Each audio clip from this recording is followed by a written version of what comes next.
We're live, episode 251 of Painkiller already. This episode of PKA is being brought to you by our friends at Audible. Audible.com is the leading provider for premium digital spoken audio information and entertainment on the internet. So check them out, link in the description, and we'll talk more about them later in the episode. Yes, we will. Guest today, we've got WickedShrapnel with us. Thanks for coming. Hello. Thanks for having me. Yeah, it's been a while. How have you been? I'm doing good. I think the last time I was on was in February, maybe. I haven't been watching YouTube lately. What are you up to? Are you uploading all the time, or are you... I would say maybe 3 or 4 times a week. Oh. I've been playing a lot of Destiny, and it doesn't seem like... You know, I built my channel on Call of Duty, and those two don't seem to merge that well. I don't think Call of Duty merges well with anything. Like, Call of Duty fans are usually, like, hardcore Call of Duty fans, and I was, too, so I understand, like... When I was hard into Call of Duty before Ghost and Advanced Warfare, we won't talk about that. But I was just like, that's all I wanted to play was Call of Duty. All I wanted to watch was Call of Duty. And so a lot of Call of Duty fans don't cross into other places. I'm with you. So I won't knock Advanced Warfare. I haven't even played it. Totally uneducated. By looking at the videos, it looks like a decent game to me. And it does, doesn't it? I haven't seen people... Like, I know people hate on it because people hate on every COD. But I feel like it's... My impression from outside is that Advanced Warfare is pretty good. But I hated Ghost so much that I didn't buy the next one. Wow, like, you had a lot of residual hatred. Yeah. Well, Advanced Warfare, I will say, like, the good things they've done, they put a lot into the game to kind of keep it going, like the gun releases and the different things that... Trying to keep it fresh, but the core aspects of the game, there was just a lot of things that I didn't like about it, just how it played, which they can't really change unless they recoded the whole game. With the deal, like with the gun releases, it used to be like if you had that, then you only played with the other people who had the DLC, so you only play against good players. Yeah. Is that still the way that happens? Well, I haven't. I've been looking at this from the outside, okay. I haven't really been playing it that much. So. My friend Joe Lozon, name dropping Woody, he plays Destiny too. He made the same transition. Like he played COD all the time, and now he's kind of a Destiny guy, I think. I'm a total addict. Do you have? He has 3 level 35 characters or something like that. Does that mean anything to you? Well, they're up to 40's the level cap now. And okay. Like 310 is the light level cap, and I'm at like 307. So. It's a grind to get all the gear to get up to like the max level. Which... Yeah, that's when I quit. I got like when it first came out, I got to like level 20, and then I guess that's when it was like, all right, you can't just level up by having fun anymore. Now you have to, spend 20 minutes searching through rubbish piles all over these goddamn planets for little things to make your gun a modicum better. And then after 10 of those, you might level up. And it was like, I'm not doing this. This is a chore. This is like, I'd rather go to the post office or get something actually done, because that's what this feels like. Is that still what it is? I heard they revised it to make it more fun. I mean, there is some of that still. So special, but they've made it more fun with like the quests. So you have certain things that you have a checklist of what you need to do to get certain things done. Although there is still the randomness of getting certain gear to drop randomly, like in the raid, to be able to reach the max light level. So it is a grinding game. I can't judge too much. I did spend countless hours on like 3 different Skyrim characters just making iron daggers and leather straps just so eventually I could, get something that wasn't complete shit. But, if you're not enjoying the core aspects of the game, then it can feel like a chore, but if you just like playing, then, you said do it over and over. You said something interesting about COD Channels not transitioning into anything else. Yeah, You're right. It's hard. There's been people that done it, like Captain Sparkles went to Minecraft, and I'm sure that was a hard transition. Seen Anner's transition to anything he wants to play. It's a nice transition if you can make it. There's exceptions to the rule, but you know what I was thinking about doing with my channel? It's a rip-off of someone else's idea, so I'll fully admit that. But I've been flat out inspired by the Vlog Brothers. Does anyone here watch them too? I haven't heard of them. No? Okay. They're a popular channel, and they're wildly successful. Like some of the most successful people on YouTube. There was a movie, A Fault in Our Stars. Have you heard of that? Yes. Okay. It was like a top of the charts or whatever. One of the Vlog Brothers wrote that. Okay. There was another one called Paper Towns that was out just recently. He wrote that. His brother is writing a book, I think, and so the others were books that turn into movies. They're wildly successful, and they often talk about things that are complicated. And it seems like sort of the transition that maybe I could make. Like my YouTube channel, while it was a COD channel, it was often not about COD, right? It was like Mail Monday stuff. I remember I talked about Google's business strategy and becoming an ISP. I'd have these Tech Tuesday type things where I'm diving into the details of, PlayStation 4 versus Xbox on the rumors and EEPROM and whatever. But just having Call of Duty in the background made it a Call of Duty channel. Exactly. Then I had some COD stuff. I gave some tips early on when people still benefited from them. I felt like after a while, everyone got so good, it was difficult to give tips. And then I had dissecting the greats and stuff like that. But by and large, every video was like, and this one's not about the gameplay. And then I would kick it off. I thought about doing that again for this release of COD. Like, fire it up again. But it appears that COD's just gone. The community's not popular anymore. Well, it just seems about how the person ran their channel. Like you said, with like CNanners or Captain Sparkles, they transition. But it's only the COD channels where the content wasn't like, all right, you're going to get to B flag within 3 seconds and then throw a Semtex this way. Like all those ones seem to be falling by the wayside. Like only the ones where it's personality driven or topic based, and it's like, I'm playing, domination. We're not going to talk about it because it doesn't matter. Like those ones seem to be doing okay. But there are still like Call of Duty news type channels. Allier is still very successful in Call of Duty. So, I mean, it can happen, but it seems like there's not as many of them. People have focused on a few channels that they go to for those kind of things, and the other channels kind of fell by the wayside. When I daydream of the videos I make, it's usually like a high production quality vlog, with actual studio lighting and a good camera, and you sit down in your little chair where you're supposed to be talking and doing your thing. Like that's what I think I'd like to do, but we'll see. Let's see what happens. Did you play the Black Ops 3 beta? No. I wanted to. I was really interested in it. People even gave me codes, and if you gave me one, I'm really grateful. In spite of the fact I didn't use it, it meant a lot to me that people thought of me. You're welcome. Kyle gave me some. Another guy got some PC ones, etc. But then we went on this survival trip, and we came back, and the beta was over. Like so, we were like out of just bad timing. Yeah, I did enjoy it. It sort of ended on me before I enjoyed it. I got a chance. Yeah. I played.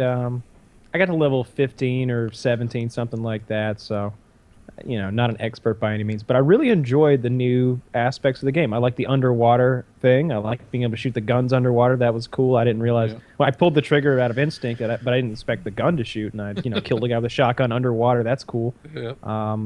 And I don't even know what it's called, but there's sort of like a kill streak. Yeah, the special abilities. The special abilities, and like I used the one with the. It's like a 6-barrel grenade launcher, and each round splits off into 3 more and explodes like a cluster bomb. And I'm just spamming that thing, just having a great time. And a lot of that, like What? the supers, are from Destiny. David Vonderhaar is a big Destiny fan, so I think that he was inspired by Destiny for a lot of that stuff. A lot of people hate on COD for that. Like, there's Halo aspects that are inspired by Halo, but I feel like. If you could rule any advancement completely off limits for being, replicated, then you're going to hold gaming back. Right. I like that they take like good things that people like about other games and incorporate them in their game. Like the Titanfall wall running is in the Black Ops 3. The Destiny supers are the Black Ops 3. I'm sure that they wouldn't say that they were inspired by those, but I mean, that's where it came from. To me, I thought the wall running was really intuitive and easy to do. Like I fell the first time I tried to like go between that wall where there's a drop off on the bottom, but the second time I had it, and I don't think I fell again. Yeah. Titanfall's an interesting. Like, enjoyed it. I can't think of a game that had more hype and interest that has fallen off a cliff faster than Titanfall. That was a 3-week game. Yeah, it just wasn't like big enough. I think there was a limited amount of guns with a limited type of gameplay that you could do, and after you did it so many times, it just kind of felt like, I've been here, done this. And whereas Call of Duty, it almost feels like a sport where people don't get sick of playing football. You've been playing football for 20 years, don't you get sick of that game? Mm-hmm. Like no. Yeah, I agree completely. Yeah, I hope. I'm a little worried. So I was never the best player, but in spite of all the fussing, I was actually good. I didn't say great, but I was good. You know, if you were playing, you probably want me on your team. You know, if we're in a pub or something, like you'd rather have me on your side than the other. I was definitely a positive player, and I played objectives, and it helped. I'm worried that if I come back now, like the Advanced Warfare had the boost. I've never played that. There's wall running. There's boosting. It's not too hard to pick up, I don't think. I'm afraid I'll get a suck. You'd pick it up. I enjoyed it. I felt like one of the things that you can like you can kind of like strafe slide. So you like if there's a corridor and you're like waiting on the guy to come through the corridor, and you know you normally expect him to walk through or maybe jump through and drop shot. Now you can come in. You can come down that corridor, literally sliding on your ass or something sideways, like boosting by, while aiming at the guy. Like it's impossible to deal with that. There's a bit of a skill. Plus the way there. the lag goes, like he knows before you do because he's the mover, and so that's.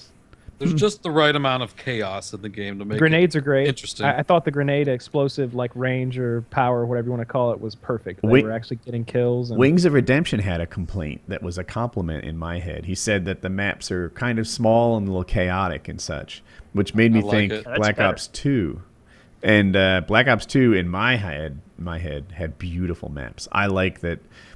Black Ops 2 was not a hiking simulator. You know, you got into the action and it happened in a hurry, and it was cool. Yep. I'm hoping they take a different path with zombies for this one. Like, still the big elaborate maps, but they take a step back away from like you have to go through 3 hours of solving these random riddles to get the special gun. Yeah, or I hate like that. The staff in that. You need big, a guide.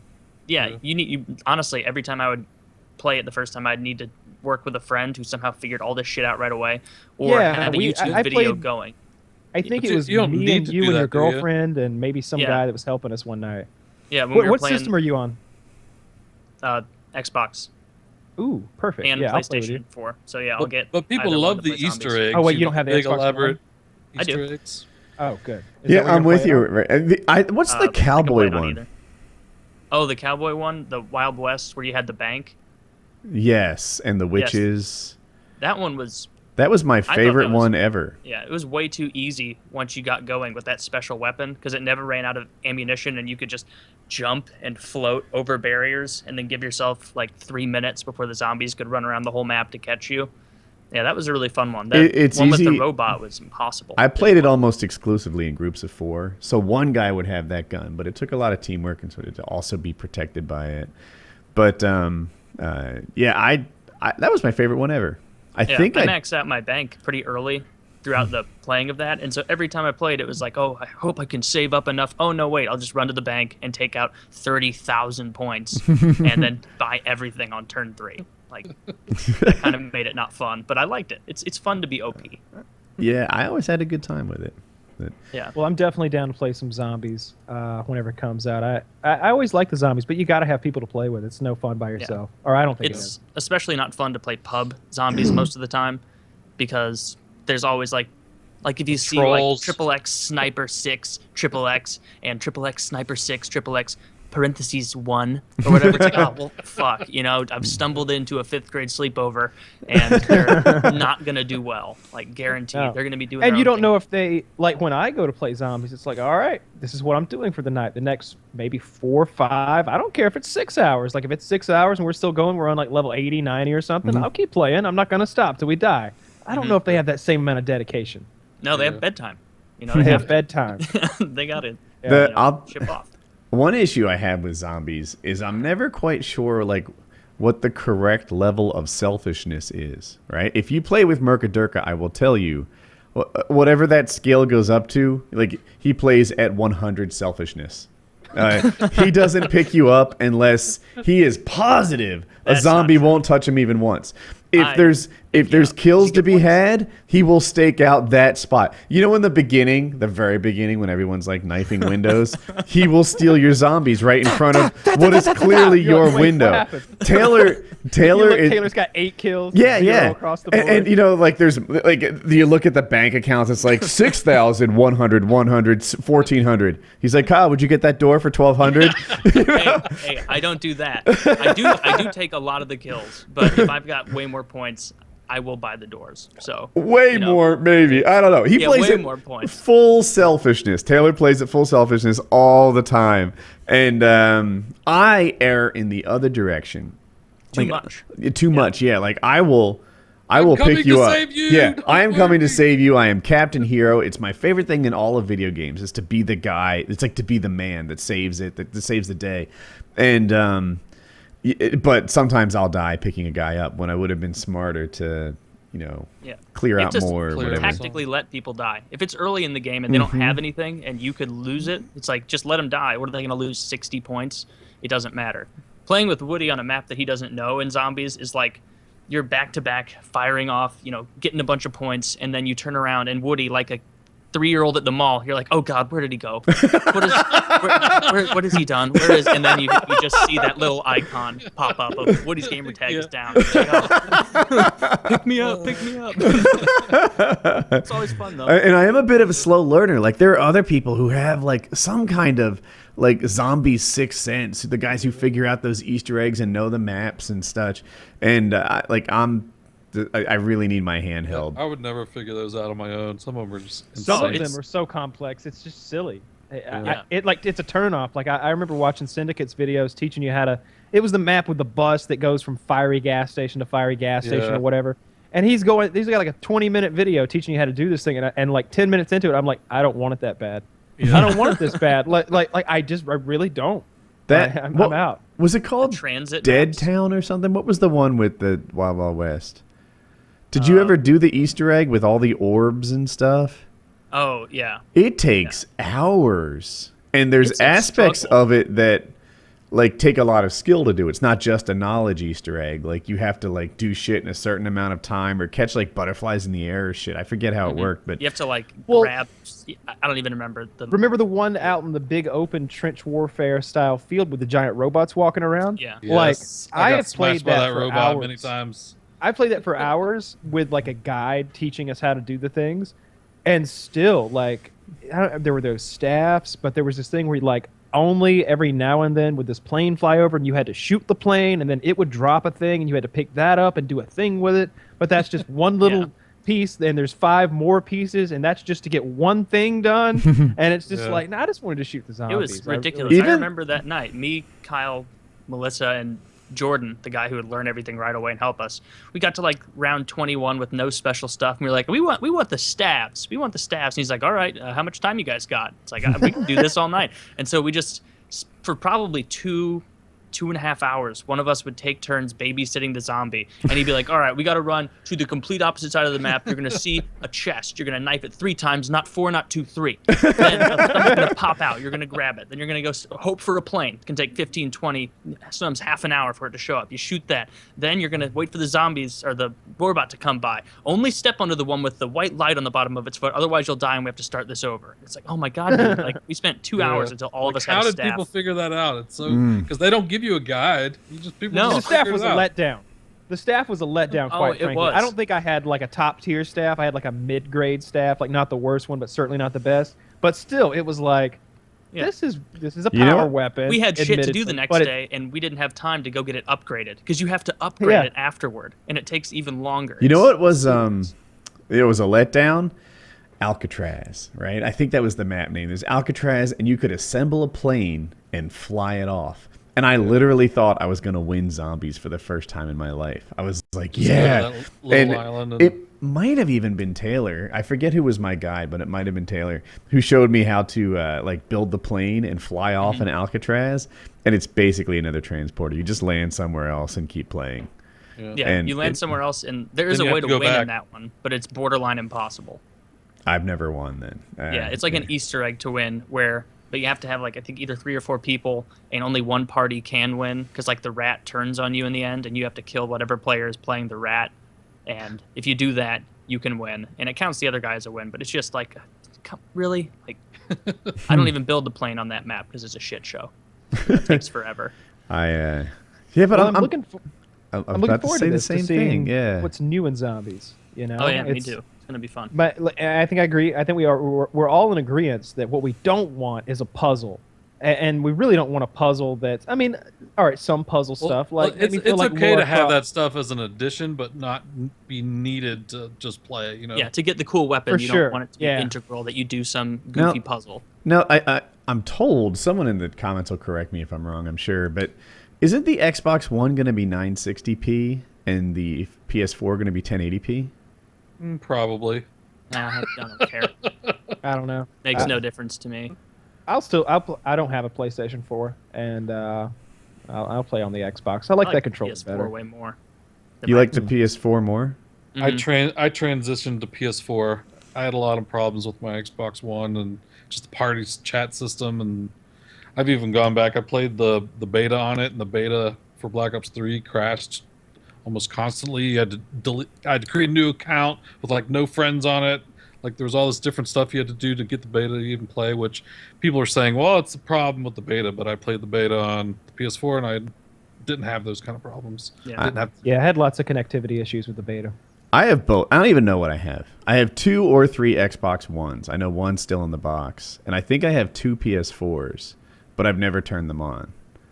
So they're already... Neither of them? You never played Xbox One or PS4? No, I have played Xbox One because Okay. Ghost looked better on it. But I have an Xbox One that's in the box from like a sponsored deal or something. And I don't know. I've got what I need. I'll just put them in this rack and we'll set them all up and it'll be cool. Yeah. I like the PS4 way more. I must have had to uninstall and reinstall NHL 15 on my Xbox One like 6 times. That's not good. When does the And it game takes come out? hours. And usually November November 7th? 8th is... No, November. Oh, yeah, I think you're Is it- right. Or is it 5th? Really? So Early November. let's- It's like on so a right Friday, at a I month. think.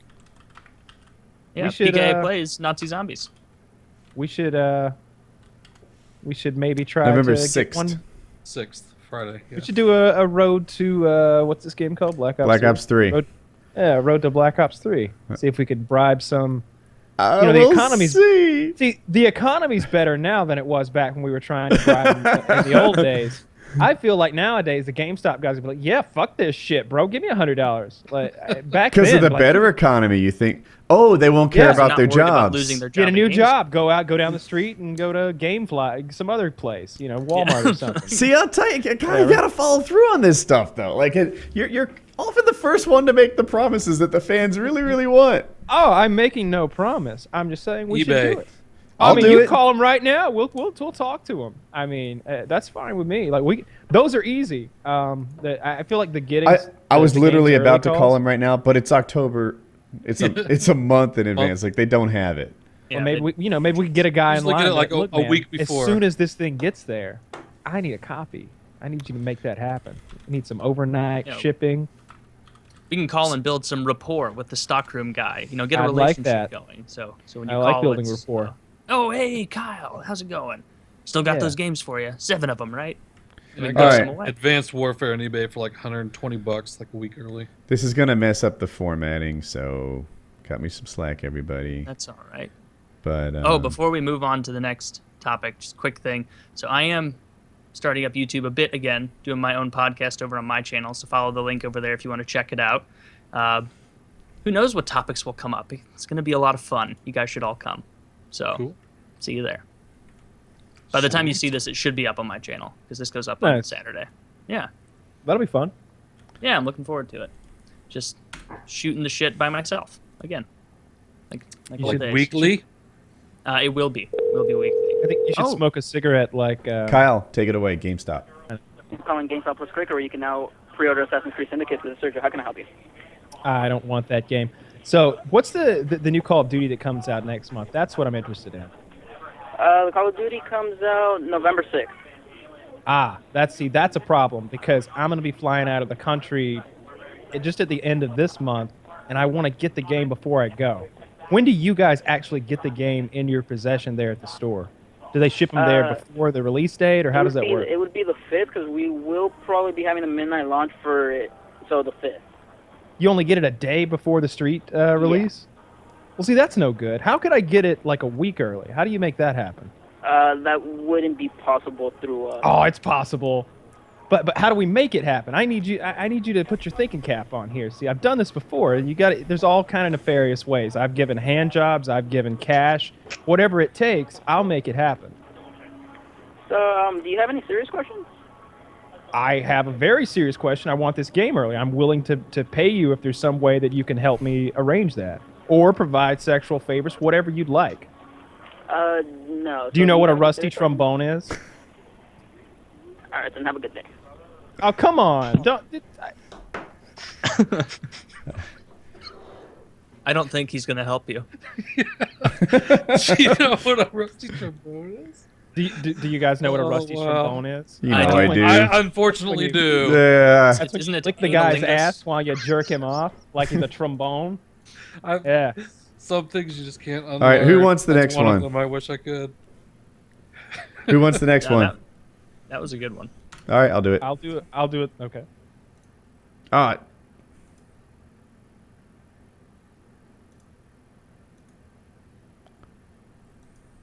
Can you? I'm sorry. I called it instead of adding it to the call. I made a mistake. I need to try again. All right. I follow. It's all right. All is forgiven. See that worries me that they only get. He's claiming only a day before street release. I feel like maybe Best Buy Lies. might be the. Lies. I like Best. I hope he lies.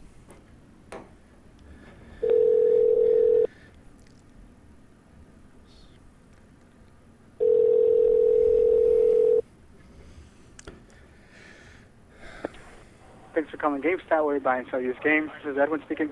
Hey Edwin, how are you? Pretty good. How are you? I'm good. So I'm looking to get Black Ops 3 early, and I'm calling around seeing who can work with me on this. Early? You mean like before the release date? Yes, that's exactly. Oh. I'm glad you and I are connecting on this. It's something we can't do, unfortunately. Well, I mean, we can't do it. Like, I know GameStop doesn't do it, but you might do it, right? Like, maybe you and I can work something out. No, we can't, man. So when does GameStop get the game? You going to have it, like, maybe 3 days early, 5 days early? It all depends on shipments. I mean, I've seen sometimes we get our games, like, the day of or the day before. But they're street dated, so where we have a box we can't open until the day of. Well, yeah, I mean, you can't open. I mean, that's... What is this, Indiana Jones? Is gonna melt my face? Tell that man to get me a video game, Woody. So you can see I've got pressures on me. I work with a number of large YouTubers, and these guys need to get the game early as a competitive advantage, and they will do literally anything. They will pay big bucks. They'll provide you things that you might want. I don't know. Like, I don't know what you're driving right now. Maybe something better could happen. No, man. I just got this job, and that's something that can easily cost me the job. It's a GameStop job, though, right? Like, you could get another job just as good. Okay, how does 6 copies at $100 a copy sound if you can get it 3 days early? Yeah, it's going to be a no. I don't think, it's just a no, man. $125 a copy? You can try mom and pop shops, but it's not going to happen here. Why?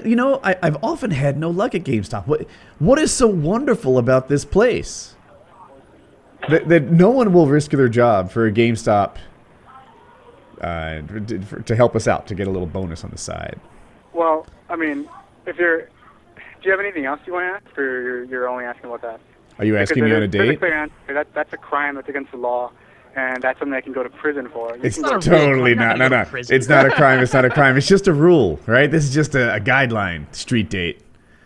And he hung up on me. Yeah. Guys, he could go so to prison serious. What Like, law? yo, What law? what are you in here for? I sold Black Ops 3 on November law enforcement? Let's 1st. throw him in the kitty diddler section. What law enforcement agency is running around handling that? Like Johnson and Peters, we're from the Video Game Enforcement Agency. What the fuck? Get out of here, asshole! You don't even have a gun. What's Black that? A Ops 3 Nintendo special blaster ops. you got on your side? Yeah, that one. Also no. But really, unless it's a mom and pop shop, I think he's right. GameStop is never going to help. See, I keep hearing about this mom and pop shop that everyone. Yeah, I went to the mom and pop. What is that? Like, where are their privately owned video game stores? I don't know. Never of any. encountered that. There are mom They're and pop usually used game stores. board game stores on around the internet. here. There's that one website that's like notorious for like selling the games early that everyone suggested. I forget. It was like Super Toys or something like that. I You forget can what check it's Silk called. Road. We should The start most our benign own thing video ever game searched for there. distribution thing. Yeah. PKA should distribute games. It should be like shadygamestop.org or something.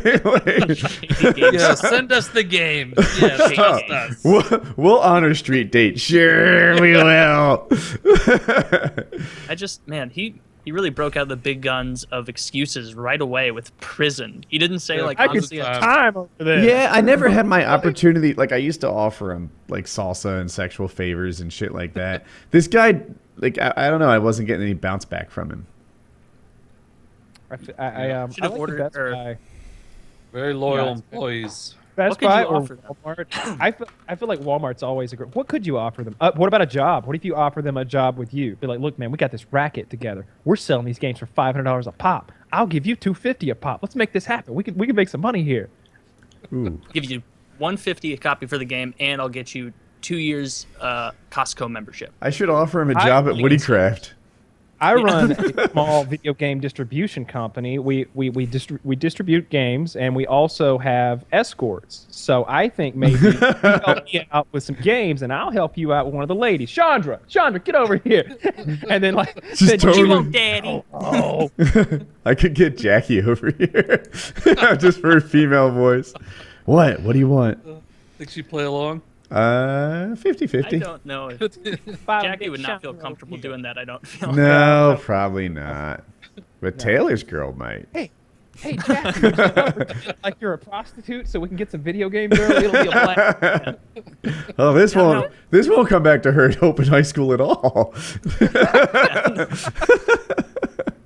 Now I know this is a silly question because we both know, but you can act like a whore, right?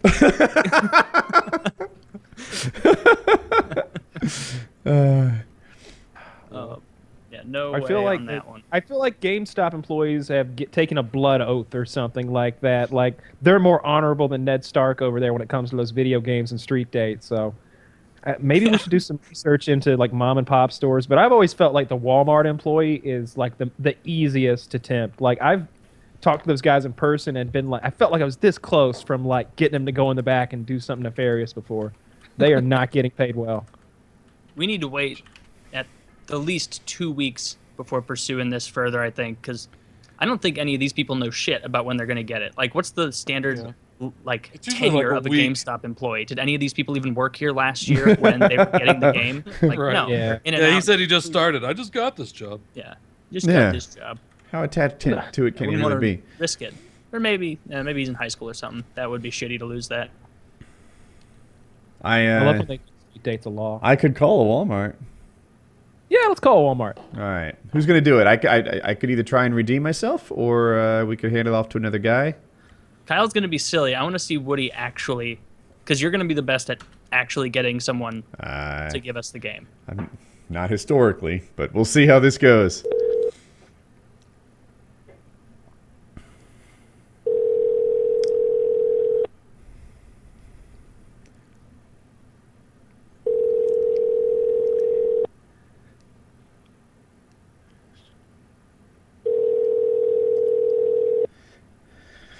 Don't even answer their phones.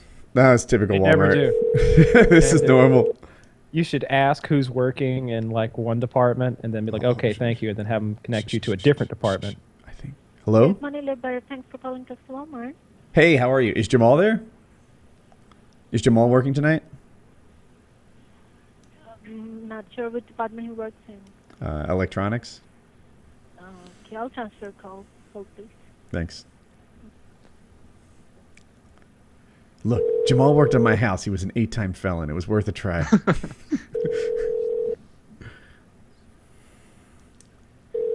Electronics. Hey, how are you? This is Woody. Who am I speaking to? Jessica. Hey, Jessica. Jessica, look, I'm trying to get Black Ops 3 early. What time does what date will Walmart get a game like that? Like how many days in advance of release? You know what? What? My gamers are all gone home for the Uh-huh. night. And I'm not the gamer. So I have no idea when we're releasing that. Huh. I'm not even sure, and I don't know if there's nobody else over here that would know that.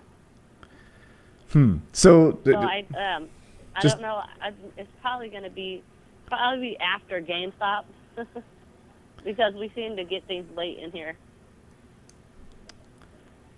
Now, I'm betting that goes the other way. I'm betting that you get this game and it sits on a pallet for a couple of days before you release it. No, actually, we have a release date on every box we get. Uh-huh. And if it's not the release date, then we don't put it out. But we get our new movies and everything every day. The only day we don't put things out is on Sunday. See, now that's what I'm talking about. There must be a way for you and I to work this out so that I can get it before release date, right? You know, when they're sitting in the back and there's a release date on there? Oh, no, we are not allowed to. Yeah, all right. I know you're not allowed, but I'm trying to work out something just between you and I, Jessica. I can't. You Jessica, can. you really don't need to worry. I don't This even is know if we had that at all yet. I don't know. This is Woody's representative, Cliff Hutchinson, attorney at law. I specialize in release date law. Honestly, it's a lot of red tape, but for the most part, it's not going to be anything you can't get by. It happens all the time. This gentleman here that I represent is more than happy to pay you double, maybe triple the value of the game if you're willing to work with him a little bit. And I guarantee you, class of '98, Harvard Law, specializing in video game release dates, you have no concerns. Well, Thank you. I know I'm not allowed to. So. Jessica, now we're just getting into semantics here. I know these are rules, not laws. You see what I mean? There is some red tape, but you can certainly get by it. There won't be any repercussions. Hell, if they try and fire you, I'd be happy to take your case. Okay, but I'm letting you know I don't know when that game is coming in, so. Well, I'm not even the one to be talking to about it. that's why we're calling early. We're trying to set up a contract inside Walmart who can let us know when you do get the game. Okay, well, you'd want to talk to my department manager about that. Is And she he's not gonna shady? be We're looking back for until somebody tomorrow. shady. What was that? I said, is she shady? We're looking for somebody shady. Yeah, that's not me. All right, Jessica. Now let's say hypothetically you're working at Walmart, right? And you're trying to score pot. Which of your coworkers would you go to? Yeah, You got a guy in your head. You got a guy in your head, Jessica. You're like, oh No, I yeah. don't. Yes, I'll you allow do. it. Yes, you do. Which one of your coworkers do you think could find pot? And then transfer me to that guy, please. Oh, no. Say, you're looking for Michael. Let me transfer you. Jessica, work with me here. Oh, she hung up on me. Oh my goodness. Taylor, you did wonderfully. It's just good old I'd be Cliff willing to Hutchinson, take your case. attorney at law. Specializing in video game release dates. This is going to be a good Class year of for 98. prank calls. And I'd be happy to take the case. That's pretty good. I like that. You're arguing semantics here, Jessica. Yeah, don't be coy with me.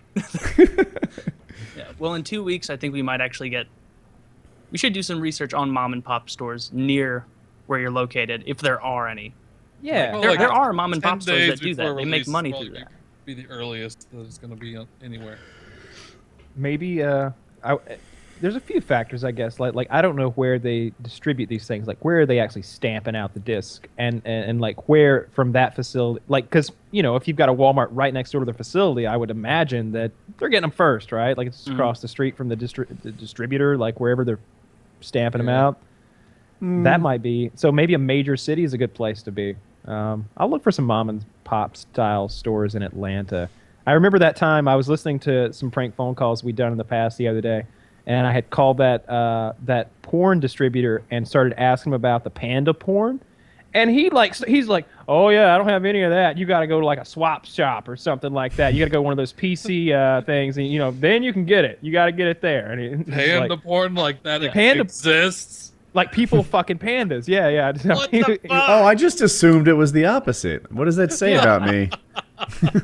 Either way. Oh, they fuck the pandas? People fucking I'm pandas. out. I'm no longer interested in panda porn now that it's people fucking bears. I thought it was an erotic kind of film of pandas making love. Like, That assumption. when you see That would dog be more socially porn, acceptable, I think. when you see dog porn, the dog's not on the receiving end on this stuff. I don't see that kind of video. Sometimes. You do, yeah. They actually put socks on the dog's paws because they grab the woman's hips Oh my- so aggressively. Well, imagine the learning curve there. Someone had to figure that out. That happened once, and they just had to go to a pool party, and they're like, "Jesus, what happened to you?" Just a game of tag got out of hand. Ready to do a thistle. Yeah. know. So now they put It like gets- wool socks or mittens on the dogs, and they can grab the woman's hips, and she's no worse for wear. Wow. Yeah, good times. That's horrific. Hey, I have a new topic.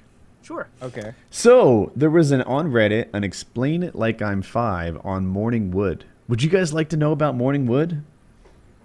Sure. Who wouldn't, Guess right? I'm old enough now. Yeah. All right, here's a scoop. Men has several nighttime erections. On average, a healthy man has 3 to 5 erections during a full night's sleep, with each erection lasting 25 to 35 minutes. It's common for men to Wasted boners. It's common for men to wake up with an erection, informally called morning glory or wood. This is in fact the last of a series of nighttime erections. During the sleep cycle, the extra blood increases oxygenation, and it serves as a repair and helps maintain functionality. Morning wood is just a remnant of REM sleep, which is why men wake up with erections. Now, here's an interesting part. Just like men, the absence of norepinephrine during REM phase of the sleep causes erections. In women, this phenomenon is called nocturnal clitoral tumescence, while it is called tumescence. Well, thank you. While it is called nocturnal penile tumescence in men. In women, not only the clitoris gets engorged, but with blood, but the vagina too. And I've heard that's called morning dew. Wow. In No one spite calls it that. of the fact that I've been married for 20 years, I didn't know about morning dew. First I've heard of it. Oh, I'm glad you said that. I really felt I was sure Kyle was going to be like, yes, I learned about morning Never dew heard when I anyone was call it 7. that. I've known that women have wet dreams forever. So, I didn't know that they woke up all lubed and ready to go. I don't that's- think that's the same extent. it's not really the same. I knew that women woke up in a state of arousal. I knew that. Wow. Just like occasionally or every day. Every other day, depending on what time I woke up. I need to get like standing penetration approval so I can just stick it in there while she's sleeping. Right? Like just test out the old morning dew. Get a little contract signed. Yeah, some sort of rape allowance. Yeah, You know? right? If you can't rape your wife, who can you rape? Right? Yeah. That's what the Old Testament says. Pre-consensual. Pre-consensual. Yeah. Pre-consensual. Oh, So it's awful. so yeah. I need to get allowance on this thing, and then we can just check out how morning dew really works. I'll report back. You can just wake up like 15 minutes before her every morning. Just go exploring. Very deftly. Attack. You know? Uh-huh. Yeah. Sleepy Yeah. sideways doggy style. Just tell her it's for science. No, that's a definite. No. shutdown. Yeah. Not a turn on. But honey, I got the camera set up and everything. I'm doing filming this at research. 100 I'm doing This is research. 120 frames per second. This is going to be amazing. No, don't shift. You're in Go frame. back You know. Oh, gross. I feel like I've never done it with like the high speed functionality of my phone or anything, but with the high speed functionality of Woody's FS700, I think it's called. Mm-hmm. I bet you could make some outstanding pornography. I bet a cum shot in like 500 frames per second It would just be outstanding. be beautiful. Yeah, you get the lighting just right. Be too long. No, it's You're never too halfway long. through that shot, and it's like, all right. You know, you don't you sound see- like a you see proper stuff. Kung shot aficionado. I don't know that you appreciate. You're not the connoisseur that Kyle and I are of the maybe arcing cum Popcorn shot. and watch that thing for 20 minutes. You guys are like trajectory whores. You're like, ah, bullshit. Get out of here. No, not enough arc on that one. This guy's ejaculate is like a Shaq free throw. Yes. Not enough airtime. You Trying to take take. mosquitoes out flying around the room. Fuck them. That's what I've been. I get. Wait, that's you what wanna you've talk been about- doing, going after mosquitoes with your ejaculate? Yeah, since a child, you know. Trying to take them out. Yeah. And you must always Builds be up- bone dry. You're in Georgia. Builds up your hand-eye coordination, a number of other skills. It's very important. That's impressive. So I have here Woody's Gamertag's flamethrower. How awesome is this? It's way smaller than the other one he has, and it's got those World War I fighter. Do I knock your flamethrowers? Wow. Huh? No, I'm saying so people on the way to work can know what it is. It's much smaller. It's like a concealed weapons permit flamethrower. So you were saying. What are these components? I'm not familiar with this flamethrower build. Flamethrower build. So with that one. He has another one that's more loaded. He will show you. This is mine. So you've got your that's sharp. So you've got your fuel here, gasoline, alcohol, or diesel, or a mixture of alcohol of diesel and gasoline. That's what I've been using. Is this something you've built? No. This is the XM42 flamethrower. Okay. They are $900. Wow. You've got a butane can here and you've got an on-off switch over You gonna here. spark it up in the house? I am. As you do. And on the back, there's an igniter. Wow. So if I were to press this button, I would shoot napalm inside my house. Because you keep this thing. Well, that's an easy investigation. I like to keep it loaded at all times, just in case. Like if there were to be an intruder right now, like I could just totally hose him down over there, and you just hear the screams. But Oh my god. And it's excellent for home defense because it doesn't over-penetrate. Like, a normal gun might go through the wall and hit someone on the other side, right? This one stops at the first wall. Oh, you have the best toys. I know. It makes me so jealous. I'm They're so all so excited. That's awesome. It was a really good day when I found out that thing was coming. What's the range on that compared to the big one? it's very similar. So the big one kind of works like a pressure washer because it is a pressure washer wand, and it kind of makes a cloud of fire out in front of you. And the range with like diesel and gasoline, just regular liquid that you haven't thickened up with napalm mixture, is like 25 feet. The same is true with this one, because this one, instead of shooting like dispersing it and sort of shooting a cloud that's atomized, it kind of just squirts gasoline or whatever fuel you're using in a really narrow stream. I don't know if you can see how small that aperture is, that hole. So But it's like a lot smaller. The Super Soaker flaming death laser. Yes, yes. But it's cool. I saw a wasp. When you said it wasp shoots nest today, took it out. When you said it shoots a stream, because it really, what I intend to use it for is starting fires in the backyard. I have a fire pit, and I stack the logs up. I coat it with gas. I light it, and then instant fire. That's my typical process, and I do it a couple times a week. If this thing, Kyle was like, it shoots a stream, and then it, instead of just going away in a puff of a cloud like a normal flamethrower, the thing that you just shot tends to stay on fire for a little bit, right? This is perfect. It's soaked in fuel. Yeah, this is perfect for, like, we have a fire outside a couple times a week. Is this for entertainment purposes or like cleaning up brush or yard? Home defense. All of those things. All of those things. Yeah, we have so we have a dumpster in the backyard. And in that, we put all the things you wouldn't want to burn, like roofing shingles, some sheet goods, and stuff like that. But we also have, like, 2x6s and 2x4s and stuff. And as Dr. Chiz describes it, we use nature's dumpster, the sky. Nature's It's gone! It's gone! Nature's dumpster. Here's the funniest thing, but we do it. We enjoy fires. We have these like porch swings in a big circle around the fire pit, and we light the fire and we hang out there instead of watching TV. It's cool. Yeah. So does that make your face less hot because it doesn't come out in a big billow? Yeah. It's not nearly as hot. It's a lot easier on you when you're operating it. And it's a lot more compact. Everything's right there in your hands. It's definitely a higher grade build. The welds and stuff, I'll show you. Well, the other one is just what you get at a car wash to spray mud off your tires. Like, that looks legit. Exactly. The other one is sort of assembled components, and this one is like really handmade. The bracket that holds this butane canister on here, this thing, is all, and it's all custom, and it's well made. Machine.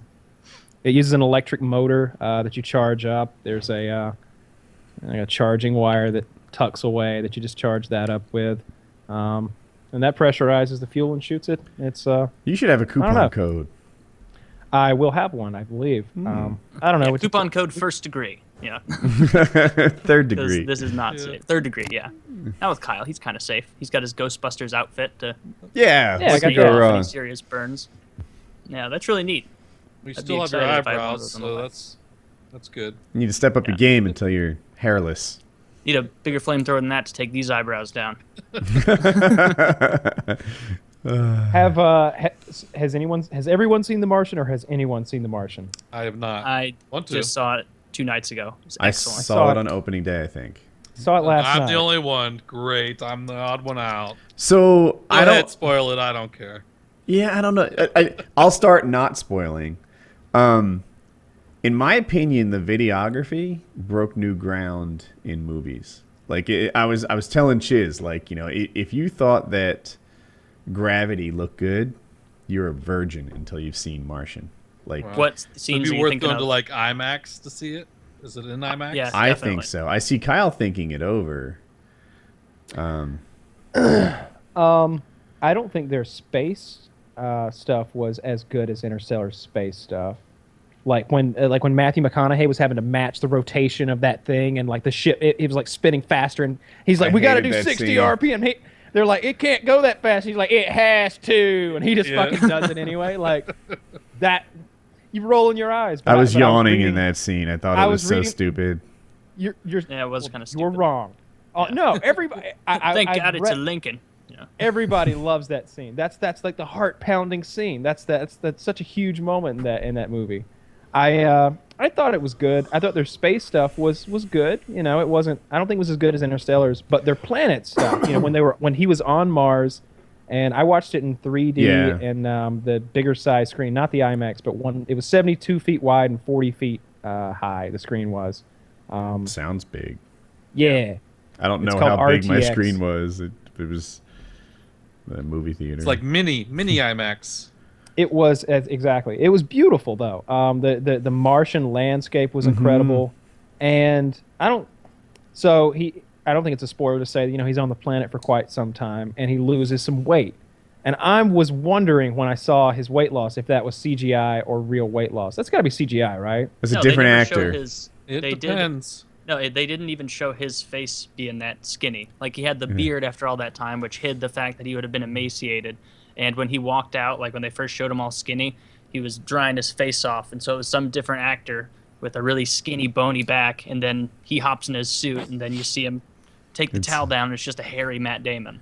Like, it Matt was- Damon I- lost 0 pounds for that Yeah. role. I'm convinced of it. Christian Bale, like for the Machinist, he like really did turn That himself was into a skeleton. incredible. And Yeah. he goes. We talked about this on an episode a bit ago, but someone like outlined what he did, and it was like Machinist 125, Batman 210, something like was it The Fighter? What was the movie called where he was this sort of washed up boxer?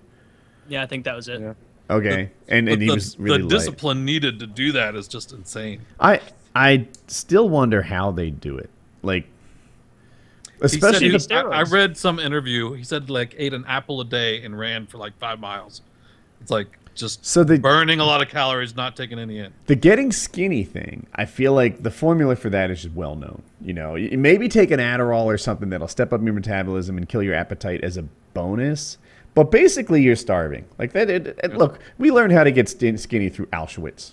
You know, like, there's lots of practice there. Just But don't eat.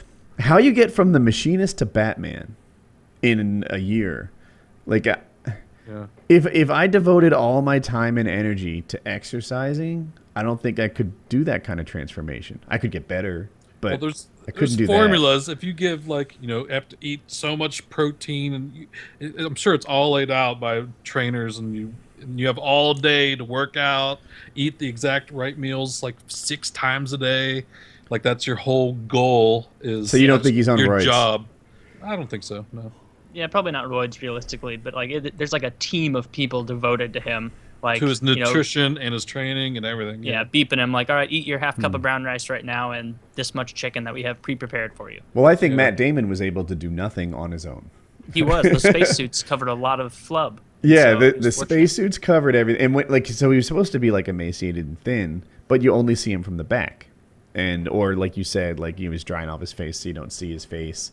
Like it wasn't even sophisticated CGI; it was just a different dude. Yeah, just found a skinny guy. Yeah, Like, and it's you a- walk for 30 seconds. Yeah. Apparently, Wait, he wanted to lose the weight for the movie. He was going to drop 30 to 40 pounds, film that skinny stuff first, and then bulk back up and film the rest of the movie. But they had 6 months to do it, and Ridley Scott said, "Fuck that," and they didn't. So they either used. They're suggesting here that it was CGI. Oh, okay. Well, I stand corrected then. But yeah, I thought for sure it was going to be just a different dude. Was there Yeah. anything that you really hated about the movie or disliked? I liked pretty much all of it. I don't think this is a spoiler at all, but there's something I didn't like. It's that the trailers gave away a lot of the plot. Oh, I stopped. Yeah. I only watched one trailer. I watched yeah. both trailers many times. I was super excited. I've been like Martian anticipating in the way that some other people might have for like Star Wars or something. And we saw it like the first showing of the first morning we could find, and I was really into it. And watching it through, there were major plot points that happened like 80% way through the movie that were told in the trailers. So if you don't want that, if you don't want to know, I saw the trailer, so I watched it. I already have the Trailers are general idea awful. of the movie. Yeah. You can't watch. Here are the best parts of this movie. Yeah, you should just watch the teaser trailer, and then that should be it with a film. I saw like in the previews at the theater last night, they were playing a preview for the Point Break reboot. The original Point Break was pretty cheesy, but it was okay. It was a good action movie. But this new one looks awful. And this 2.5-minute preview literally told the whole story of the fucking movie. Like, the cornerstone of the movie is that like these guys are extreme athletes, and they want to do these like 8 amazing like extreme athlete challenges across the globe. And to finance it, they're robbing banks, and they need to rob like 8 banks also across the globe. And this FBI agent's So they're following not along just with them. surfers. No, there's like mountain biking on like in like the Grand Canyon or something like that, or not mountain biking, but like BMX, what do you call it? Like motocross or whatever. And they're like jumping up onto these rock formations, and there's like, I don't know, all kinds of extreme sports. Well, like halfway through the trailer, they're like, he's only got one more to go. And so right there, all right, well, they're definitely gonna get through the first 7/8 of this movie unscathed. Like, So they're going to all these different spots of things they want to do and robbing banks along the way. yeah, it'll be shit. Don't watch that. It's gonna be shit. 100% pure adrenaline. I didn't recognize any of those actors really. They all it's gonna be terrible. It's gonna be shit. But The Martian was great. I'd give it a 7.5 out of 10. I would say. I thought that Damon did a great job. You know who would have liked to have seen in that role? I don't know if he would have done a better job, but it would have just been a different job. Chris Pratt. I feel like It would have had to be too goofy. I love Damon Chris was Pratt, already but- pretty silly.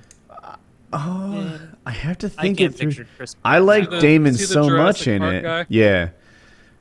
And Guardians of the Galaxy and Imagine Parks Chris and Pratt in there. That would have been. I feel like it would have been a different movie. It would have been more silly.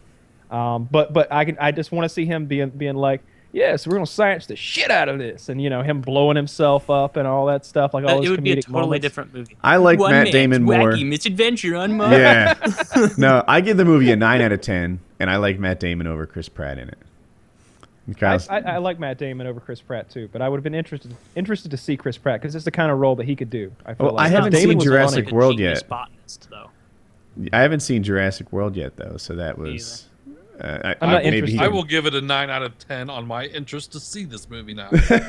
Hey, I've got another thing. We were talking about spoiler trailers. I want to watch. This is an example. Let me do the PKA big screen. That's a little fucked up. I am so uninterested in. Queue up at 0. So what we do, Wicked, if you're new to this, is All we, right.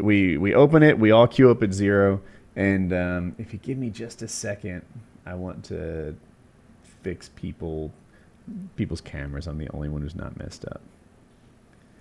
I haven't even heard of this. Really? All right. So Jessica Jones from Marvel. Is that a superhero? Yeah. Yeah. So I sort of don't want you to know anything. I'm just doing shucks. I'm It's fixing gonna the fit layout. right in with Daredevil, and they're gonna do a Punisher as well. They're doing several of these. I think this literally takes place in the same town as Daredevil, but because it says something about Hell's Kitchen, which is a Daredevil thing to me. I'm Yeah, sure it's there's part- experts out there who know far more, but here. Daredevil was great. I'll fix the rest of this later. But are you guys ready to hit Daredevil's play? excellent. Yep, Yeah. ready. No. Oh, before we start, this is a trailer for Jessica Jones. It gets me interested in it, and it ruins nothing. Ready, set, play.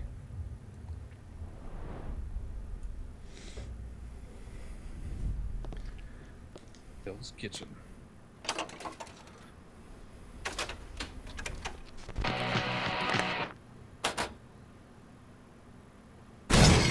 Look at her hit that.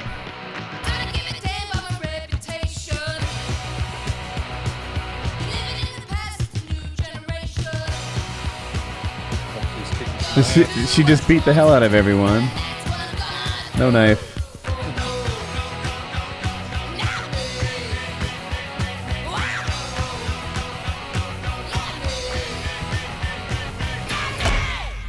That's it. And there's another one too. It's just as Definitely short. a teaser. Didn't ruin So anything. who is that? Can we Like, what watch does she this one do? together too? Like, what's the backstory of this character? I don't know anything about the Marvel characters. Who's Jessica Jones? Me neither. Let's watch one more, and it'll answer hardly any questions. Oh, good. All right, are you ready? Somebody playing? Nope. Oh, it's me. I auto-played on the other one. Ready, set, play.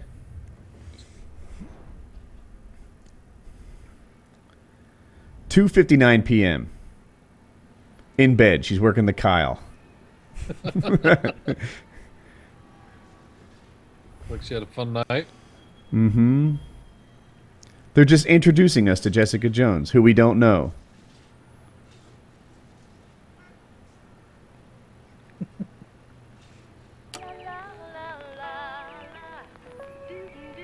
Yeah, she works third shift.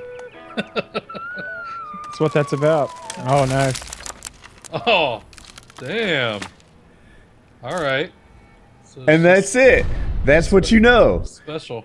Yeah, and I thought, like, this is a really cool way to, like, finally, these are things that aren't ruining the show for me. Like, I'm learning about it. I'm intrigued. Yeah, I'm intrigued. I will definitely check it out, see what's all up.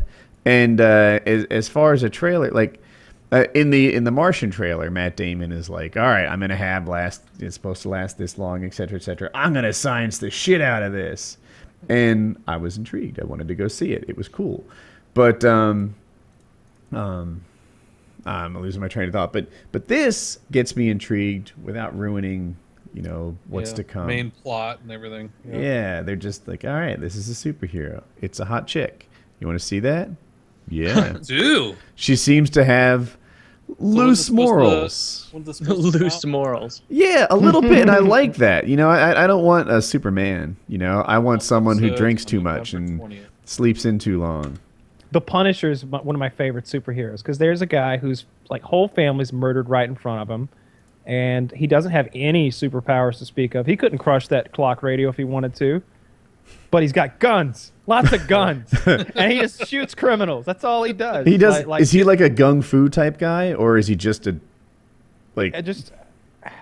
I've never read any of the comics or anything. I just watched the movie and read a little bit about it on the internet, but I don't think he's like he's like a gun fu type guy as much as he is just he takes guns and goes and kills people. I think like he just shoots the bad guys. There's something to be said for that, man. Like, I don't know. I've learned that I don't really like Superman. I will get excited for the movies, and I think the Superman Batman thing is going to be pretty cool. But Superman being boring is a thing that I buy into. Superman's not brave. He's never in any danger. Superman, you never worry that he's going to win. He's never really hurt. He's just perfect. Well, yeah. He would kill Batman just by looking at him. Yes. So the problem with this, There's going to be so many comments starting the battle. Batman always wins. But the problem with that was is like an that, Xbox PS4 troll. Yeah. All of the Superman movies, you're right about what you said. In the way it's been presented in all of the Superman movies that there have really ever been, like he'll fight Zod or whatever every now and then, but even he is no match, even though there's 3 of them. But in the comics and in the cartoons, he has there's like 4 or 5 guys like alien like Superman that he has to fight every now and then, and they match up with him. He dies. I can't remember the name of the thing that killed him, but he's been killed before. How do they bring him back? He came back. He just kind of came back. He pulled a Jesus and came back out of his coffin a few days later with long flowing hair, and then he fought like the evil version of Superman that Lex Luthor had cooked up. It was like a Robo Superman. So first he beats that thing to death, and then that's how the movie ends. Yeah, because he in the first fight that he dies in, he killed the monster. So they killed each other. I don't know. I feel like they just don't focus on any of the cool villains. It's always the same shit over and over. Just they always want to do the origin story, which is so lame. The origin story should be like a 30-second like montage, like at the beginning of the movie, and that's it. Like I don't want to see Peter Parker get his heart broken. Batman Begins, I thought was good. Mm-hmm. Well, the movie was called Batman Begins. Yeah, when they're rebooting the whole, series, some of the origin ones are okay. You know who did a great reboot? Star Trek. Star Trek did the best reboot I've ever seen. I thought Star Trek movies were getting a little lame with the Voyager. No. Next Gen cast. The Next Generation. Yeah. They were so interested in theater, and Picard's always doing like a show tunes thing, and Data's out there bellowing his songs. And they're great. They're so talented. I'm looking for space pirates, and these guys are like drama nerds. And there are no space. That's the difference, Star Trek's about like nerds in space always doing the right thing. That's the whole story of Star Trek. Well, Captain Kirk does not. The rebooted Captain Kirk, he does not behave. He gets demoted. Kirk was always different. He'd go down to the planet and like fist fight a fucking alien. He's the man. Picard doing that shit. No, yeah, and I like that. And then when they rebooted, so as you know, there's canon, right? This happens, that happens, etc. Without ruining anything, there is space or time travel involved in the Star Trek reboot, so it makes sense. They explained why they don't have to follow canon anymore. Like there's some time travel, and you are free to write your own story, and boom, you could do anything. Yep, start it all over. And then J.J. Abrams went to Star Wars, and now it's not going to be the same. We'll see. We'll see what the third one's like. I'm more interested. I know that Simon Pegg is a big part of the writing process this time around. He's like super Star Trek nerd, and he also plays Scotty, of course, in the new Star Trek movies. So I'm holding out hope that the third Star Trek Beyond, I think it's called, will be good. But I'm more interested in Star Wars. Maybe they'll finally make a good Star Wars movie. Yeah. They never have. No matter what before. they do, everybody's gonna bitch and moan and be disappointed. I guarantee. It's the #1 movie of all time when it's all said and done. Like Star Wars is going to blow up. Yeah, totally. Star Wars is going to blow everything else away. It's going to make more money than Jurassic World just did. It's going to kill it. Setting the bar pretty high there. You think it'll be the #1 top grossing It'll be all time? #1 grossing all time, even if you adjust it, I bet. Well, I don't know. I've heard that if you adjust it. Yeah, like The Sound of Music made like $10 To billion. Kill a Mocking. Yeah, there was one movie, I don't remember it, but if you adjusted it, it was like most of the fucking population went. It was like 2/3 of the people went and watched that fucking movie. Titanic was a really big one. Yeah, but back then it was like, what are you going to do other than go to the movies? Like, oh, Mary Sue, do you want to sit around and wait for, typhoid to get us, or do you want to go to the films while we can? Titanic, man. Polio night. You gotta listen. Titanic. Wheelchairs get in free. How old were you guys in like '92? Were you born? 92. 92? Yeah, it was 99. Was Titanic '99? Yeah, Titanic was 99.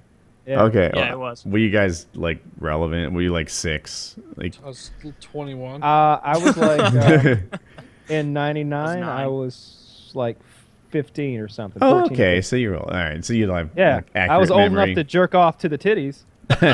So the thing about Titanic, if your listeners are younger, maybe that thing dominated like every form of media for like 6 months. It was Like, the first film that I remember hearing about people going to watch that second time. They're like, yeah, I've seen it. You want to go again? Yeah, let's all go again. dude, Like, I wasn't interested in Titanic. I saw it like 3 months after it came out. There aren't many movies that play.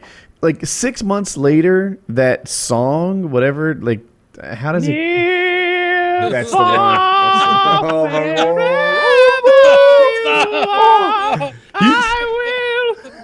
You sang that so well, I'm waiting for the copyright claim. So, yeah, that song 6 months later was still like #1 on the charts, playing on the radio back when people listened to radio in their cars all the time. It was just nonstop advertising for the movie. I wonder if that's the adjusted all-time best-selling movie. It's got to be in Yeah, the we're top about to find I out. think 2 or 3. The sound. I think Adjusted I've done that before, and all-time The Sound of box Music office. is #1. I think. Yeah. Gone with the Wind is one. I Oh, knew Gone it. with the That's Wind. the one. That's the one. Yeah. So during the time It's of Gone not with as the Wind, outrageous as you made it seem, though. But during the time of Gone with the Wind, apparently, What's number 2? the Star Wars. percentage of Americans who went to the movies was much, much higher. But yeah, Star Wars is already number 2. This movie's going to take that over. Sound of There Music weren't a is ton of 3. movies being released back then. It wasn't like, oh, it's, this weekend in November, so 11 movies come out. It was just like, oh, well, the spring movies here. And then like, oh, there's a couple more, a month or two from now.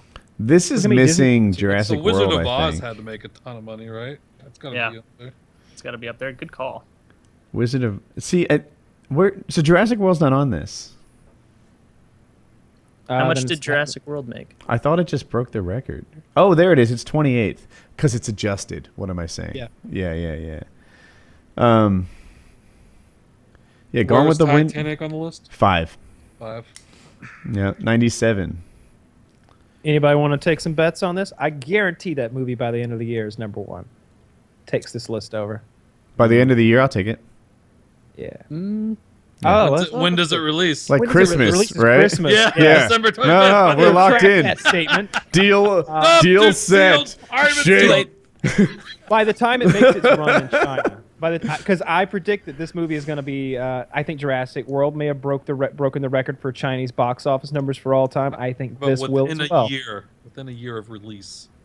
Definitely within. By the time it's out, I guarantee it's number 1 of all time. This is going to be huge. It's going to be massive, and like they've been running the hype train for like over a year They now. said that about episode 1 too, right?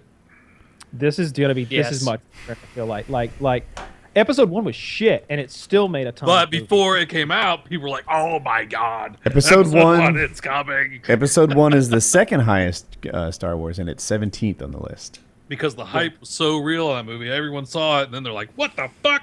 I was young enough when saw it it. came out that I still thought it was cool. I liked the speed racing and all that. I did too.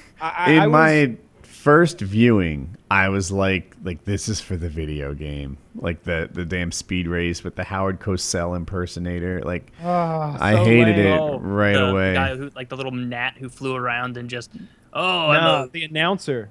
The announcer. There was a whole Howard Cosell caricature alien thing going on, and I hate that. It's so lame. At Jar least Star Jar. Trek. I feel like Star Trek does a good job with their aliens, but Star Wars aliens are always lame, if you ask me. Like those tentacle-faced people and the multiple eyes playing the crazy, and like that's such kiddie shit. Like I want hardcore, black, dark humor. Main characters getting killed off 30 minutes in, then again 45 minutes in. I want some adult... I'm with you so want much. Thrones. But people always tell me, well, that's not what Star Wars is. Star Wars is, a children's thing. It is, happy music being played by aliens in bar scenes and stuff like Not Star that. Fun, it's Star Wars. and it's there not a should be children's guts and movie blood. in that way. Oh, remember that part in Toy Story where the estranged father came home and in a drunken rage cut his son's hand off, only to be consoled later by Woody and Buzz? Like, no, this is it's not meant to be a kids movie, but that is a very common write-off of the critiques. You're right. But it was so much CGI and stuff in episode 1 that went away from the way that they did things in the originals, that they should have just taken the original technology and way they did things and took that to the next level than trying to replace it with CGI. I saw some...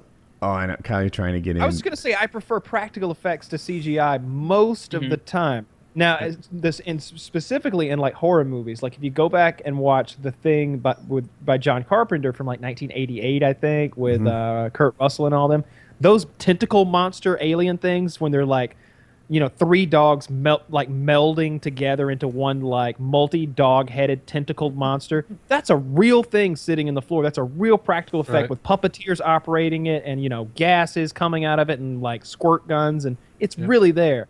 Or like Alien and Aliens. The updated versions of those movies just don't have the same charm. It doesn't look real because it's not physically there. Like CGI is amazing. You can do incredible things, but one thing it can't do is up close and personal tentacle monsters and shit. I like to see that stuff exploding. And like Lord of the Rings. Obviously... Like, look at the original Lord of the Rings orcs and Uruk-hai versus The Hobbit. Like, it looks so much worse. You don't feel like they're there because their strides don't look natural.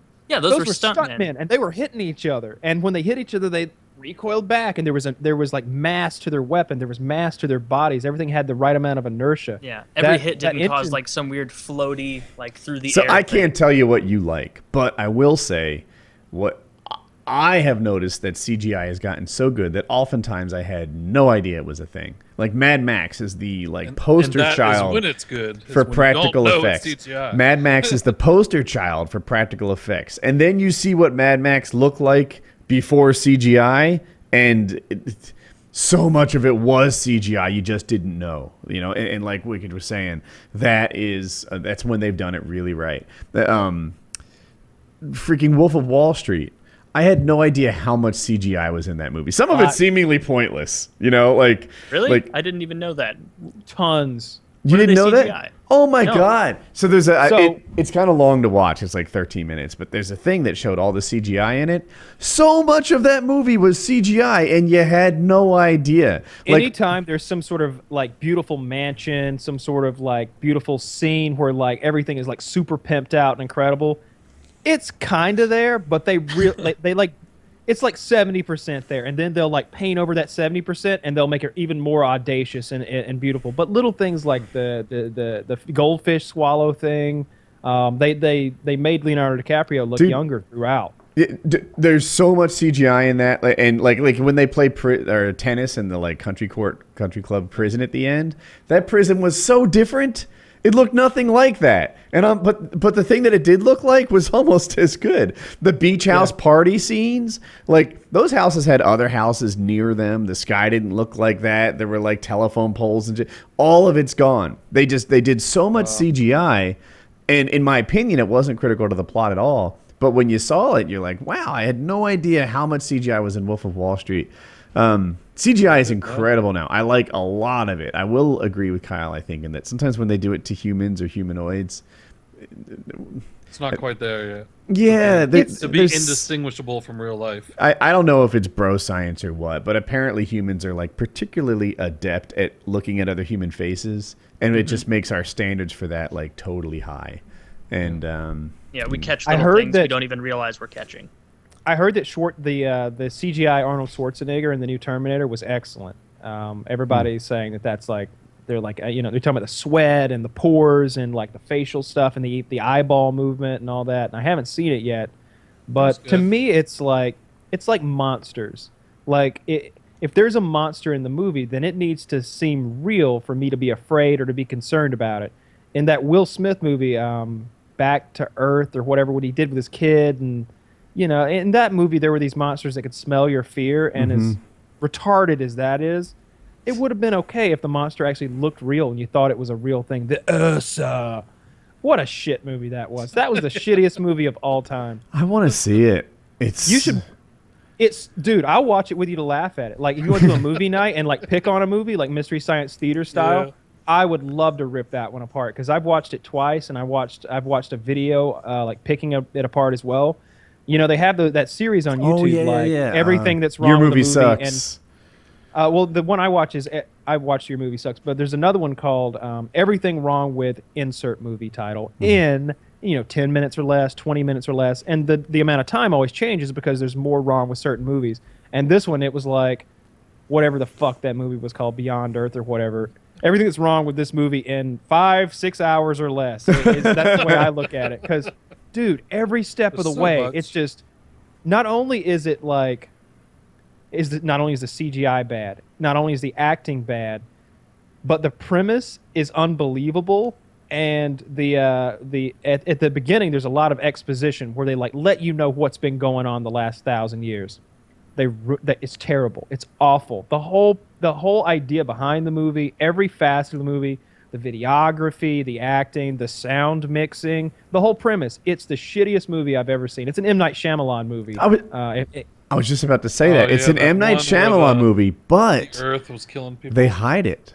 They don't tell you who made this movie. Like it's like they were aware. Either M. Night Shyamalan made it and said, I don't want to be associated with it, or that didn't happen. The movie came out and they didn't want to be associated with M. Night Shyamalan because what was the new M. Night Shyamalan TV show? That was good. I liked it. He's got his new movie. So if you look at the curve of M. Night Shyamalan movies, it starts out with the Sixth Sense, and the curve is the money it's making and the ratings of the movie, and then it dips down with Unbreakable, and then down farther with Signs, and there's Lady in the Water, and there's The Happening. And there's a couple more, and it goes really low. and lately, and then at the very bottom, there's the Avatar, Last Airbender, and since then it's been steadily coming back up. Beyond and his Earth. last movie, The Visit, is his latest movie, and apparently he funded the thing himself, $5 million. He completely funded the movie for $5 million out of his own pocket. It's made over $100 million, Really? and it's come back on that curve of movies till it's on the same level as Unbreakable, I think. I like that. I still don't trust this guy. I remember, I think Time Magazine had his picture on the cover, and it said the next Steven Spielberg. ... That was before The Village and that huge slew of garbage. Yeah, What was The Happening?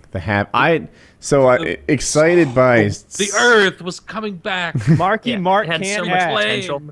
excited by Sixth Sense, Unbreakable, and Signs. A lot of people say Signs wasn't as good, but for me personally, I loved Signs. Yeah, I do too. And then I went to see The Happening, and it was a whole movie waiting for the movie to start. Yeah, and So The lame. Village, that got bad reviews, but I didn't think it was horrible. The Village here's the was problem with The Village. depressingly bad. It was that There's one. mentally I didn't think it was that handicapped bad. guy who was flirting with the one chick. Everything he did was ridiculous. They are somehow living in this little quadrant of forest, and the evil people keep them inside by dressing like bears, basically, and running around the woods like maniacs. It was just, You watched the whole movie, right? You saw the twist Yeah, I ending? watched the whole thing. So Oh here's my the God, reason- it's modern days. So here's the reason that failed. That failed because if you remember the marketing, I saw this shit in theaters. The marketing campaign was this. It was a monster movie. It was like, don't go out. It looked like it was 18th century, 1700s. It looked like these were like pilgrims, pioneers, something like that on the East Coast, in a new land. And it looked like there were monsters in that new land. And I was like, oh, this is going to be so fucking cool. These are like, they're like pilgrims or whatever, and they're going to be hyper religious. And then, maybe they'll make this a thing where, I didn't know what they were going to do, but I liked the idea of like some sort of werewolf monster and Shyamalan. And it was just shit when I found out what was actually going on. It was like, this isn't the movie I signed up for. It reminded me of The Grey with Liam Neeson when I wanted a wolf fighting movie, and I got a cancer movie. And a survival. Like dealing with, it was a movie about dealing with accepting loss or something like that, I would say. Even it was The awful. Grey, I liked The Grey too. I'm not that I liked much it of a way more than critic, The I Village. guess. I didn't realize the Village ending was even a twist. I'm gonna get until Wicked other to people review were all my like, Did you videos. realize what the twist was? I liked it. It was modern days. It was like Stop they laid ruining it. No, those elders laid it on so thick, that whole beginning of the movie of like, you can't go out there, you can't go, like, it wasn't just like a subtle like there's monsters in the woods. It was like, it was so slathered on that my thought process seeing it was like, why are these maniacs making everybody else dress up like they're in the past instead of going out into the world? Like I at There no are point thought that it was actually in the past. I can think of at least 10 or 20 Twilight Zone episodes that have better twist endings than that movie. Let's just make any one of those. Just pick a random episode of Twilight Zone and make that. That movie was shit. And then excellent show. the rest of his movies were shit. Unbreakable is amazing. Signs is really good. And I've seen it maybe Wayward 4 or 5 Pines. times. Did you watch Wayward Pines? Haven't heard of it. It was good. That's M. Oh, you Night liked it? Shyamalan. Okay. Yeah, I did. I thought it was good. You're a very positive moviegoer. I want to go to the theater with you. Yeah. It's like, Like, what? It could be worse. And that's I'm a TV harsh. series. That's a TV series. Oh. So, but he was. I feel like I'm pretty the harsh on executive movies. producer. There's- What did you think of the second season of Heroes, Wicked? What, this new reboot? No, the you're second talking about season. when it went out. Mhm. I could barely remember it. I remember. I bet you started to liked get it. A little ridiculous. I know. I watched such it all. fucking shit. Was that the show Like- with Pantene or whatever? Pantieri. Yeah, Yeah. yeah, The yeah. watchmaker was starting I got some like, pictures of her stealing vagina everyone's I wanna see. ability. Yeah. She that show, the first season was great, and it looked like they were built. I like shows that build up this big like mythology, and the show feels older than it really is, and it's really deep. Like I like knowing that The universe yeah. is developed. Yeah, exactly. I like that. I like a rich universe within the movie or television show, whatever it may be.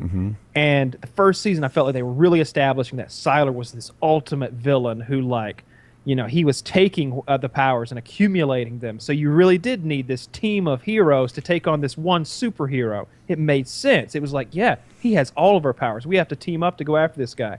The problem was Hero could like manipulate time and space. Okay, so super OP. That was a problem off the beginning. And then then they started making rules for Hero that didn't exist at first. Like he was trying to bring Cherry back to life or something, the waitress. And he tried like hundreds of times, and he couldn't bring people. So now it's like, all right, we built a rule where he can't bring people back to life because he was so OP that nothing mattered so long as Hero existed. They had to nerf him. And then they started nerfing him further, where like basically he had no powers because you'd get a bloody nose anytime he used his power. And he was constantly losing his power, and it was like they would just. It felt to me like every 4 episodes they just started a cycle over again, and it was several cycles. But the main cycle I'm talking about is the evil versus good character cycle. Peter would be evil this episode. He'd be good 3 episodes later, and by the end of the season, he'd be evil again. Or Peter's brother, who, not I feel like Peter got evil at least once, but Peter's brother, the senator or whatever his name was, that guy constantly back and forth, and it was like that with a lot of the characters. Certainly, Hayden Panettiere's father, the glasses-wearing agent who knew about all this. Constantly going back and forth from good and evil, and that it was the writer's strike that did that. That's what ruined that show for me and for everyone. In my opinion, that's what ruined Lost. I don't know which season of The Office falls within that time period, but I don't know either. But man, that ruined a lot of entertainment. It did. Lost for me, it's like it really caught my attention, and like it was so, what's happening next week? It drove me insane, and I really felt let down. Like in the end, it's like, well, that was a long journey for what it led to. I guess. And there were so many questions Lost that it didn't answer. Lost was like an hour-long trailer for more Lost every week. And then the trailer that you're waiting to, like, I can't wait to see what happens with this. They just dropped that and head in a new direction. What's in the hatch? Oh my God, what's the clock do? Right, and then all of a sudden, like, I still don't know what the numbers are for. They're pretty much nothing, right? Remember Walt had all these powers? Like, when he wanted the guitar to appear, the island gave him a guitar. When Walt, like, thought of a dead bird or something, he scared his parents off with all the polar bear, all that shit was never like properly explained. And someone's going to say the polar bear was a Dharma experiment or something, but it didn't tie in because Walt saw a polar bear in a comic book, and then all of a sudden there's a polar bear in real world, and they pretty much told you Walt made that happen, and everything could be. There was a flashback where Walt like totally has this like interaction where like he makes a bird die or something. Like that. And the island could totally be explained by Walt willing the plane down. That's one thing. And then the island could totally be explained by Hurley being in a like mental health ward or something like that, and being in love with someone else, and then that's or that just they're all dead, and then they're all dead, and then the time traveling, and none of it like. There were so many unanswered questions, even after all the questions were answered. It was like, no. Don't pretend that you wrapped this thing up and put a bow on it. Fuck you. Like, where's Walt in this? Abrams directed that thing, I didn't know that. The pilot was the most expensive television pilot of all time. It cost almost $14 million. They had to move those. So the planes you see in the pilot, they're crashed on the beach and the planes there. They actually went and they brought those planes there. That's Hawaii. They had to I think it cost it was hundreds of thousands of dollars to get that done. So most expensive television pilot of all time. Most expensive isn't always as cool as you think. Like it's like, it's the most expensive ever. They filmed it in Hawaii. That's pilot, a lot of it. It was pretty crazy. The plane crash and the flames going, and stuff. It was crazy. But it was a plane crash. Got sucked. Remember the guy gets sucked into the engine, then the engine explodes. Yeah, there was like one special effects scene towards the very start of the pilot, and the rest of it was just people running around in the woods. The jungle. I don't think you're remembering it well. Then Go on. There was a lot of special effects. There's on a lot beach. of mysteries and the smoke monster and. Is that the show first worth episode? watching at all? No, Everyone who saw the end said I would not. no. I would not go down that road. Don't. At the time, I was so into it. Like, Mm-hmm. I wanted to know I just more. remember when like this, whatever season it was, when like it begins by showing off a character who lives in a bunker underground on the island, and he's going about his daily routine of like eating his powdered food or whatever, and running on his treadmill and listening to his opera music and like brushing his teeth. And then like an alarm goes off. It's like, and he like grabs like a machine gun and is like up the ladder back into the jungle, and you realize he's on the island with our survivors. I don't remember what happened the rest of that season, but I guarantee it didn't fucking matter. I think he was flipping a switch. He was flipping a switch, and he thought if he didn't flip that switch, that like the world was going to end, or the island was going to turn inside out, or like he was going to get sucked into his own asshole or something. I guarantee a at the missile end, site or something that if they you didn't do flip it, the switch, will go and off. nothing happened. Dude, that it was the signs. Remember, they were like they gave you a little flash of like spray paint graffiti is what I'm looking for on the wall, and you're like, oh my god, everyone's dissecting the graffiti. I'm online back when the internet was new, like just like, learning more about Lost and people dissecting and sharing thoughts on the graffiti on the wall. None of it mattered. This show dropped clues everywhere and never like That followed were up on them. pointless. Yeah. Pointless. It led Everything's us so nowhere. fucking pointless. There was a time when I could tell you the numbers. Just to be a mystery that was never answered. Yeah, and all of them like tied in. It was like they had an idea that they were going to run with, and then headed a new direction, and then a new direction, and then a new direction, and it was Always kept you on your toes. Never know. I think that you had the original writers, and I think that maybe they had this plan. Mm-hmm. You know, they're like, okay, so this is what. Hey guys, gather around. Guess what? The island doesn't even exist. It's all a computer simulation. Their minds are in there. They recovered their bodies from the plane crash. They've got their brains inside this simulation, and they just keep reliving the events that put them in the coma over and over. That's what's really going on. Now let's write a show around that. It's gonna be crazy. It could be anything. Like no dude, one did that. Like, or if they did, the do plane that, crashes. then when the writers The quit, island gives they them lost it. superpowers. Walt has superpowers. Locke has superpowers. You know, this guy kicks his dick. Yeah, like just the fact that he could walk on the island when he was like handicapped. yeah. Broken spine. The island had a will, right? The island had a will. It rewarded you if you did good stuff. It punished you if you did bad stuff. Like the island was like a character early on. Then afterwards, it wasn't. It was just a set. And they got new writers several times throughout the show. And like Kyle said, if they either had a plan, like you said, or they were capable of following a plan.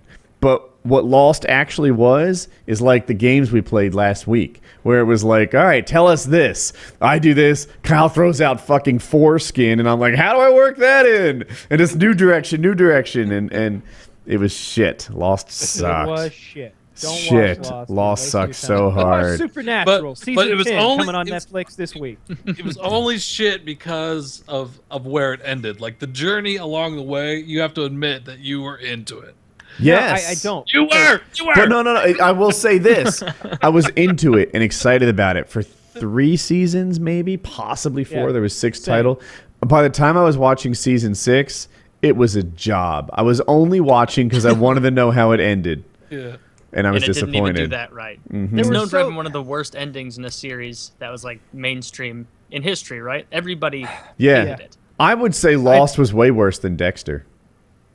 Yeah, I agree. I didn't mind the end of Dexter. Me you know? too. Did he go to Portland? Is that where he went? It could Yeah, be. he was Yeah, a something like lumberjack. that. So in season like 4 or 5, or maybe it's early. There's only 5 seasons, I think. So I think in like season 3, he's having this conversation in his imagination, and I think it might be his brother that says it to him. They're talking about like what he should do. He's like, you could always move to Portland and become a lumberjack, and that's what all serial killers do. And he ended up doing it. I thought I just noticed. I that the didn't other day. realize that there was a reference to that. Yeah, I didn't know that. I didn't either. I'm on my second time through, but I'm getting a little bored with it So right the ending now. was just to fulfill a bad joke from like 3 years earlier. I thought the Dexter ending was okay. It was okay. It was widely hated on the internet, but my opinion was it was okay. Yeah, most things If you look are. at the IMBD scores of that series by episode, they're all up there at like 7.8 or something like that. Some of them get up in the 8s, and then this one's like a 3 or something. It's way down there. It's the worst rated episode ever Finale. of that show. Oh. Aren't finales usually rated lower though? Like I don't there are a know. few But- finales that people are like, "Wow, look at how they wrapped it up." Can you believe they got all the loose ends in a neat little row? I've had more Try and bad think of a good one. experiences than good experiences. The Star Treks always have these really shitty endings. It seems You like. know what? 'Cause- Breaking Bad was a great ending. Breaking Bad was Yeah. great. Another one, Parks and Rec, had a really great ending. I haven't I seen haven't it. watched that show. It's a great show. I haven't seen the last Yeah. two seasons. I Well, suppose, they- something like that. It's on I Netflix, won't isn't it? ruin anything, but when Parks and Rec ends, they kind of tell you what becomes of all the players, all the characters, and it's really nice. Like, oh, they sort of wrap everything up. You get to see who's who, and it was cool. You wondered. They answered the questions I wanted answered. Yeah, that's neat. Yeah, that was good. How many seasons are there of that show? Parks There's and like Rec, 7, aren't there? Yeah. 7 or 8, yeah. Yeah, That's there's a all. lot. It's a really good show. New topic. Sure. Yeah. I want to do Kyle's topic. 800-pound man kicked out of a hospital for ordering pizza to his room. Oh, this is great. Is this a video? Should we watch Yeah, it there's a together? video. Cultivating mass. Hold on. Start Are with you the guys- giant slab of marble. I'm gonna play it, and yeah. Is it not He's so queuing? big. All right. He's so So big. I'm queued up at 0. Do you guys want to watch it together? Only Oh, 59 seconds. Also queued at 0. Ready, set, play. Oh, it didn't play right away. no, it's waiting for me too. There's a guy in a red Mine's shirt got one. laying in the back of Yeah. probably a titanium reinforced van. This guy is gigantic. Hold on, we're playing it. And it's a disease. But for the past 80 days, Stephen It's was a getting the help disease. he needed at Rhode Island Hospital, where he lost 20 pounds. But after Stephen violated His face care is so plan heavy by he can't even ordering smile. pizza, Stephen said the hospital Like he's trying to go, no longer but like the muscles required to lift his whole face, he doesn't have it. I can't hear. Gastric bypass. That was their plan. A spokesperson for Rhode Island Hospital tells NBC 10 He they lives can't in the speak back of his about dad's Stephen SUV. or any patient's treatment. And if he comes home and I do get him up the stairs somehow, some way, he's going to go right back to his eating habits. Stephen's How? father says taking his son He's home will be immobile. a death sentence. Wow. So the two men say they'll continue to drive until That's they find sad. a Orders place that pizza. can help. I just don't know where to turn to. I called everybody you could think of in the state of Rhode Island, and nobody seems to be. So you're supposed to lose weight to get down to 550 to get a gastric bypass. He needs to call that Paul Watson guy from Whale Wars. He'd care about this guy. If my dog was fat, I wouldn't be like, oh, he's eating too much. You know, I did like, no, I'm feeding him too much. He's fat because we feed him everything we want. We use him as a garbage disposal. That's why your dog gets fat. That guy is not going to the kitchen and overeating. Yeah, But, when you get I to that mean- extent, it's a lot of enabling that's keeping him that fat. Like you can't stay fat on your own. Even if he could. Well, stand, he's he could- ordering. Yeah, He's you order ordering pizzas, right? But So- I mean, the people that kicked him out or whatever, like they should know, you know, we need to restrict his access to these things if this is going to work, because obviously he has a problem with self-control of being able to, you know, do this on his own. Yeah, So they probably So- shouldn't have kicked him out, but it is kind of, it's like someone at a meth rehab finding a way to sneak that in like a birthday cake or something. So it's kind of disrespectful to the people helping you because you're directly going in their but face. obviously, if you're there because you have a problem, yeah. that I mean, you're going to try to fulfill your needs of Yeah. what you're there to. I feel Couldn't they like get him blacklisted from all the pizza places? Like, couldn't his dad say, like, obviously you don't have a job, but if you get this number, have this flagged to be, no, do not deliver to this fatty because it's out of control and you're actively killing him. Like, no, don't. I like that. I What's the solution? I feel like they shouldn't have kicked him out. It seems like a little harsh. I agree with everything you said, but it is flat out disrespectful. These people are trying to help him. It's expensive, I'm sure. I don't know if he's paying for it, but I'm guessing he's not because they kicked him out and they're just like, dude, you can't order pizza. Eating disorder is a weird thing. Like I've come to have a better understanding of it. I'm sure to him it's an addiction as compulsive as, you know, crack is to a crack addict or, you know, heroin user. Oh, yeah, like definitely. it's not like It's not like, oh, why did you order that pizza? You were being disrespectful, like he made some conscious decision to be a bad person. I'm sure he felt bad. He's like, oh, I can't help myself. I want this pizza, That's true. He's not dabbling in his food That addiction. feel He's bad. full on. Yeah, he's hardcore. That feel bad thing, though, I feel like that might be unique to food addictions. People will argue about the word addiction, but I suspect people who are doing heroin, are like, oh, I have to do this. It makes me get well. I feel good again. I feel happy, etc. But I don't think they kick themselves in the ass quite as much as food addiction sufferers, right? When someone eats way too much. Once you get to a point where your life's in total shambles and you're living in the streets and I know that the reason that I'm here is from this drug that is taking over my life. I want to quit, but just one more, I think there's people in those empathize more positions. I just with don't food think addiction. Like they empathize they more could with relate food with it addiction more. because, you don't need. Not everybody has done meth, and not everybody's going to do meth. But we all understand, you need food. Like if you needed a little bit of meth every day to get by, we'd look at meth heads like, oh, those poor bastards. They just couldn't control their meth intake, and we all need it to survive. But I think that's the only difference in why people empathize more. But it is an addiction just the same. I feel for the food I can relate to it from nicotine addiction. The thing about a smoker, for example, there's a heavy addiction to it, but I don't think smokers hate themselves. If anything, they like themselves. They like their fellow smokers. They like their smoking breaks. They like the conversations that they've had outside buildings in their little, dog park area thing that they make them stand in. I smoked for 18 years, and I got to the point where I hated it. I hated the smell. I hated that it stained my teeth. I hated everything about it except for the fact that it calmed my nicodemon that I was craving, the nicotine, And so I replaced it with vaping, and I don't have the negative aspects of, the smells of, it smells good. It smells fruity. So, No, is there nicotine in your vape? yes, a lot. 18 milligrams. It's not a thing that means anything to me, but I know I know a lot means a lot. But I just maybe I'm wrong about this, but I don't imagine that people doing cocaine and heroin and crack or whatever are kicking themselves in the ass while doing it quite like eaters are. Eaters are having ice cream or pizza or whatever, mad at themselves during the consumption. And I feel like that's unique to eating. Whereas heroin guys are enjoying the consumption. They're like, yeah, it's I'm afterwards of the regret of, I did it again. Mm-hmm. Yeah.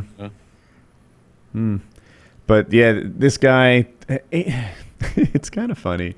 He ordered pizza while he was there, but How did he think it was going to get through?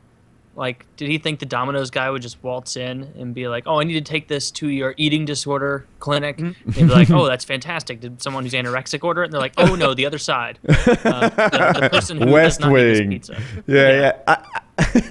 That guy, sad, but And also, what do you expect? He can't get up. So I feel like the enablers are getting off scot-free in this thing, right? If you eat yourself to the point where you can't walk anymore, someone has a feeding disorder. Yeah. Yeah, they like knowing that someone is dependent on them for everything.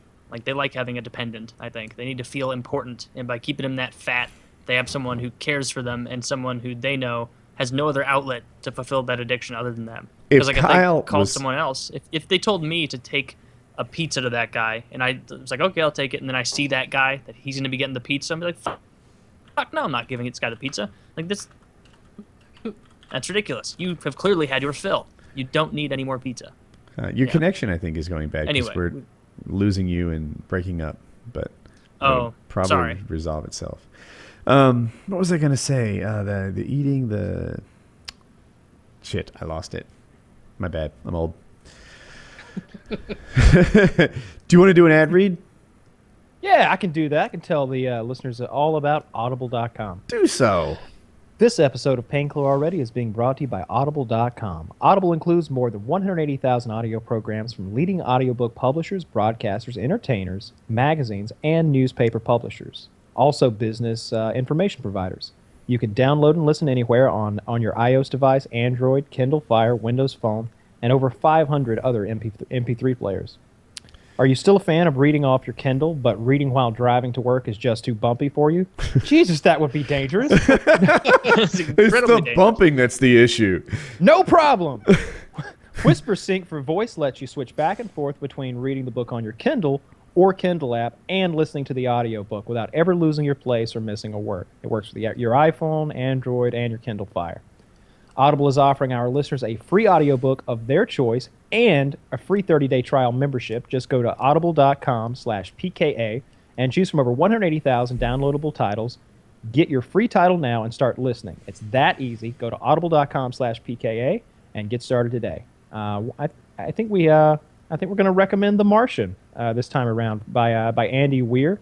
I think that would be a good one to check out. I'm going to actually download that now that I've seen the movie. I want to absorb the book too. The Whisper Sync See how is it the differs. cool thing. People have heard me say this before, but like, if you want to combat piracy, you have to offer something better. And I totally wish I had this for my Game of Thrones books when I read them. You know, Did you guys finish the Audible books on them? I did. Taylor had done it a long time ago. yeah. I got a book and a half to go, but I feel like I've gotten so many spoilers and I've seen the end of the 5th season on TV. I don't think there's too many holes for me. I'm sure there's some like character development I need to catch up on, but I know the broad strokes at this point, and I've had a hard time picking it back up, and I can't find the phone that it's all saved on. But I need to get back to that. But yeah, I wish I had that when I was doing it. I totally would have read and then listened to the car and read, and it had it all sync up. That would have been awesome. But I didn't have that.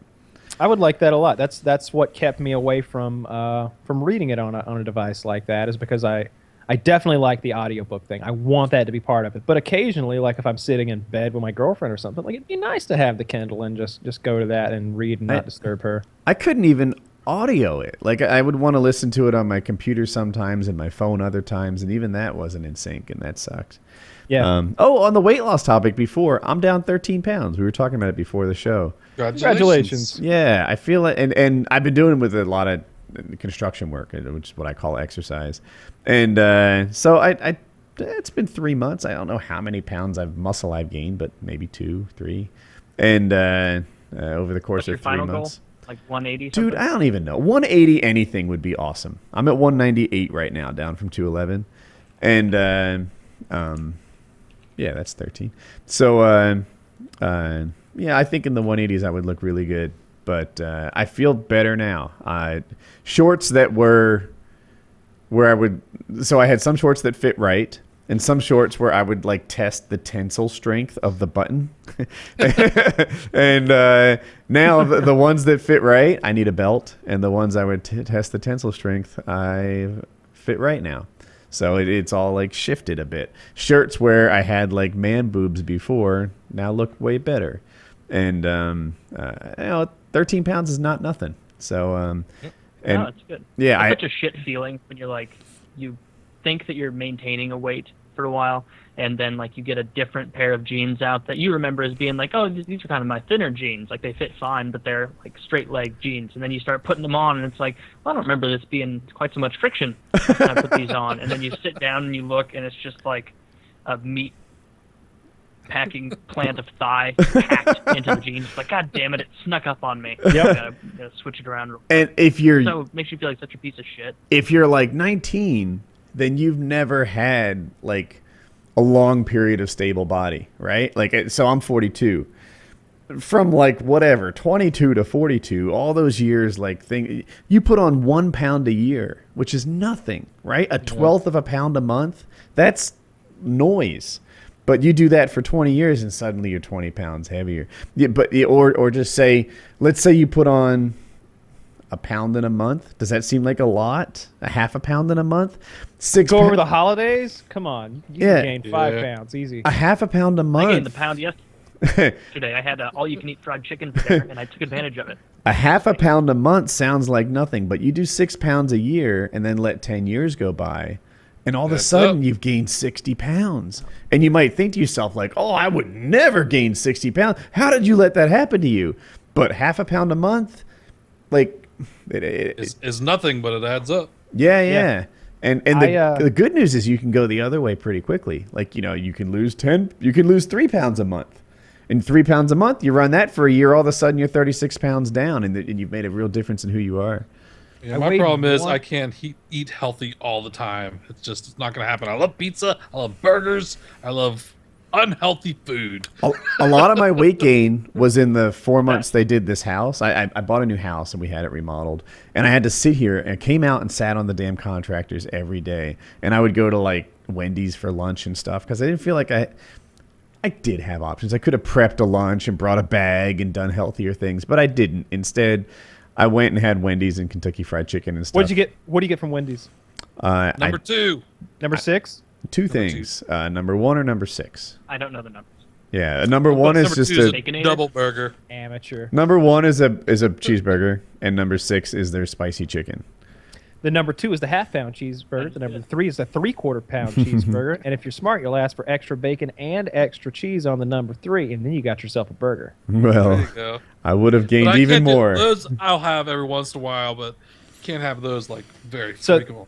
So I weighed 184 going into the survival trip. I came out at 170. No, I weighed 183 going in, came out 174. I have gained those 9 pounds back now, plus 1 more. So I'm about to go on I've already started on my diet. I haven't eaten in about 32 hours now, something like that. I'll eat tomorrow. That's not a yeah, that's not a diet. That's starvation. Yeah, it's the Auschwitz plan. It's like fasting. I'll start the diet off by going 36 hours without eating, and then from then on I'll switch to like 3 meals a day, like 400 calories a day, and I'll do that for 3 weeks, and I'll be right back down to my other weight, and then I'll probably start working out a little bit, and I'll be right back to where I was. I've been losing weight real slow. 13 pounds over like 3 or 4 months. One of those. It's like June or July I started. It's not that impressive, but it's slow and it's constant and it's the right way. And I've just been making like subtle adjustments. Like I of course I eat out less. Midnight snacking's been kind of cut off most of the time. Maybe every 2 weeks or something I'll do it. I like binge eating. I really enjoy binge eating. Me too. Everybody does. So and I want to be able to do it a lot. Like 1 binge meal a month is not enough. I want 3 or 4 a week. So the only way to do it is to go like crash diet, lose the weight, and then gorge again and gain it back, and just bounce back and forth 10 pounds, constantly. No, for those of you debating this approach, that is not the only way. Let me tell you, it is not binge like a maniac on, Taylor, Taco Bell and then don't eat. Can you hang up and come back? I'd like to try that. You're a little fuzzy. Very grainy. Oh, okay. I've been going to Five Guys, and I've updated my meal plan. Love it. So I used to get the bacon cheeseburger, which is 2 patties of meat and cheese, and then I'd get the large Cajun fries, which comes to like 2,400 calories once you got your soda in there. Perfect. But recently, I said, no, don't give me the double bacon cheeseburger. Give me just a single bacon cheeseburger, the large Cajun fries. We admire your discipline. And a hot dog. A hot dog. Now, I don't know if anyone here has had the hot dog. I've never had the hot dog. Of course not. It's Five Guys burgers and fries. Why would you waste that trip to that wonderful burger mecca with a hot dog? But trust me, you want to try this hot dog. First of all, it's like they cut the bread and I get bacon and cheese and relish and mustard and hot sauce. Hate mustard. Mayonnaise. Adults don't put ketchup on hot dogs. And love ketchup. Stop this. Stop it. I'll put whatever the fuck I want on my hot dog. I don't even like ketchup on them, but I don't like the elitist hot doggery going on here. I will put ketchup just to rebel.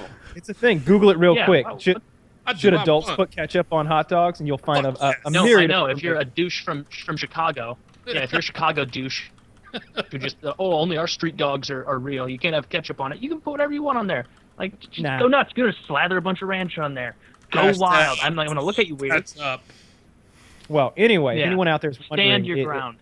The hot dogs are excellent. You should definitely try them. However, that meal that I've been putting together lately is over 2,700 calories, and so it's very nice. It's so goddamn good, though. It's so good. I bet it's so satisfying at the end. Oh, you're so full and greasy. For a long time, I've maintained that Kyle won't be able to keep this up forever, right? Kyle's still in his 20s, but that doesn't last forever. Fast forward 10 years and we'll see. But I don't know. 5 when I started my upward, Kyle's outward expansion. Kyle has not done that, and he's 29. That's good. How's Some that? people don't. Like, I have an aunt that lived way in. Well, she's The still trick is but vanity. She's thin and she eats whatever she wants. Some people just have the right metabolism to be able to burn whatever. I I don't was believe like, in metabolism anymore. I read that metabolism goes up is like 5% difference from one end of the spectrum to the other. I think but we've it really covered is, the small additions, how that works.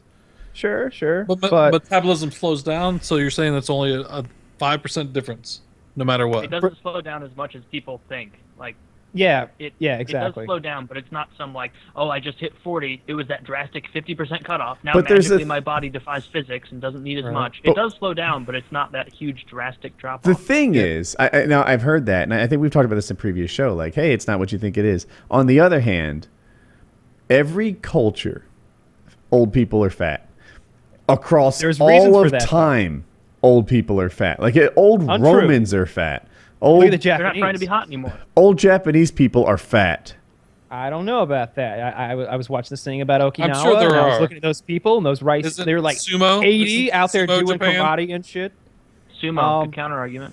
Those guys aren't that big. They're like those guys are like 220 on average, I think. Well, There's that's definitely bigger, like 300, 400. Yeah. Oh, Those guys are sumo big. wrestlers? Yeah, they're quite big. Yeah. All Yeah. right, let's see what the average weight of a sumo wrestler is. I bet it's closer to 200. Well, than we're not 300. talking about averages. We're No. talking about you're saying no fat people exist. I in wonder if Japan. they get heavier as they get older. It's just out of control. Yeah, I heard the thing, but my counter was it seems like every culture, the old people are fatter. Every time period. Like I bet if you go to Rome and Egypt, that the old people are pretty fat. I'm sure on A lot of that also has averages, to do with the fact- 100 years ago, yeah. people were much thinner than they are now because now we're eating, Yeah. high fructose corn syrup with, saturated fats that are I think harvested. that old people get fat because they are less physically active and they're less sexually active and they just don't care anymore. don't they're care they're, anymore. they're Yeah. they're set in their ways. They've already like reproduced. They've got a long-term relationship most likely, and it just doesn't matter as much anymore. And as they get older and more rickety, they're not able to get out there and run that mile a day that they used to be able to, and they start eating like shit. I feel don't think like it's care is not the thing, right? Like I bet if you talk think to it an is. average woman who's like 48, she's not like, I don't even care that I got fat. I bet it has a huge don't impact on care her enough. sense of self-worth. And Yeah. it was just easy for her to be thin when she was 22. And a lot of it comes with like my career of an office job for 8 hours a day, and then come home to my hobby of sitting in front of a monitor and playing video games. I'm sure that has led a lot to the sedentary lifestyle, adding plus liking to eat burgers and pizza on top of that. Yeah. The trick is vanity. You have to be a vain person. You have to care about your physical appearance, and you have to like getting laid. And I feel like that's what drives me. And I mean, I'm on the, self-shaming. I don't want to look pudgy. If I upload a video, I don't want a million people or whatever looking at me like, you're getting fat there, huh? You're getting fat because all you gotta do is like show a little double chin one time, and you're a fat ass all of a sudden. The public's harsh. And also, I want my clothes to fit. I want my girlfriend to find me attractive. I want to look in the mirror and be happy with what I see. So every time I start getting to the borders of that, where I feel like I'm getting away from that, it's time to go to whatever means are necessary to lose 10 to 12 pounds. And then 10 pounds is like 50,000 calories of fun you get to have once you burn that off. And it only takes me about How long have you 2 weeks. fasted the longest? on that survival trip, I guess there were periods where, no, I guess not. I don't know. Like without any food whatsoever. Maybe like 40 hours, almost 2 days, something like that. Yeah. Well, I've done like the master cleanse where they have this drink. It's like the lemonade, Cajun And the cayenne spices and pepper. stuff. Yeah, cayenne pepper. I did that for 14 days. That was Oh shit. yeah. 14 that's- days of just out of lemon control. water? Yeah, I was definitely sick of that shit. But how much did you lose in 2 weeks? Oh, I don't remember. It was probably 30 pounds or something.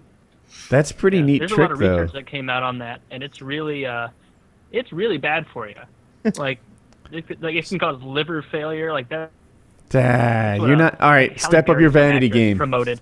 Yeah. You're not vain Yeah, enough. you're right. I should just be more vain. No, you don't need to be that like drinking shakes and that shit. Just self-shame yourself. Like I'm sure Kyle does self-shaming all the time. I self-shame myself today. Like if I think like if I notice a few pounds adding on, and, like I'm like getting in the shower and I look in the mirror and I'm like, look at that fat. Oh my god, it's me. Like what's like I can see like 4 pounds worth. Yeah. Me right Your now. body So, starts You have to burning nip at the fat. bugs. And sometimes it'll be water weight. You'll just be bloated. Like I'll be thinking that I'm like, I'm looking really pudgy today, and I'll go and I'll run. I'll run for maybe an hour. I don't know. For me, that's not that far because I use like the elliptical machine with weird inclines and stuff. But maybe I'll do 3 miles or something like that on some awful course or something like that. And by the end of it, I feel like I've sweated out like a gallon or something like that. I'll lose a quarter pound or half a pound easy. I When did. you ate or drank the day before, like if like yesterday I ate way too much, an inappropriate amount of fried chicken, asking them to go back and get me more plates, but it was all you can eat and I'm not going to lose money. And so like I woke up this morning and it was just like, oh, look at you piece of shit. Like I was so bloated, like I looked like a distended belly from like those African kids. Did you immediately have to eat. take like? Did you wake Not up and even immediately fried. have like an emergency shit to take? Oh yeah, yeah. It wasn't even wake up. It was like it was. I So had been In the middle of the night. at 7:30 in the morning, and it was like, I gotta go got right shit. now. Like, yeah. yeah. See, when I'm eating like shit, that's every morning for me, every day. I wake up and I'm like, oh, got a shit. You gotta go yeah, right when then and there. Because the night before, my like I'll diet- start at like 8 No, go p.m. ahead. or something like that, and I'll have like 5 meals by the time I go to sleep. Like there'll be like a bowl of cereal, and there'll be some hot pockets, maybe some pizza rolls. There'll be some spicy rice that I'll make myself, and then there might be a fast food meal mixed in there with some potato chips. Like by the time the morning comes Yeah. around, if anybody's in that shower before me, they better get the fuck out. It's about to get rough in there. Oh, yeah. We were talking about Often- self-shaming, and like I hopped on the scale today, hit 198, which was it's not a new low, but it's the lowest number I've seen, so that's good, right? And I was like, all right, good, but I wasn't happy. I went to the bathroom afterwards, and the posture, like elbows on knees, and I'm like holding my like belly fat, like, no, you're not done, you fat fucking piece of shit. Yeah, you lose 13 more, you jackass. Yeah. Oh, But it could get look to at me, a Woody. Can't negative. get anything done. Like, That could be a negative. Like people that are bulimic or anorexic are the extreme scale of the self-shaming, poor image of themselves that it just gets out of hand. Yeah, So you be gotta- realistic. I Yeah. mean, don't be ridiculous out Yeah. there. Like Yeah. I don't know how that happens. Like when they look at themselves and they're a skeleton and they think that's hot. Or they think they're fat. It's hot. Yeah, I'm going for like tone and trim. Like I'm not going for Skeletor. The skeleton, like you see the extreme examples, and it's really bad. But sometimes they'll be like, "Look at this woman; she's underweight," and it's like, not bad, not bad. Yeah. No, yeah. Keep it Oh, up. there's Yeah. an extreme. yeah, a little underweight that works for you. Yeah. Yeah, you look Kyle, what you were hungry. I talking like about it. with the- yeah. Ooh, look like you haven't eaten as long as Kyle has. Probably longer. Yeah. Kyle, you were talking about your shits with, like I know you do like the bounce back between healthy and then just carnage for a while. Every time you switch back to the healthy part of your diet, isn't it always just like a why did I quit this as far as your shits go? Like 'cause when you're taking a shit and you're eating healthy, it's like, oh, it's 9:30 in the morning. I guess I'm gonna go have my morning shit, and It's a then much I'll go on with healthier my day. There will be there will be no Not fear much there. cleanup. When when you eat like the high shit, fat every time content shits are messy. every time you leave the house on a shit diet, it's a roulette of whether or not there's going to be an emergency, like immediately, like, and I've that's happened to me driving around. It's like I'll leave somewhere on a 20-minute drive, 5 minutes in, I don't even think about having to take a shit. 6.5 minutes in, I'm sweating and looking for an exit. Like I got to get out of here now, or I'm going to shit my car. It's awful. I have a so I have a 5-second video clip to play about healthy poops. Like this is from this is pretty funny. This is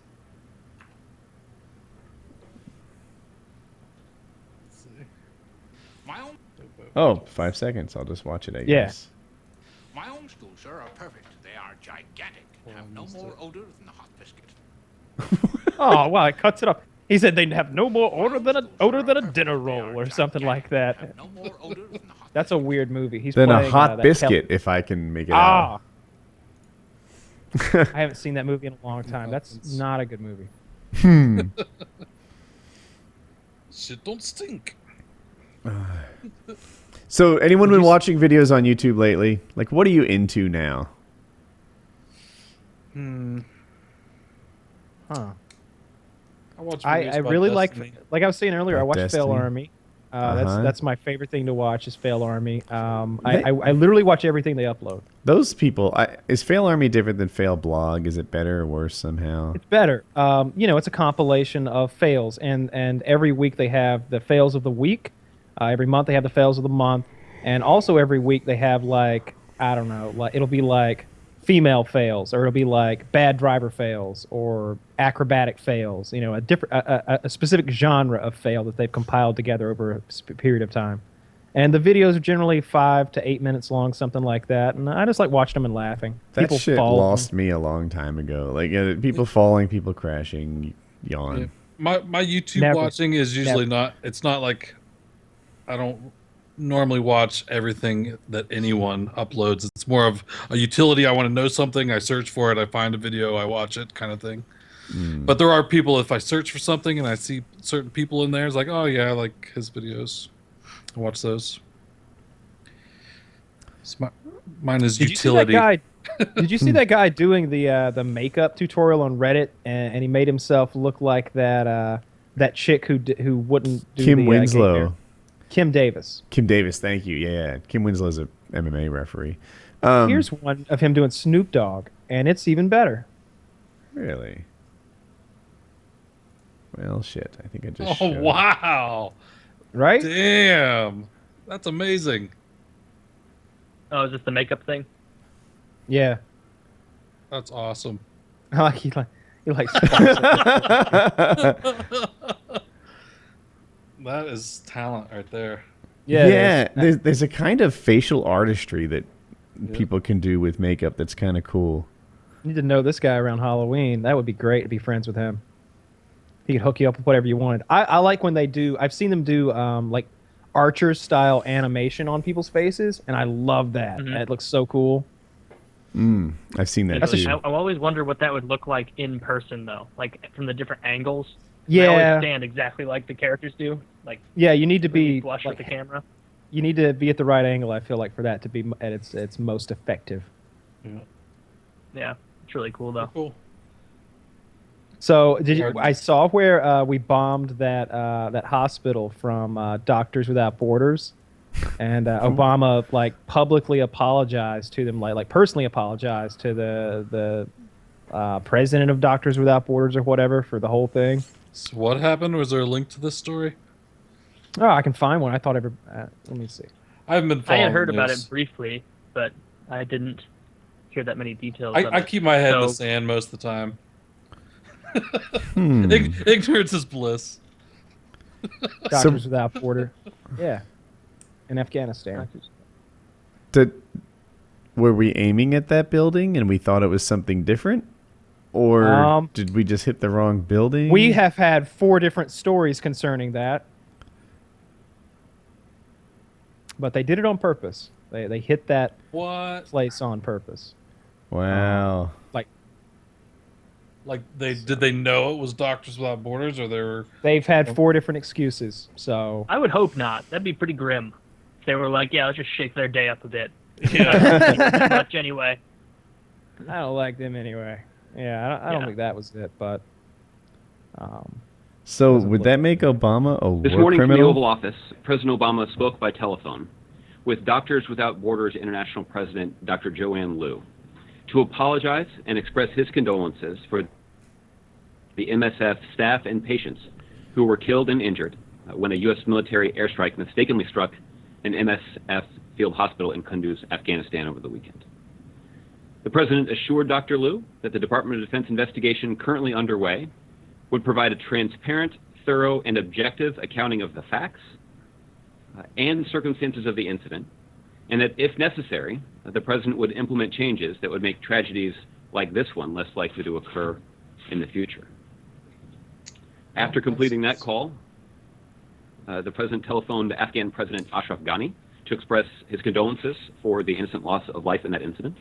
The president commended the bravery of Afghan National Defense and Security Forces in securing Kunduz, and noted that he looked forward to continuing to work closely with President Ghani, the Afghan government, to support their efforts to provide security for the Afghan people. Well, that sucks. Yeah, that's exactly what I was thinking. Same words. Yep. I'm sure, was that like a drone strike? I evaluate myself, right? When Bush did shit like this, and he was bombing hospitals or just allowing bad things to happen, it was like, you're incompetent. You suck so much. You started this war. You're terrible, etc.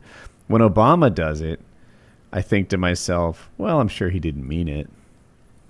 And Well, yeah, because you like Obama. I do like Obama, and I didn't like Bush. And I feel like I'm even partly right. I feel like Bush just gave less of a shit or understood that mistakes happen in war, and or maybe I'm I think he definitely biased. gave a shit.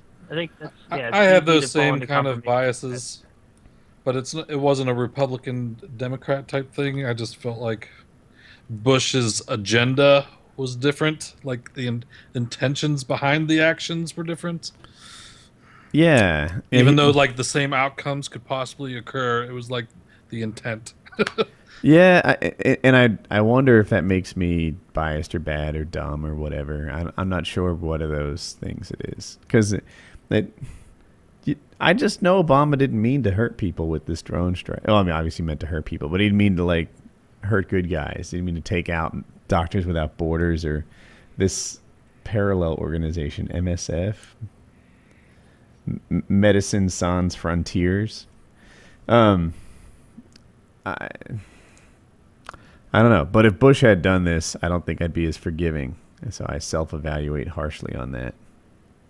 Yeah. Yeah, if Bush had done this, it would have been a huge parade of, look at this idiot fumbling around again. Like, much less so. And I guess there was some reason for that, because he did tend to trip into things more often, or at least it was more publicized, because he kind of gave off that vibe of a yuck, you know. Yeah. Just up here doing my best. Oh, you want a war? Bring it on. Yeah, right. Meanwhile, like, people's children are out there fighting for America. Like, don't bring it on. Why would you say that? Right. Yeah. But How this sucks. many people died? Let's see. This. Oh, here it is. Killed 12 medical staff and at least 10 patients, 3 of them children. Man. That's actually, I was expecting a lot more than that. Another 37 were wounded. Yeah, 37 wounded.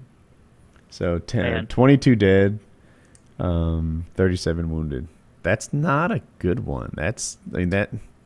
That's a bad day. That's definitely bad.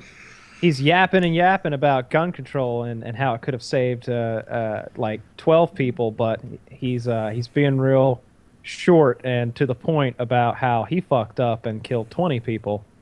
22. Yeah. 22. Yeah, probably more, because not all those injuries are stubbed toes and splinters. Some of them have got to be pretty grievous. They could end up dying too. Could be. Yeah, that's rough. I also saw that Iran's in the region in Syria now, and they got ships in the Caspian Sea, and I guess they shot a bunch of missiles the other day, or into Syria, and they actually landed in Iran. So they bombed Iran. The Russians did. That was today. I think. Oh, the Russians bombed Iran by accident. Yeah. Oh, I'm so glad we didn't do that. Right. Oh man. That whole thing's interesting. A lot of strikes. I heard that they conscripted 150,000 men to the army, and I read reports that was, quote, to wipe out ISIS or something like that. I'm interested to see what Russia's going to do in that region. I feel like we've created a bit of a power vacuum by kind of pulling out the way we have. and Russia's trying to fill it and become more influential with countries like the Saudis and everybody else who's in the area, saying, the U.S. can't keep you safe anymore, but we can. I feel like it's bad on a global scale what's going on over there currently. I just don't trust the Russians. I don't trust the Americans either, but I definitely don't trust the Russians. I listened to Putin's speech the other day, and man, he made a lot of sense about some stuff. But you can't believe him any more than you believe our politicians. But he was saying, basically, the U.S. isn't trying to kill ISIS. It's clear they're not trying to kill ISIS. Look at how they're fighting this war. We're here to kill ISIS. We're here to kill all the rebels. But in fact, they're propping up the Assad regime and killing the rebels who are directly going after him. Mm-hmm. They're bombing specifically in areas where those rebels, who we consider friendly rebels, we're making advancements. That's where he's bombing the fuck out of them at. Although now I'm hearing, he hit ISIS this, ISIS that. It's really hard to say. It's a I don't good believe anything I old-fashioned read. proxy war. Yeah, I'd heard like that Russia was bombing CIA-backed rebels or something like that, which is in Afghanistan. What was in the 70s, early 80s, the freedom fighters of Afghanistan turned into Mujahideen. Yeah, and they were, the Taliban and pretty much Al Qaeda, which what it ended up being. They were the freedom fighters back in the day. At the end of Rambo 3, it used to say this film is dedicated to the brave Mujahideen, who were, the Afghan fighters who repelled the Russians. Yeah. Now, in the updated version, it says this is dedicated to the gallant people of Afghanistan or something like that instead. Because, that was the premise of Rambo 3.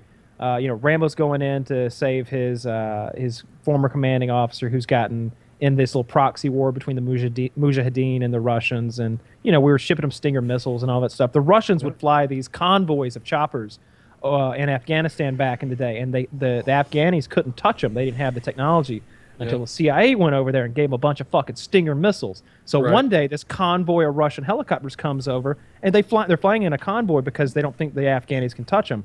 But now the Mujahideen has Stingers, and they wiped out a whole fucking convoy of Russian choppers.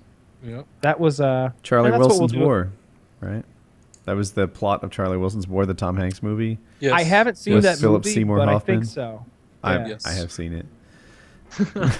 Then it must be. You're the resident expert. I've seen it more than once. That was what that movie was about. So now they're saying that we're doing the same thing to try to overthrow the leader of Syria. No, nobody's saying that. I was just mentioning that because No, I mean I feel like that's what I've heard, and I don't know if it's conspiracy theories or if it's legitimate no, it's what's going news on. outsourced. No, we've been trying to overthrow the Assad regime for a few years now, but not trying very hard. We're doing it with advisors and equipment and weapons and ammunition. And whenever they say advisors, you really need to know that's a couple different things. For one, they're sending special forces guys over there to train people up and help them a little bit, but those guys are actually fighting too. And for another, that often means mercenaries. Lots of mercenaries are involved. Type thing. Not, stuff like that, but not always guys from the U.S. They get lots of mercenaries from South America and bring them over there. It's a huge thing. A lot of the combatants over there are being paid to do what they're doing. And so that's what Putin was pointing out. He was saying, look, the Americans are arming this group and that group and this group because they're saying, down with Assad.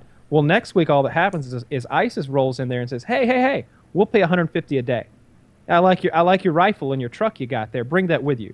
And they're just hiring those people to come fight for them. And some of those people are fine with that. They'll go to the highest bidder, I suppose. That thing is such a mess over there. It's worse than what we had 10 years ago. It's so that's kind of like the So we should go back. U.S. propping up ISIS by proxy of hiring people to go there that eventually work for ISIS.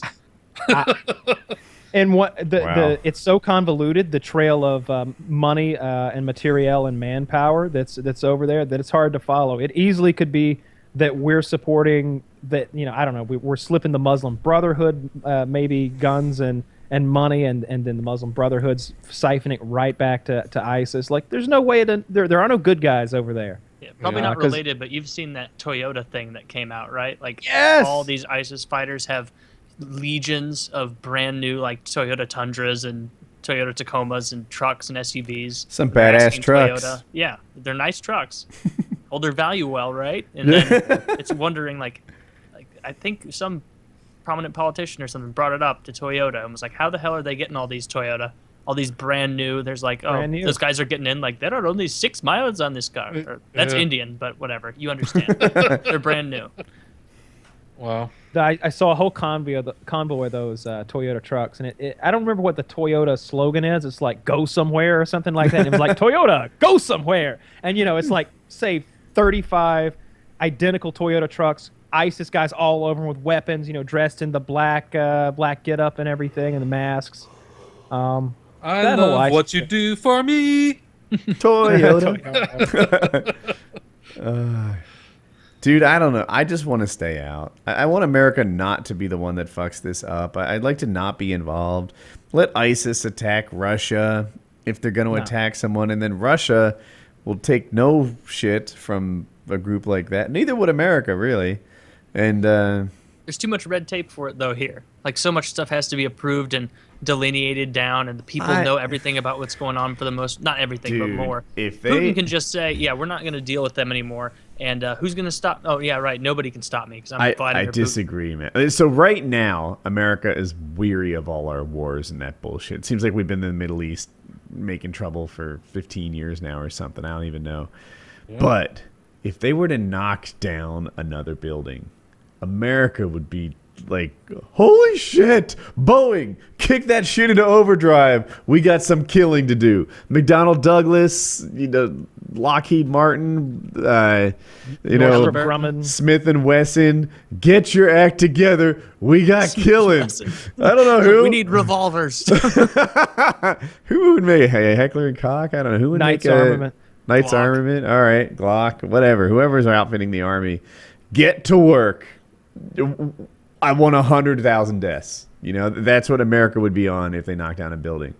Yeah, hopefully there's no people in a dark, smoky room thinking the same thing. But I swear, we need another event. If we had nuked Afghanistan and turned that country into glass, I think America would still be like, well, now we're even. Yeah, probably, because it's just a very sensitive area. But what would be the next target that they would do to elicit a response like Hoover Dam? I'm sorry? Hoover Dam. The Hoover Dam. Oh, it's not like the concrete was even all the way dry. Just make another one. I don't think the Hoover Dam is a. I mean, I don't think they could. It's a toughie, isn't it? I mean, nuclear plant. You hit that with a 747, might be okay.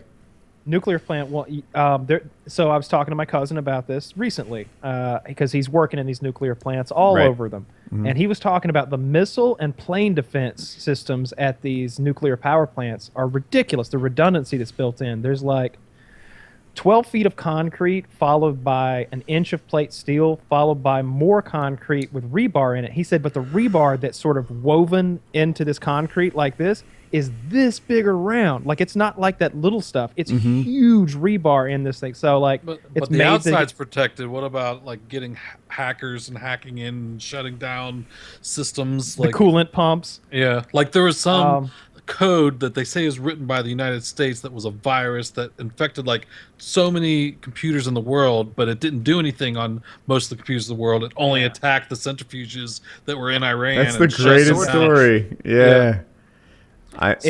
You think ISIS could pull that off?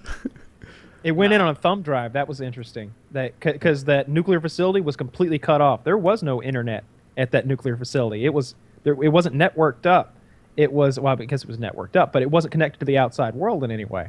So the only way it would work, and they knew the only way it would work, is if someone who's working in that plant goes home and brings it back from home. So this guy had a thumb drive. He brought it back from his home computer, stuck it in his work computer. The worm gets in, speeds those centrifuges up a little bit, and ruins them. Yeah, but the worm was so widespread that it went all over the world. It was everyone could possibly be infected, but it doesn't do anything on anything except for if it's spread network with the centrifuges. Yeah, I don't think they would even attack a nuclear power plant. If they wanted to elicit a human reaction from the Americans, they'd have to attack somewhere like the World Trade Centers where there's a ton of people around, or even the Hoover Dam. Like, there's not that many people around there, right? Like they, But I it feel would- like they it would but just- here's You could, power. yeah, it would be downstream of. Well, I It- don't know. Is Lake Mead dry now? Probably. I don't know. The Hoover Dam makes power. That's why I said that. Hoover Dam. I was just thinking because they want to scare us if they were going to do it. Maybe, or maybe not. They could hit the CDC Center in Atlanta. They could hit a Las Vegas Strip, obviously incredibly populous place. Any sporting stadium, I've always thought would be the scariest possibility because, like, I don't know, Yeah. look at a college football game. You know, look at there's like Ohio 80,000 people. State. You get like Gigantic. 80,000 people in those stadiums. Some of those stadiums, like Happy Valley, I think might hold like 100,000 plus. Could be completely wrong about that, but still, when you've got 80, 100,000 people in one small area like that in a football stadium, it just seems like some sort of gas attack or poison or even just an explosive. A drone spraying something over the whole stadium. Yep, poison. Anything like that. All right, so the Hoover I'm Dam. terrified now. I'm not leaving my house. It makes I'm not 1 to going to 2. sports games. It makes 1 to 2 billion kilowatt hours annually. I don't even know if like that seems like a lot to me. 1.21 seems like a big number. gigawatts. Yeah. But yeah, I heard somewhere that it makes something like 50% of the Northwest's power, like that's individually, like the whole like Seattle would black out and all this crazy stuff. I could be wrong on that, but If they attack our energy infrastructure, I hope they hit some of those bullshit propeller things, windmills in Kansas. Just go down, take one of those out. One dude sitting at home has like his kitchen light go out. Oh well, fuck, we've been terrorized. why do you think that windmills are such bullshit? They just are so expensive, and from the tiny bit of, I can't stress how tiny the amount of research was that I did into it. It doesn't seem like they give very much. Like they don't. It takes a long time for them to pay for themselves. But I feel and like they it's all do. contingent on the weather around them. But on a And- mass scale, like out in West Texas, I know that there's huge fields of these things that are sitting in like barren lands generating power, which that's cool. But if you have a big windmill like outside your house, that would be annoying. They make noise. From Yeah. From what I read, the deal was that you created more pollution in the creation of the windmill itself than you would ever make up for by the clean energy that it produces. So you've been better off if you just burnt coal and just foregone the whole windmill. That fits my narrative. I accept that as fact. Yeah, see, that's the thing. That's the thing. I find that hard to believe. Like, what kind of pollutants are being released by creating a windmill?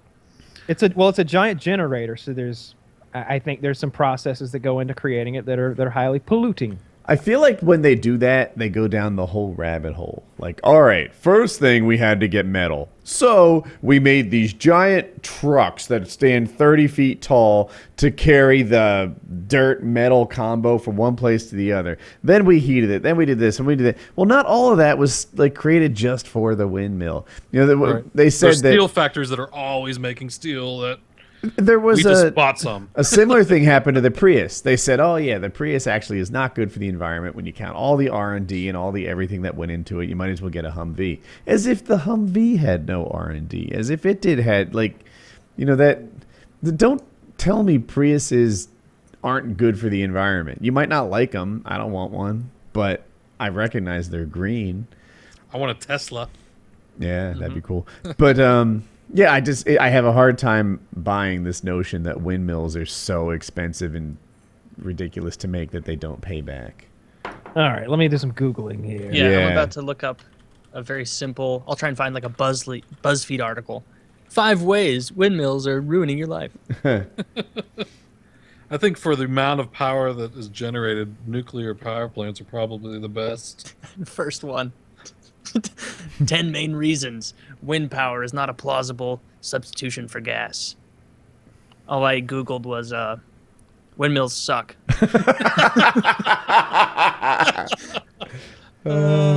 Should have done windmills blow. So what is it? Lay on the bad All things about windmills. All right, this doesn't look like a very good list, but let's see. Only downside to wind power is that it doesn't get work done if there is no wind.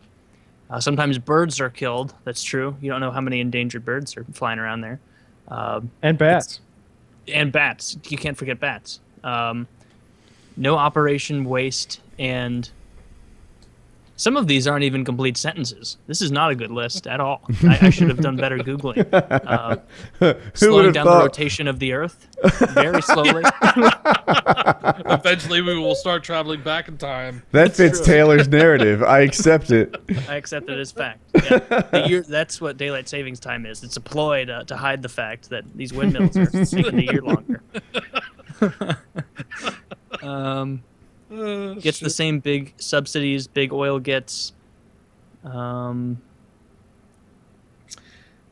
is not reputable. There has to be, no matter how much, like, even environment, eco-friendly, like, oil is a finite resource. Eventually, we're going to have to figure out a way to maintain our energy consumption with alternative means that can last forever. I was going to read from this website, and then I read the tagline at the top. Climate Conversation Group, taking the heat out of global warming. For the first time in history, those shouting, "the end is nigh," are the sane ones, while those of us who say it is not are now the lunatics. Yeah, this is a climate change denying website. That's a shame. Although I did read a little bit or hear a little bit more about, so, you know, they say there's this 97% consensus of scientists on climate change. I learned a little bit about what that's 97% of. It ended up being 75 scientists, and I think 7 or 8 of them were from California. There were more scientists from California than there were from Australia, Europe, and Australia and Europe even. It was mostly United States scientists, and of those, most of them were California-based, and they picked and chose the questions that were asked, and they removed like over 100 scientists from the conversation because they didn't vote the way they wanted them to. So I believe in global warming, and I believe it's caused by human beings. However, that 97% consensus seems to be kind of a made-up number when you look at how it was derived. Well, we know that there is, like, if you release carbon into the atmosphere, there could be the greenhouse effect, and it'll cause the Earth to get warmer. There's no disputing that. So what is the argument of, greenhouse effect does not exist? On a small scale, I just found this. A small wind turbine, as they call it, pays for itself in 14.9 years. Yeah. All right. So, wind power. If it operates make it happen. for 30 years, what's the lifetime of a windmill? Like, how long are they expected to last? Assuming it works perfectly forever. But what you said isn't accepted by a lot of people, including a lot of our politicians. Like, they don't believe what you just said. You're like, but the greenhouse gases go up. I thought that's just a scientific fact. Like, if you build a greenhouse, that is like, it gets hot in there, hot and muggy. A windmill lasts 20 to 25 years. It's the same kind of effect of, right, with carbon dioxide. Not everyone is that believes not that, proven? No, that's science. Sounds good. It's still a theory. Climate, global warming is, and but like the greenhouse effect, is that not calling something a theory is kind of a cop out. Gravity is a theory. Of course it is. Yeah. Wait, isn't gravity a law? No, gravity's a law. But evolution is a theory. But the situation there, evolution's a theory. Gravity's a law. Promise. But it could be demonstrated Newton on a and small Darwin. scale of, if you create an environment like an artificial greenhouse effect, that it can be repeatable and provable. Absolutely, that is true. But the discussion there, and I'm not on this side of the argument, I'm just playing devil's advocate here, is that on a global scale, they don't believe that it translates. They don't believe that there is man-made climate change. They believe that the Earth is continuously going through heating and cooling phases all the time, which is true. Yeah, there's cycles of the sun on like a 14-year cycle of getting more energy output, whatever. I was reading about what they call the Little Ice Age that happened a couple hundred years ago, a while back, when they were talking about how is it the Thames in London that is the Thames River that runs through. They were talking about how that thing used to freeze over solid, and they would have like a winter ice festival out on that thing where everybody would be on the river on the ice. That shit don't happen no more. That shit doesn't freeze anymore. So I'm not I feel like, and there's a big global procession of of the Earth too, that it changes position on like a huge, like what was the On its Mayan orbit. calendar cycle? Yeah. Like there's this huge big cycle too of There's so much going how on. it changes.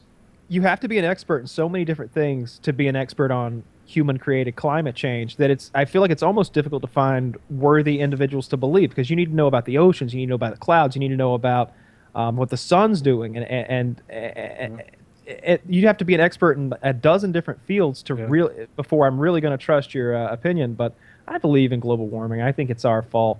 Whether or not we're going to like melt down in the next 50 years or not, I think I don't think that's going to happen. I think we're in a nice sweet spot of it. Like, we'll be long dead before this shit gets real or anything hits the fan. Like, maybe your great-great-grandkids, maybe that is really going to bite them in the ass, but we won't even, like, our tombstones will be fading a little bit. Why did Grandpa have to have a flamethrower? Yeah, why did he have to have 3? Like, the oil that is being burned that is causing the problem will probably be depleted in the next 100 years, and then it won't be a problem anymore after that. The Earth will correct itself.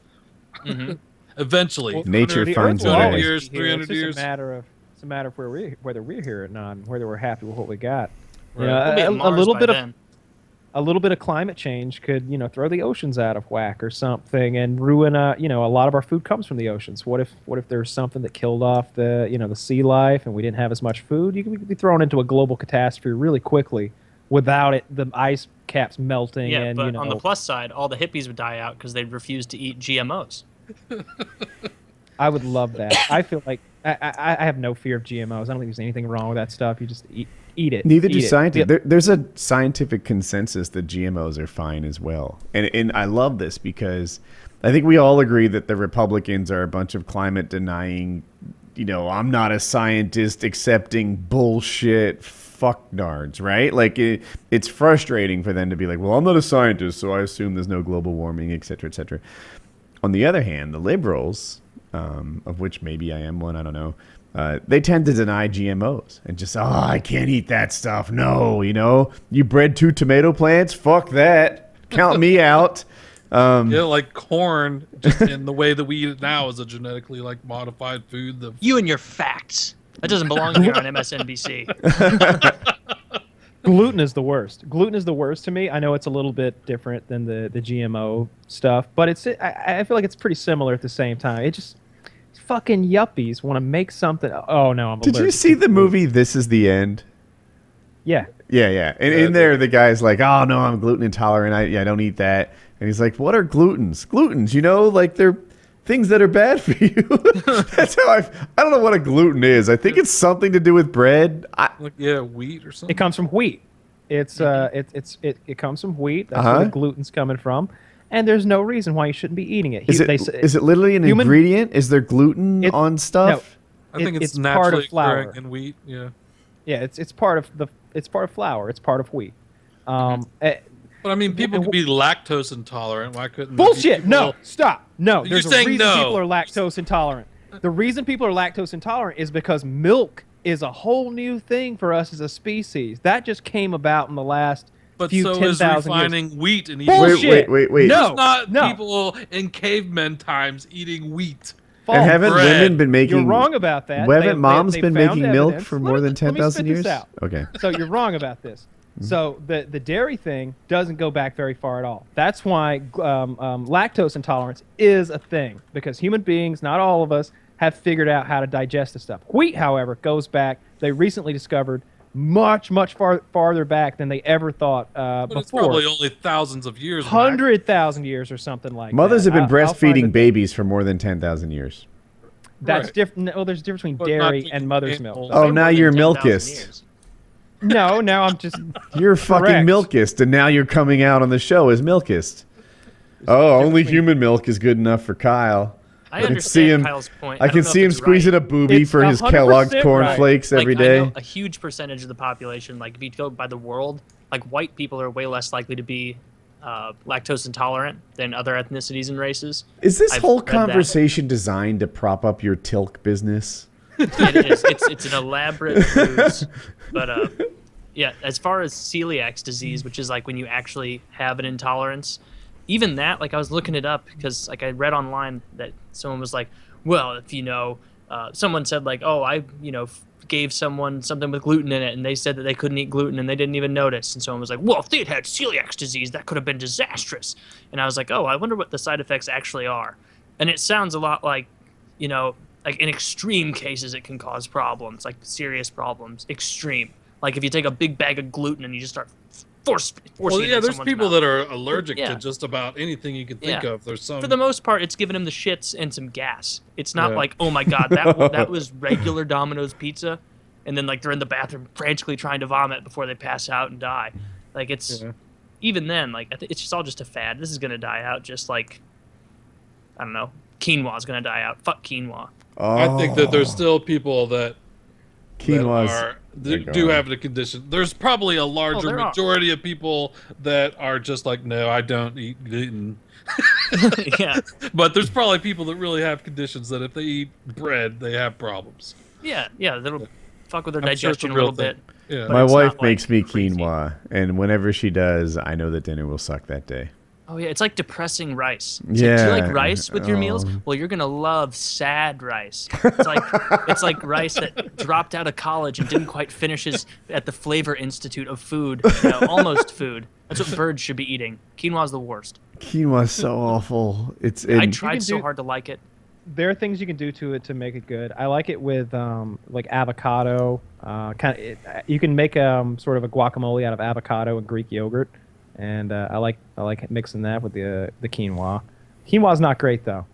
It's just not. It's a. I don't even know what a quinoa is. It's awful rice. It is flavorless, like rice but they're smaller. Rice is flavorless now. What's the positive aspects of quinoa? It's really supposed to be expensive. a superfood.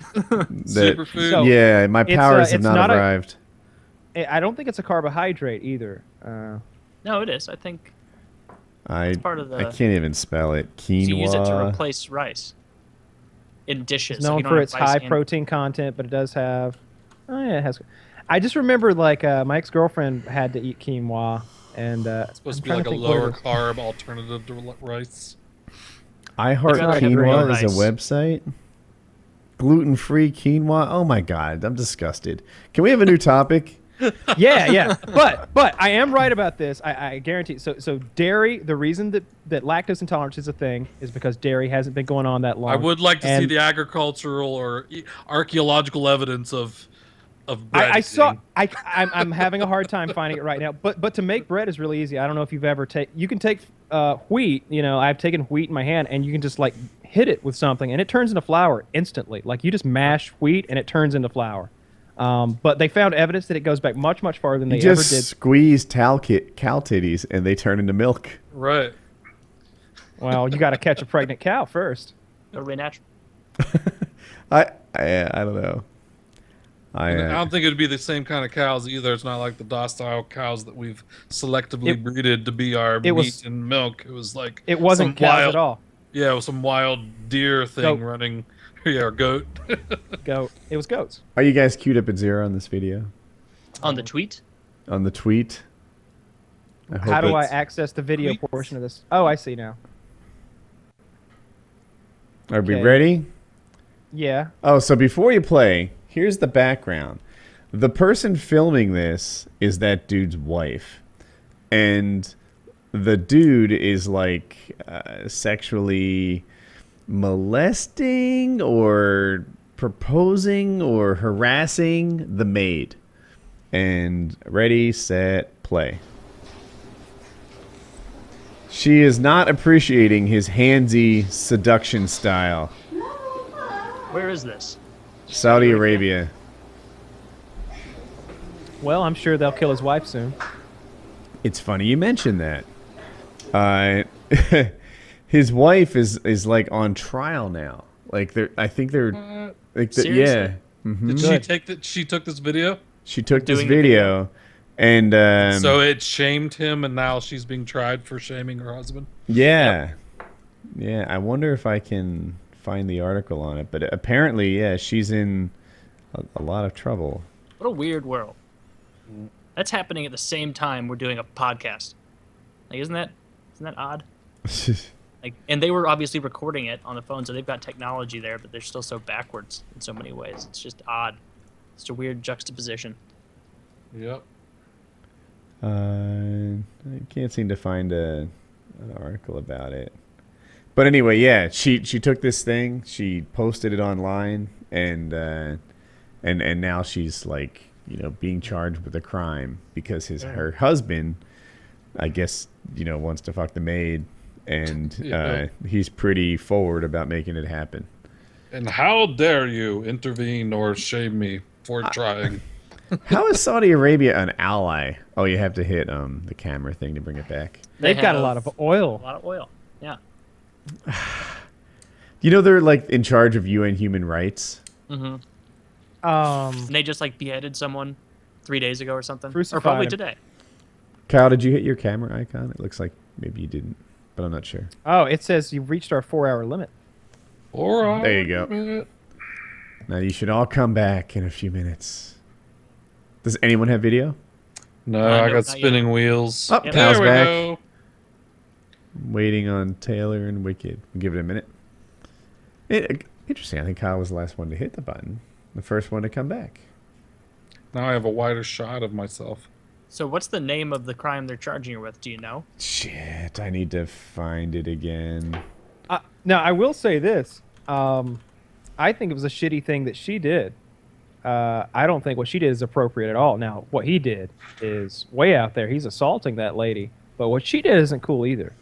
Yeah, they're both bad. And I can definitely see how it's not cool in their society. So I got no problem with her being charged with something. You should be charged most as well, likely though. like be executed. Is like their kind of I think they might whip her a little or something like that. I doubt they'll kill her for filming her husband. If he wants her dead, she will be. Yeah. Well, if he wants her dead, he'll do it himself. She was using holding the camera.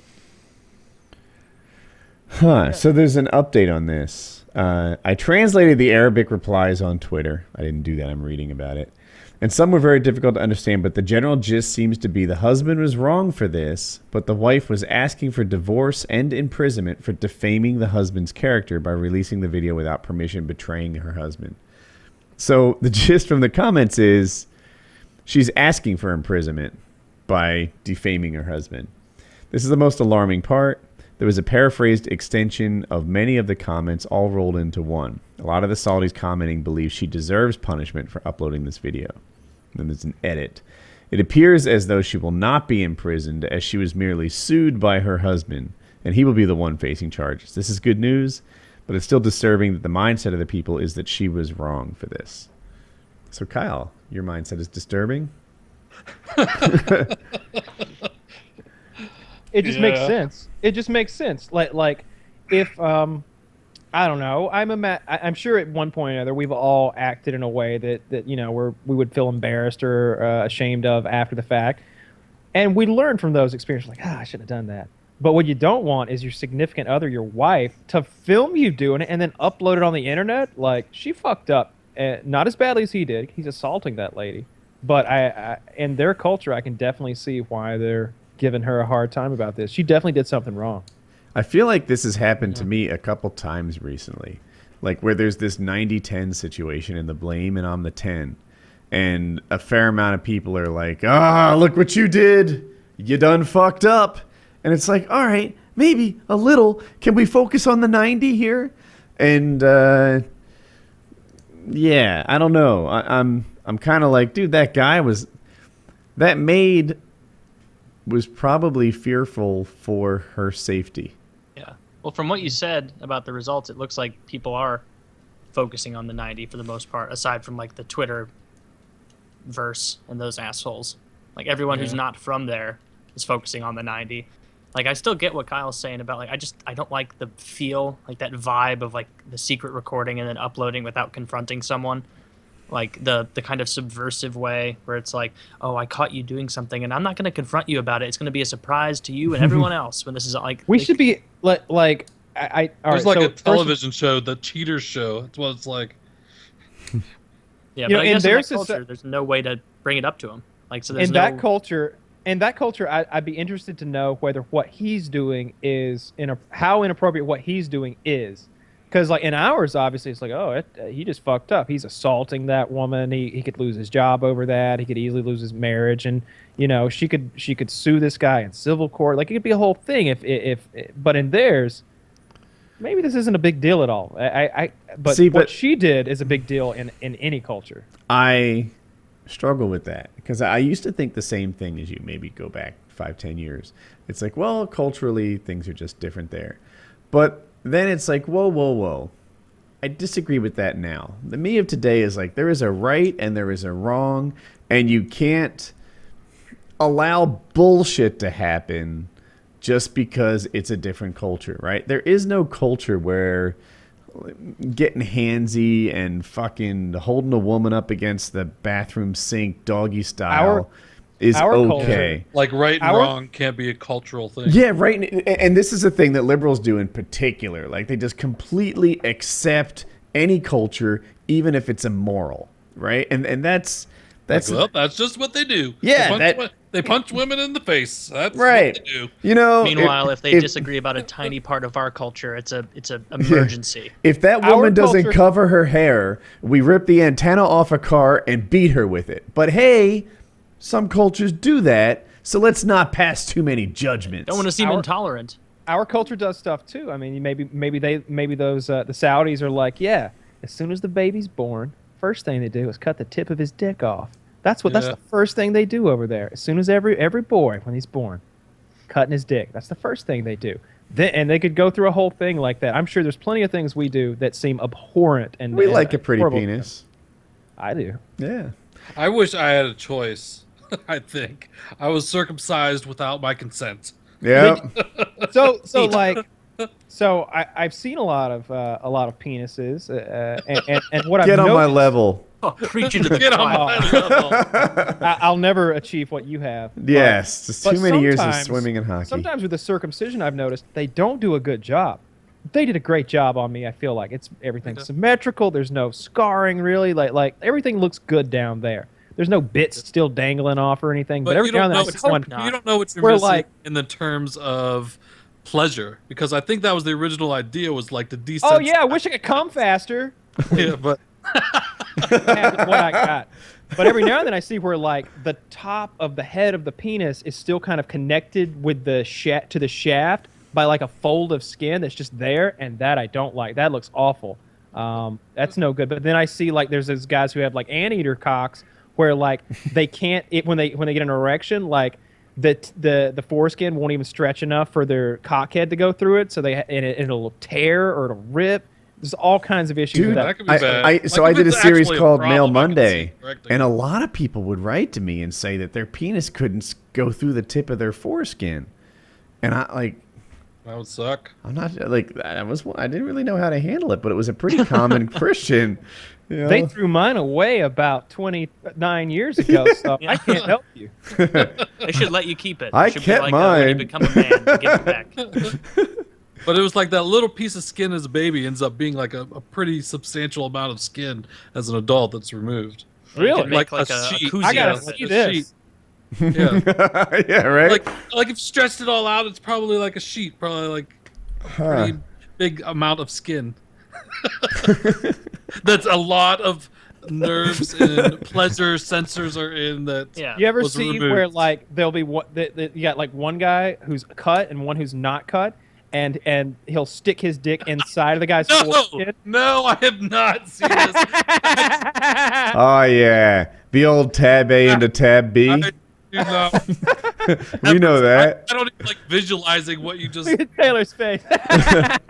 That's pretty dark. Get in the middle. Yeah, that's great. Yeah.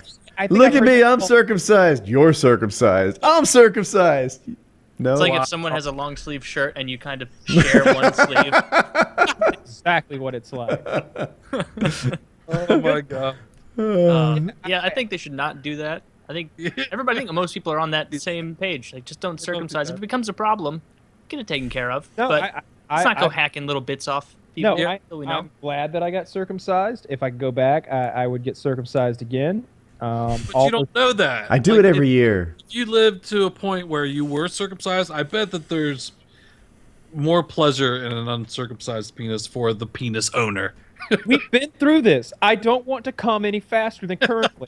It feels great already. I don't need any more than this. It really does. It's like, oh, you like that ice cream? Yeah, yeah. It could be even colder, you know. It's like, it's fucking cold enough, bro. I'm getting an ice cream headache already. I'm happy with this. Make it colder? No, it wouldn't be a colder ice cream. It'd be a bigger bowl with more toppings. Whatever. You know, I'm or a big chunk of skin wrapped around it so you can't get to the ice cream the way you want or something. I don't know what it would be. Well, then you would get it taken care of. Yeah, if your ice cream bowl had a foreskin and you were constantly trying to get in there to get to it, you wouldn't want that. So, I would remove that. Yeah, off your ice cream bowl. Off my ice cream bowl. And it's not to the quite the same extent, but there are places where they'll cut the clitoris off like baby females to desensitize her. Genital mutilation. Yeah, it's awful. That is different. Now the goal of that is to deprive the woman of sexual pleasure. Because it's not like now if they challenge just accepted. Now if they just remove the hood of the clitoris, that would be like a female circumcision. But they lop the hood, and the clitoris and everything right off. They do it differently in different areas, is my understanding. Well, and if they did remove the hood, then it exposes the clitoris to like being rubbed on and everything, and that's what it desensitizes, which is the same thing that happens to a circumcised penis that gets desensitized from being exposed all the time. There should just be a policy to not put anything sharp towards a child's genitals until you're like absolutely sure that you need to. It shouldn't just be like, all right, right out of the gate. I agree. I'm all for the circumcision. I think you know, why not? I prefer what I got. Why not? What if they botch it? What if it's all fucked up? You were just saying that. What if you were unlucky and your doctor had, you know, that would suck. Come in exhausted. And I'll tell you what, if I were I'm sure it does suck for a lot of people. If I were getting my kid circumcised, I'd make it. It'd be a part. It would be a big deal. It'd be like, hey, if we're gonna do this, let's get a. I want the surgeon. best baby dick cutter in the nation. Yeah, I would want a plastic surgeon to do it. I feel like normally they just got like whatever doctors around is like, hey, Bill, you got your pocket knife? Yeah. Your little Swiss Army thing with the little mini scissors? Yeah, I got a cigar cutter. Yeah. Oh, that'll work. like you don't be reaching over. Or he's over there reaching into his humidor trying to cut your baby's dick off. Like you don't want that. But you know, you want a professional. But I prefer being circumcised. Would you make an event out of it? Would you throw a big but see, party? you're saying that you prefer it without knowing the alternative as far as I prefer the experiencing physical. it. I prefer the appearance. I feel like that's better. And you're telling me that maybe it's going to be more pleasurable. Not interested in having that. I know that requires some higher degree of maintenance to make sure you don't get like schmegma and fucking dick cheese in there, smelling like an infected fucking sore around your cock head. I don't want anything like that. My dick's always fucking clean. And you know what it takes to clean it? I can wet my hand, do that 3 times, and it's clean again. I don't want to be digging around around foreskin and like needing to be in the shower to make my dick not smell like rotten ass. Like, dude, no. that's not. There's no way that's the case. That's like being like, you know, we should cut these kids' feet off. Do you know if you leave the same socks on for 3 months and dip your feet in wet water and let it sit, that it'll be gross? My friend from high school told me like he was uncircumcised. I brought those things up to him. I'm like, don't you have to do something special like cleaning it and something? He's like, I just get in the shower and wash my dick. Don't you just wash your dick? That's all I do. It's no big deal. Yeah, I think that it's not like there's this huge process of smegma removal. Taylor, are you circumcised or not? I am. You are. Yeah, I think. Are we all? I am, yeah. So we all are. Don't do it until you know, and it's like too, right? It's not risky. It's too risky. I think he is, yeah. Yeah. Most Americans are. I think it's becoming less and less common now. I do wouldn't too. get my kids circumcised. Let them decide if stick skin's good the way it is. I wouldn't want to. I would cut it off right now if I had a foreskin. Well, that would make an interesting part of the show. Like, bang! I have to shoot it off. Whatever it took. Burn it off. I don't think you want to do that. I wish I had it again just so I can cut it off a second time. Yeah. Bastard. What'd you do when you cut it off? I fucking ate it. What else? Oh, God. It gained its power. I have the numbers. Oh, damn. Over the course of 1979 to 2010, the rate at which children got circumcised went from 64.5% to 58%. So, in the US? yeah, and this is just U.S. Almost 50-50. Yes, it went from 64.5 to 58. I'm a little surprised. I thought it would be much closer to 100 in both regards. Like not 100, but it would go from like 90 to 80. So yeah, that's it. We're on the right path then. I think so too. I think circumcision is probably a bad idea. I do think they look better. It's like plastic surgery for your cock. Right. But we need awareness for this, like posters. Like, what do you do when you see baby dick skin? You don't fuck with it. Yeah. Leave it be. Well, I'm sure there's. I haven't seen a large amount of uncircumcised penises to know if they're all just.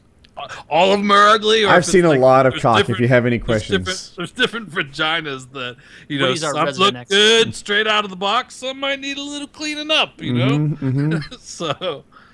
No, I would agree. I would say guys are pretty much equivalent. Yeah, some with their foreskins look pretty good, and they pop out of that foreskin looking like a man. Some of them, not so good. Right. Anteater. Don't want that. Or the ones that look like if you buy a tiny kid like a triple XL hoodie, and the sleeve is just way down to here, and it's like, what's all that? What's going on there? What's that for? Like an old wizard sleeve. Yeah. Don't want that. Yeah. It's like when you take the straw wrapper off and just kind of leave that extra part to dangle just a tiny bit. Yeah. Not good. Anyway, I've had enough of this. Yeah. Good talk. Good talk. More? That's enough? Oh, I know for you, we make the show 6 hours. Keep it going. We're rolling Whoops. We for talked Dick Talk. about that on PKN. Yeah. Shit. Oh, here's a thing. So the United States Marines have now unveiled gender-neutral standards for 29 jobs. Apparently, what happened was they went into this and they measured these teams of people. Some teams were all men and some teams were mixed.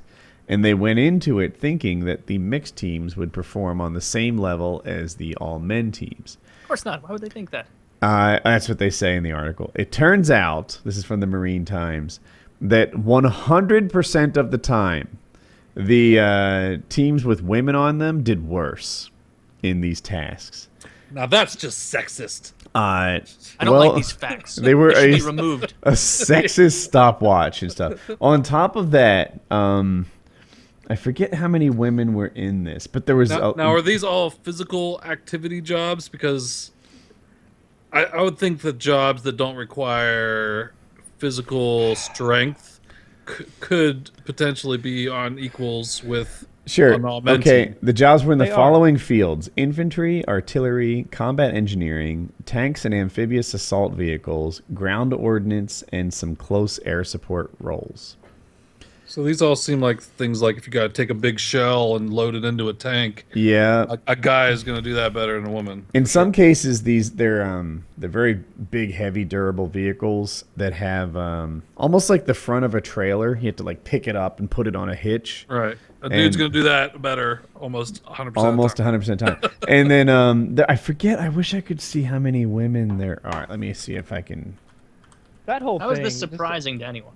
Yeah, I know. It's what should be surprising is that they'll push them through and they'll pretend like these women met the same qualifications as men, but it always comes out at the end that like I think it was Army Rangers a while back. These 2 or 3 women qualified not for combat, but just to be Army Rangers or something like that, and it came out that during training they weren't required to carry the heavy machine gun because they take turns carrying that big motherfucker. There was a number of tasks that they didn't have to like work as hard as the men. So And if you look at all the requirements and things that they have to do to pass, like even basic training, it's like women have to do like 7 push-ups and men do 15 or something. It's always lower bar. It's horseshit. 15 So here's the seems so thing. weak. So listen to this. I made that up. There were I mean, 2 there's probably- dozen women in the infantry country. There are 2 dozen women. So hold on a that second. now. God damn it, people.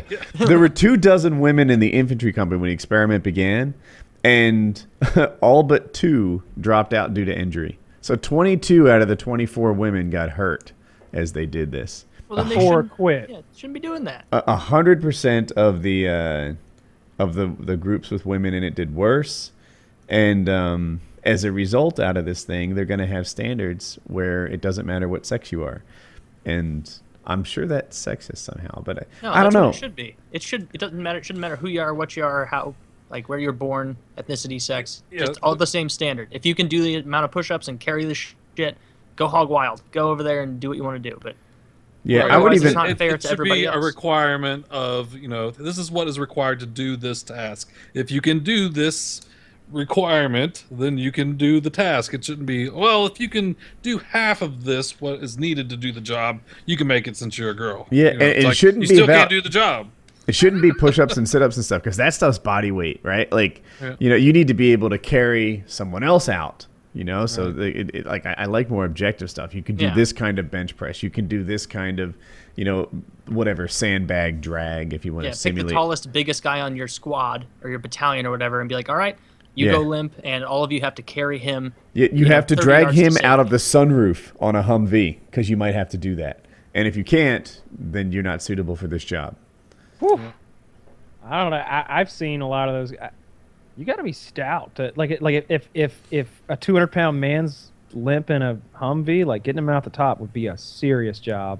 Yeah. There aren't any women that could do that. There just aren't. There may be some bodybuilders, some specialized athletes of women who can do that. Ronda Rousey but could your do it. average. I'll get you a picture. What's she squat? I don't know. That would all be upper body. Is Probably pulling someone out of a 325 or Humvee. something. I was thinking like getting them out the top. I don't know if Ronda Rousey could do that. No, I don't know if she she could could. What about standing on the hood and pulling up the top? Ronda Rousey doing that would be like me grabbing a 370-pound man and doing the same thing with him. Or like, yeah. 180, yeah, it's like twice your body weight. It's twice her body weight. She's not an ant. This woman's... She's just strong for a 135-pound woman. She could totally do it. I think she No, walks around at like not a 150. chance. A 200-pound man? No, you. Hey, No, look, it's first, 150-pound. I want to know what Ronda Rousey bench presses because I bet Taylor bench presses more right now than Ronda Rousey does. I know he does. I guarantee it. I bet I do. I bet she can't. I bet she can't bench. I bet I 170. don't. I bet Ronda Rousey cannot bench 180. No, well, that's just genetics. Like, she's a hard worker and Yeah. really impressive, but Hey, I'm if not taking it was- anything away from No, her. no, I'm I just know, saying but- she can't. I'm just saying she couldn't haul Woody out of the roof of a Humvee. No chance. It's not fair to jeopardize the safety of other people under like the guise of being inclusive. It's like, this isn't the kind of job you want to be inclusive in. You don't want a firefighter knocking at your door who barely skidded by the final exams of like, you know what, you want knocked him to down most hoist of those your ass, doors. Yeah. You failed. carry you you know, with one arm, 3 out of fucking 10. fire axe a door out of the way with the other, kick it open, and fucking oxygen tank on his back, not giving a fuck. He's already loaded down with gear as a fireman. The You're the fireman's guy a good. who just headbutted your door open and then screamed at the fire until it surrendered. You want someone intense. The flames are in the way, so he just Superman blows them. Yeah. The fuck do you think you're doing? No, all right. But yeah, it should be based on. It shouldn't be how many push-ups or sit-ups, Merit. like you said, because that shows physical fitness, and that's not what we're going for. We're going for combat readiness, and not many women are combat ready to the standards of especially to the standards of special forces and the Army Rangers and stuff like that. If they can, if they can do the task, then they should go in. If they can't, they shouldn't. I'm not worried about a woman's toughness out on the battlefield. I'm worried about her upper body strength, her bench press. I'm worried about how much weight she can lift over her head. Yeah, if they can do it, let them do it. But that's why this is even, I guess, not even controversial in the first place. Is because they know if they enact this, it's suddenly, suddenly our numbers just went really strongly in one direction. I don't know much, but I know that when you're in a unit, you share responsibilities, and if one member of that unit weighs 30 pounds less than every other member of the unit, and that's being generous, that more, person's probably just not 70. putting as much into it. Yeah, more like 70. It's not a thing. Yeah, not fair. I feel like you don't know what a fire plug this woman is. And No, I it's know not about that. It's about just physical capabilities. Like you, that would be like you. She's 5'3", 5'4". Woody, could you pull someone who weighed 400 pounds, who was 6'7", out of a situation like that? Because that's like the equivalency. You couldn't, and in no world could you. If there's a 220 guy you've gone who's too 6'1", much. She probably weighs like 150, and not on weight cut day where she hits 135. But she probably weighs 150. And the question was 200-pound man. And I think that she'd pick a 200-pound man up and toss him around quite easily. No, not a chance. Not absolutely. She doesn't lift weights at all. She doesn't do any lifting. None. Nah, no way. No way. She could. I'm sure that because of her judo experience and stuff, that if she could twist and spin and get her hips under leverage, him and stuff. Her She hips, could totally get the kick my leverage. ass, I'm sure of that. Do you know But how even hard it then- would be for you to do this? To pick up a 200-pound man who had just gone limp? I think she's stronger than me.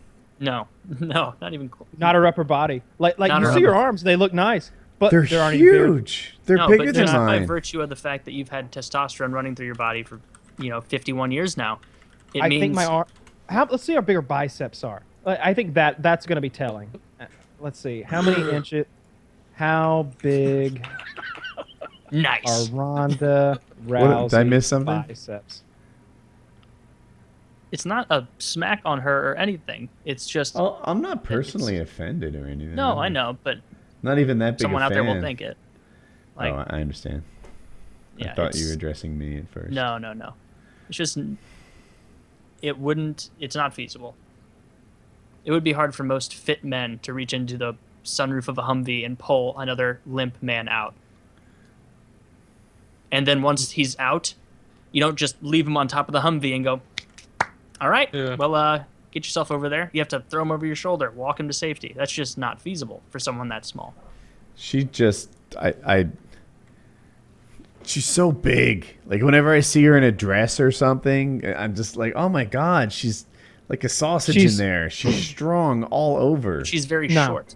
Yeah, I think if All you're right, standing next to her for scale, you'd see how much bigger you were than her. She is 5'7", 135 pounds, 34A bra size. She wears a women's size 9 shoe. Her dress size is a 4, very small. Her body measurements are 34, 25, 34. She has a 25-inch waist, Woody. Like, come on. She's just not strong enough. If you cram her frame full of muscle, she's still not a man. I want to know what her arm measurements are.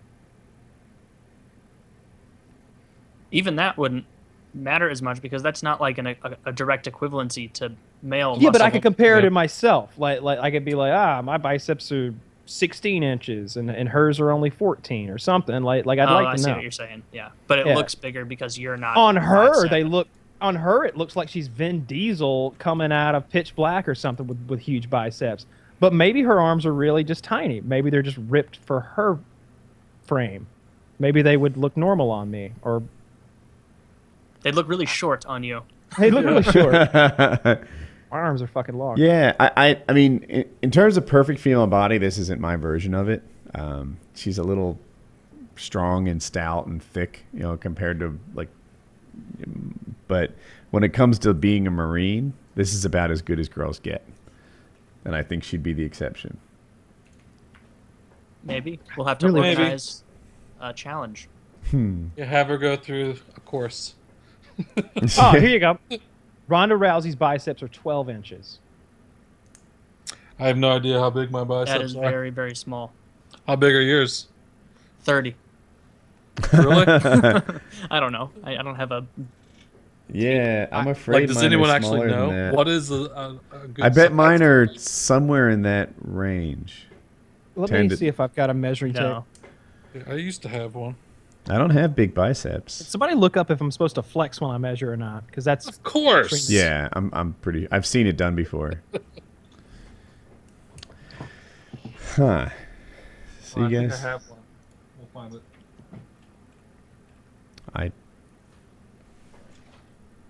You'd need one of those fabric tape things, right? I'm sure my mom has them.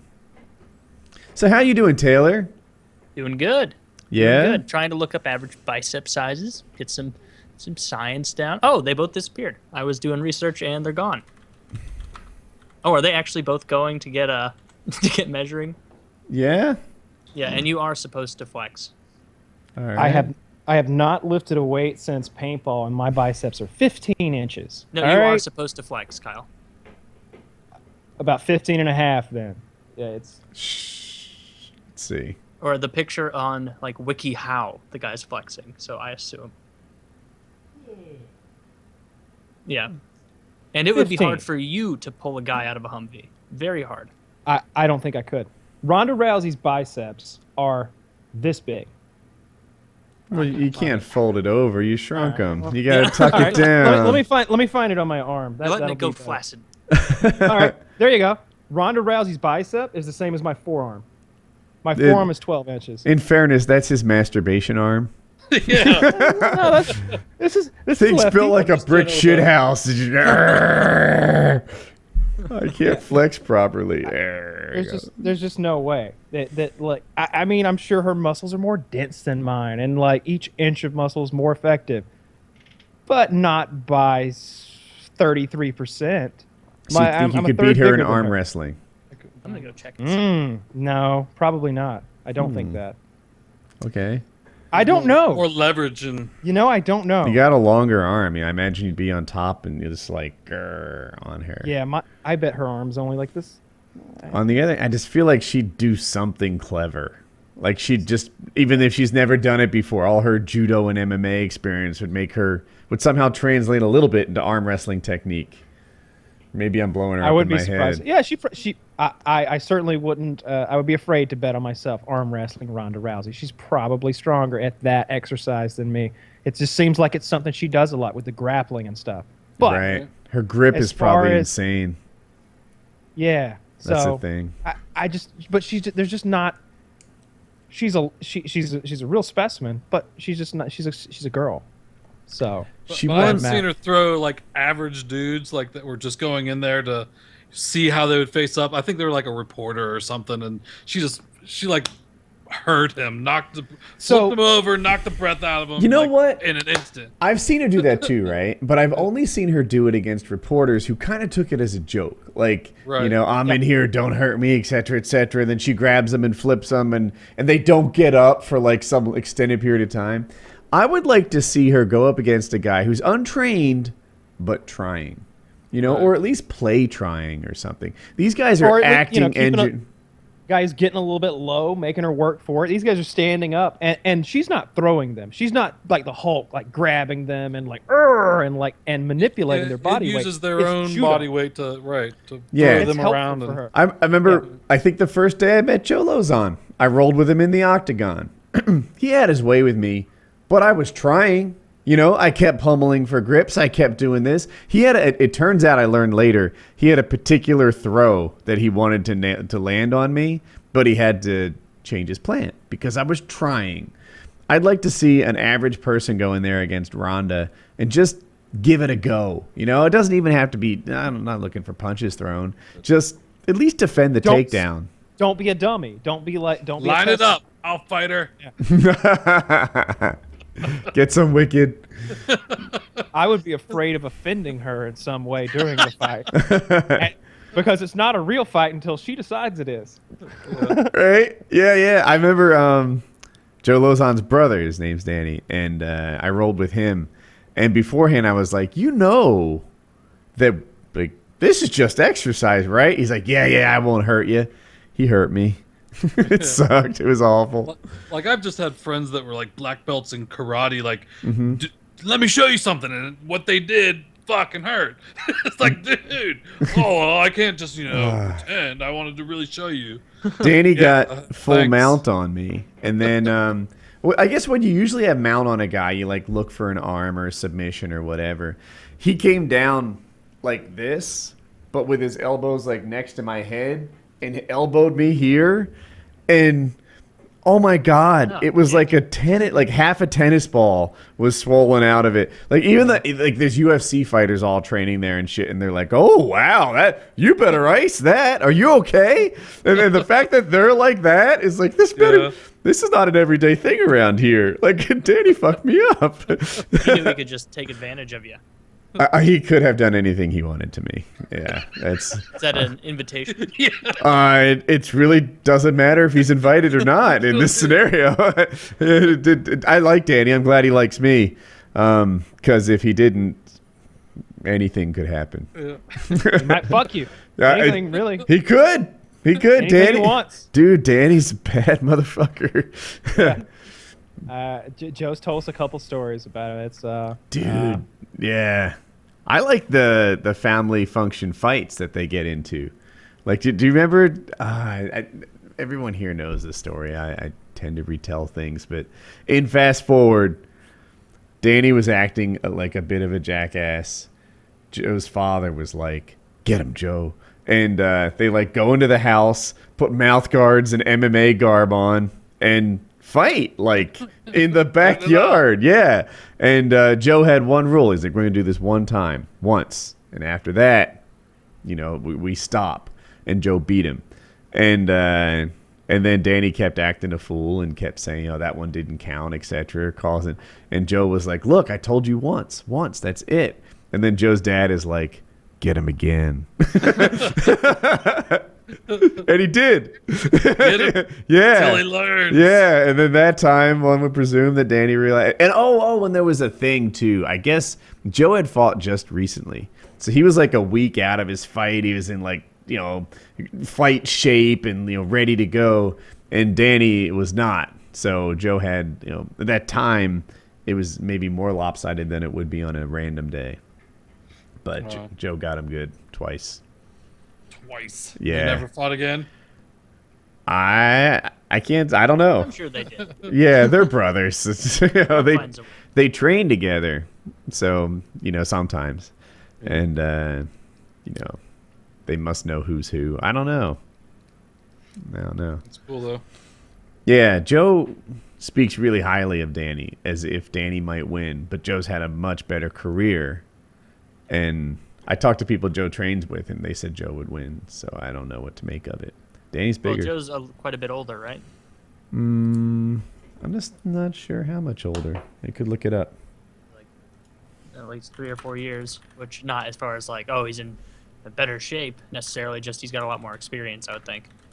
Especially because he's actually been in, or actually I don't know anything about his brother. I don't know if he's been in like UFC 4 years, televised 31 and 27. fights.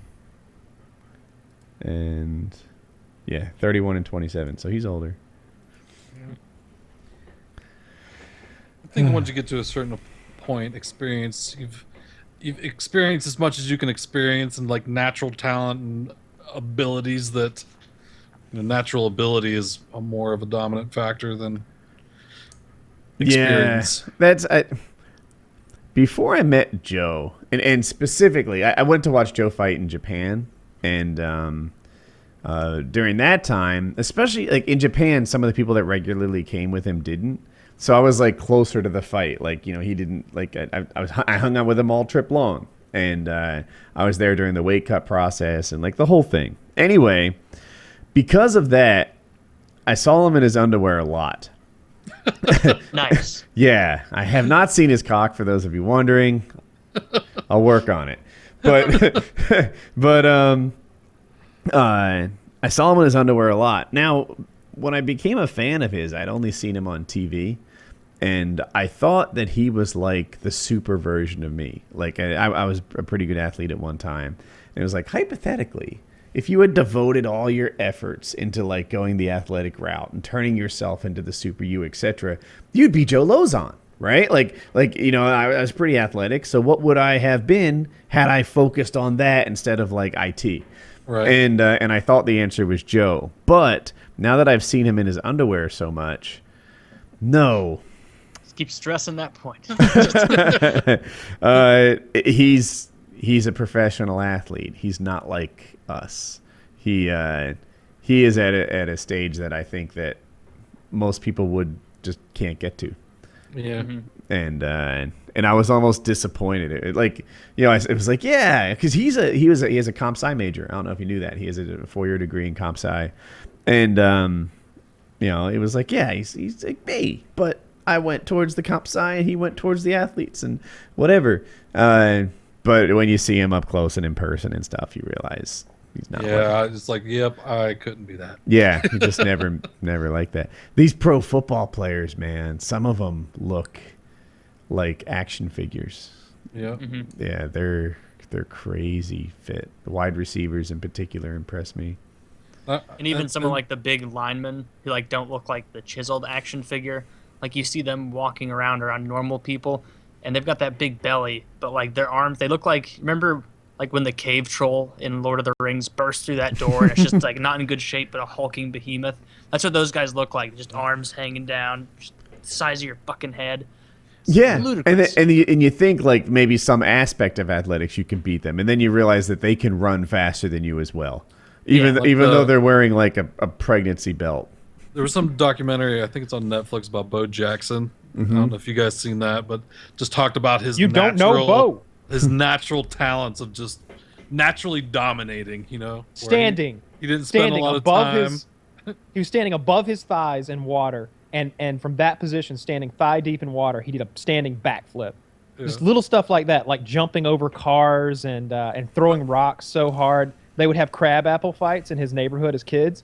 All the other kids are afraid of this guy because he can throw the fucking crab apples so goddamn hard. He's the best. He's the best at football. He's the best at baseball. They interview his baseball coach. He's like, yeah, he hit one time, went over that, and one time it went over that. No one's ever done that again. Like, yeah. No, the things he did were incredible. He played NFL football as a hobby. Yeah. Like you can't come close to that. That's literally what he said. He's like, yeah, the NFL season's gonna be good. I got a little hobby here or whatever. Like baseball was his passion, and I always thought it was the other. No. Maybe it was. It was one of the other. I'm not sure. I'm not sure. I may. He wanted. It was baseball that he went because he turned down an NFL contract to go play baseball for like a third of the money or something like. So what happened with that? What if I remember correctly? It was something like an NFL team purposefully allowed him to break NCAA rules by coming to their school and visiting. They told him it was all okay. And they did it on purpose so that he'd get kicked, so he wouldn't be able to finish the season of college baseball, even though he was on some ridiculous hot streak and going to set a record or something like that, they said. So because he wasn't able to finish the season in baseball, they said he cried when he found out. Because he couldn't finish that season of college baseball, he said it was the Buccaneers, I think. The Buccaneers had the first-round draft pick. They picked Bo Jackson. He's like, maybe it wasn't first round. They picked Bo Jackson. He was like, no, fuck you. I'm not coming there to play. And just didn't. Just didn't go. Yeah. And went to play baseball for Kansas City, I think.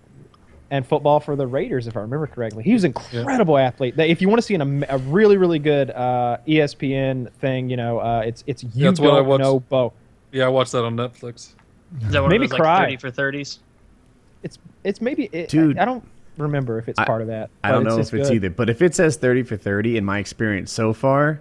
I think it was. It's good 100% of the time. Those things are so well done. Did you see Netflix is raising their price by $1?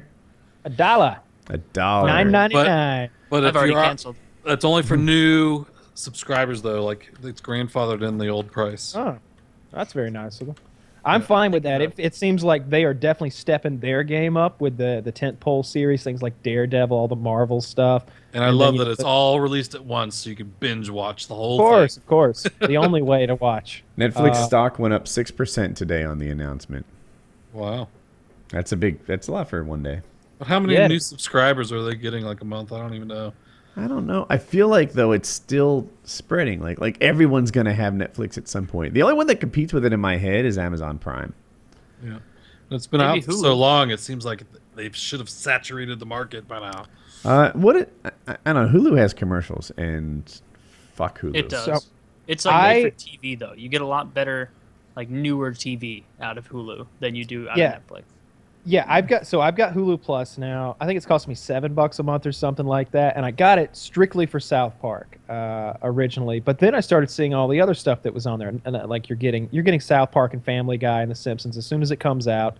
But you're also getting all of Seinfeld, and that has some value to me. I watched all that stuff. Can't you watch South Park just on Comedy Central's website though? They changed that. They did. But TBS when they would show the Seinfeld reruns, in case you don't know, they speed them up by like 5% or something like that, so they can slip in more commercial breaks.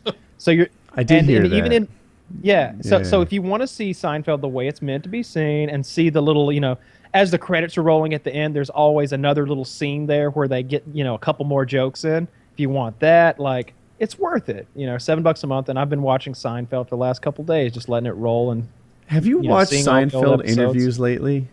He's a douche. Like with Jerry Seinfeld? I haven't watched him. I've heard that he got in, not hot water, but he said something that people didn't care for. Maybe I liked his acceptance speech at the other night. I thought that was really funny. Was that the one about not how great he was? Comedians can do this. It's hard. We're special. All these actors are dumb. I feel like you took it the wrong way.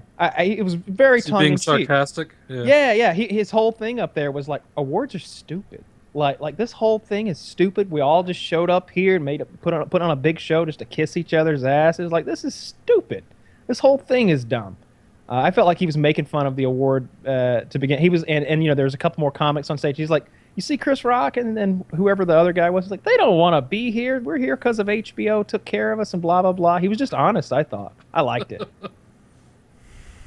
I've watched some of his like driving in cars or coffee or whatever with comedians, and he's a douche in it, right? I like it's always some the of them. other guy that's interesting, not Seinfeld.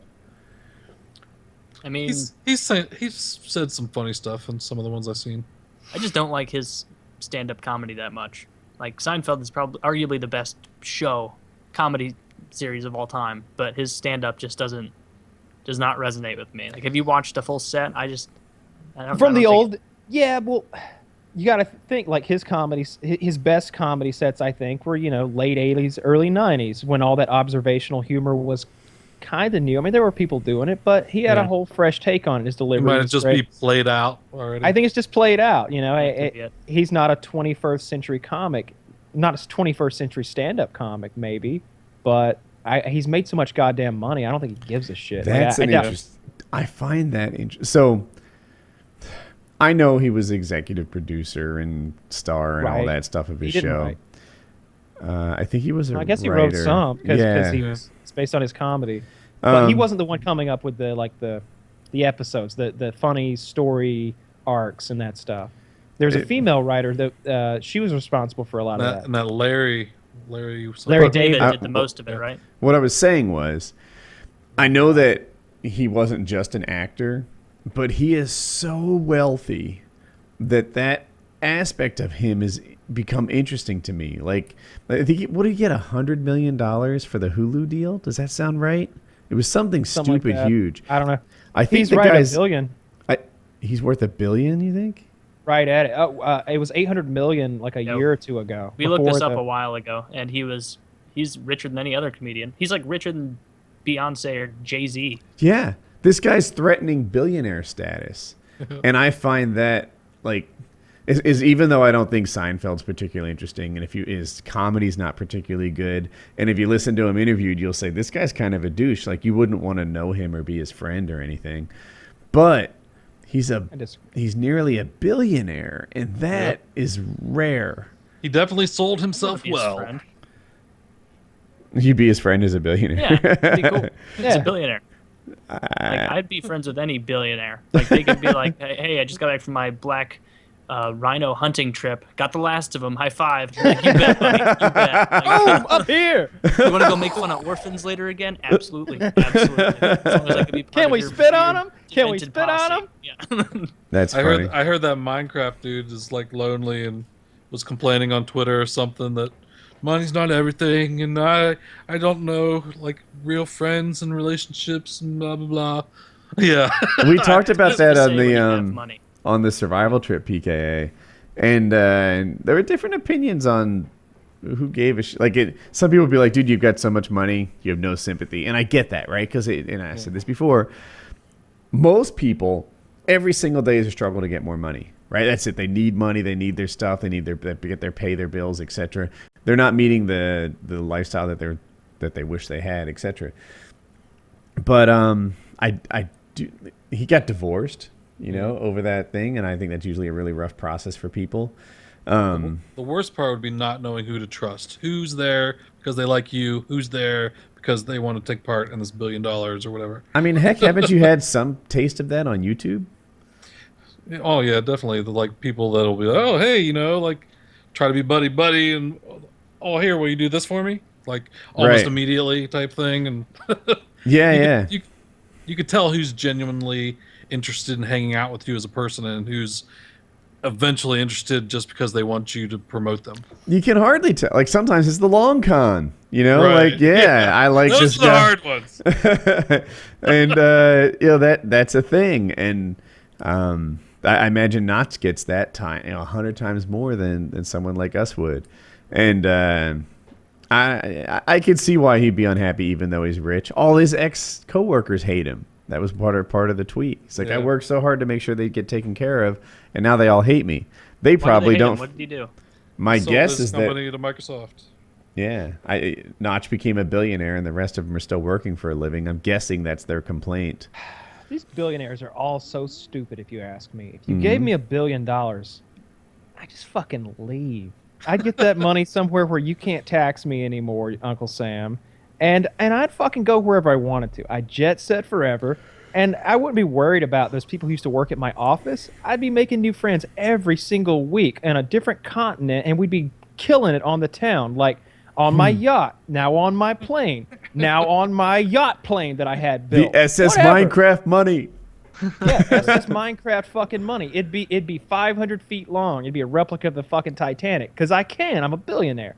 I don't know what this guy's problem is. He has no imagination. I think he was talking about going to like Belize or whatever and partying with movie stars and that part of party with a movie star. I don't know anybody else taking the shine away from my $1 billion. I'm gonna be the most famous person at my $1 billion party. I think the Shia party LaBeouf and having over there getting fun pussy. part would definitely wouldn't be hard to do. It's the core aspects of life that a lot of people take for granted, of just being able to find someone and trust people.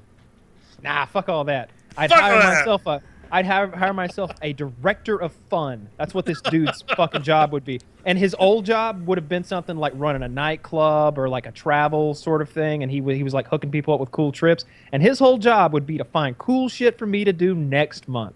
And my whole job would be to do cool shit this month. And it just keep going until I was dead. Forever, yes. Forever, You'd be bored. yeah. I would want to like start living like by proxy through people, but like keep it on the down low. Like I wouldn't publicize it. Like I took this homeless person and I raised him up to be a star. I would do it on the down low. I'd pick someone who I thought like the craziest of the crazy out there that I thought was still redeemable.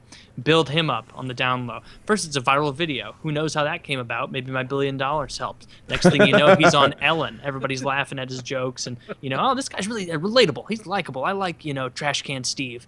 And so up the echelon, up higher and higher until eventually when he gets like his first Emmy or something, I can come out and be like, you bunch of fucking idiots. It was me all along. I am the grandmaster puppeteer behind this. This is what I can do. Look how powerful I am. Both of you people are really good at being rich. I don't know what I'd do different at all. Oh, like just pull up roots. Like there's no reason to be in any spot. If you have $1 billion, it's incredibly hard to spend that $1 billion unless you're buying like, $100 million things at a time. Calculating it, it was like some ridiculous amount of money a day, like $100-some thousand a day for 60 years or something.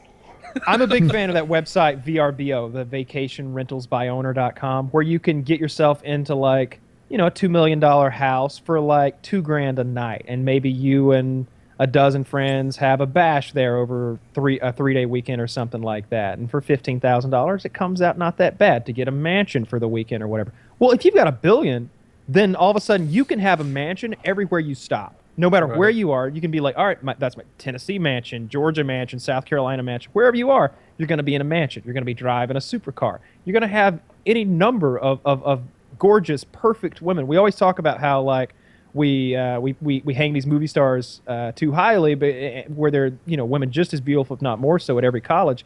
You could have 5 of those. We all saw that viral video where the guy's got the Bugatti or whatever, and he's just asking hot women as they walk by, hey, you want to go to a hotel and have sex with me right now? And a lot of them do. A lot of them do. Yeah. Like, anybody, not just sitting there crying in that big stupid hat of his about not having any friends. What he should be crying about is not having any creativity or imagination. Yeah. Like, he might have made that amazing game that made all that money, but he sure as hell can't plan a Friday night, or he wouldn't be bitching on Twitter. I wouldn't even have a Twitter account. But I mean, you can't party. You need like a Twitter account to gather crowds. You could just have have my own social media, and it would be fucking like not I'm sure Twitter. that you Whatever. could afford right now to party every day if you wanted to, but you don't. Do you party every single day? If I could have, I'm sure you can right now. You can. No, not every day. There's not to the level I want to. Certainly, like I don't think you know what a good party is. Like just getting bottle service at a New York nightclub is going to cost you $1,000 just for the bottle and some mixers and shit. Okay, so like partying every night, we're talking about spending $100,000 every night you go out to party. Like you've got a massive entourage. You're taking over every place you go to. You go to a nightclub, that's your nightclub. You go to a strip club, that's your strip club. Everybody else is going to want to leave because you're shining so fucking bright. You're going to have every stripper in there on you. You're going to have every girl at the club on you. Your DJ is going to take over. Like you're going to be writing the music. Like that's what it's like to have $1 billion if you've got a little creativity and a staff. The guy to know what he's doing. Remember how I said that Kyle was a fountain of video ideas and he comes up with this extends to other areas too, I'm learning. Kyle is a fountain. Kyle, you should be Notch's director of fun. You could do that. Notch, you make me director of fun, and every month we're going to be in a different country. At least every month. Really every weekend, it's going to be a whole new party with whole new bitches. Pussy on every continent. That would be fun. You ever fucked a blue-eyed Malaysian chick? You will, my friend. There's like 9 of them out there, and they're all at this party. I'll get you a blonde Chinese chick to lick your asshole, give you a rusty trombone while we play Minecraft together wearing that Oculus Rift thing. You got the money to make it happen, bro. I would do fun stuff like I'd want to hire people who used to be famous, but now they're like past their prime and they're desperate. And Corey I'd make Feldman. them like subjugate themselves. I'd get all the NSYNC guys except for Justin Timberlake and like make them walk around with me like, hey, I don't even remember their names. Like, hey, Nick. This is Lance Bass. He's my bitch now. Ain't that right, Lance? Yeah. Tell him you're my bitch. Slap him in the face. like I'd be such an asshole. You could slap Lance Bass right in the face if you had $1 billion. You should do that with ex-fighters, right? Like this is the hell's Chuck Liddell? Chuck Liddell still has money. You don't hit him. But but like James Toney or with something. The level of brain injury he has, he probably doesn't know he has that money. Just tell him different. Yeah, there you go. Like people that really are desperate, like Cuba Gooding Jr. That guy is taking my orders at restaurants. He's doing everything for me. I like purposefully drop things. Oh, Cuba, pick that up. I'm way over here. You're at Cuba. I didn't ask questions. I said pick it up. Oh, you want to go back and you want to go sit with the rest of your radio money? Oh, I forgot that ran out. Yeah. I want an Academy Award. Yeah, I saw Snow Dogs. Pick that shit up, bitch. Yeah. Wow. Oh, wow. Do your radio character all the rest of the day. Like I would find like minor league celebrities who are washed up and stuff, and I would pay them enough money to make them have do a porno. There's so many things I would do if I had $1 billion. Like, definitely get your own island and do crazy shit on it, right? I've always wanted to have real life gladiatorial games on some continent some country where I could, you go into one of these little micro countries, you prop up the government with 100. You know what?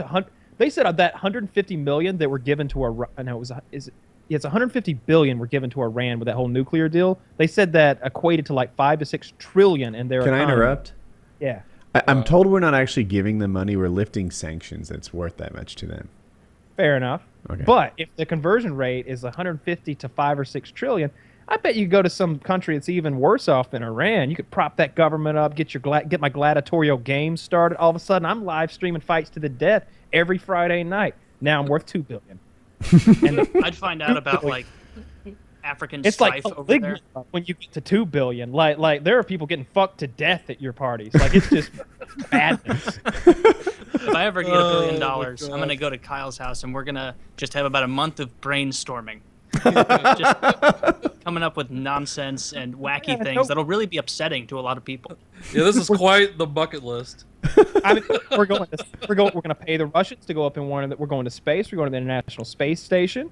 Totally make that happen with $20 million. We both go. Fucking blue-eyed Malaysians in space. All right, guys, send your donations to woodysgamertag@gmail.com via PayPal, and we will enter a golden age. You hear the shit we'll do?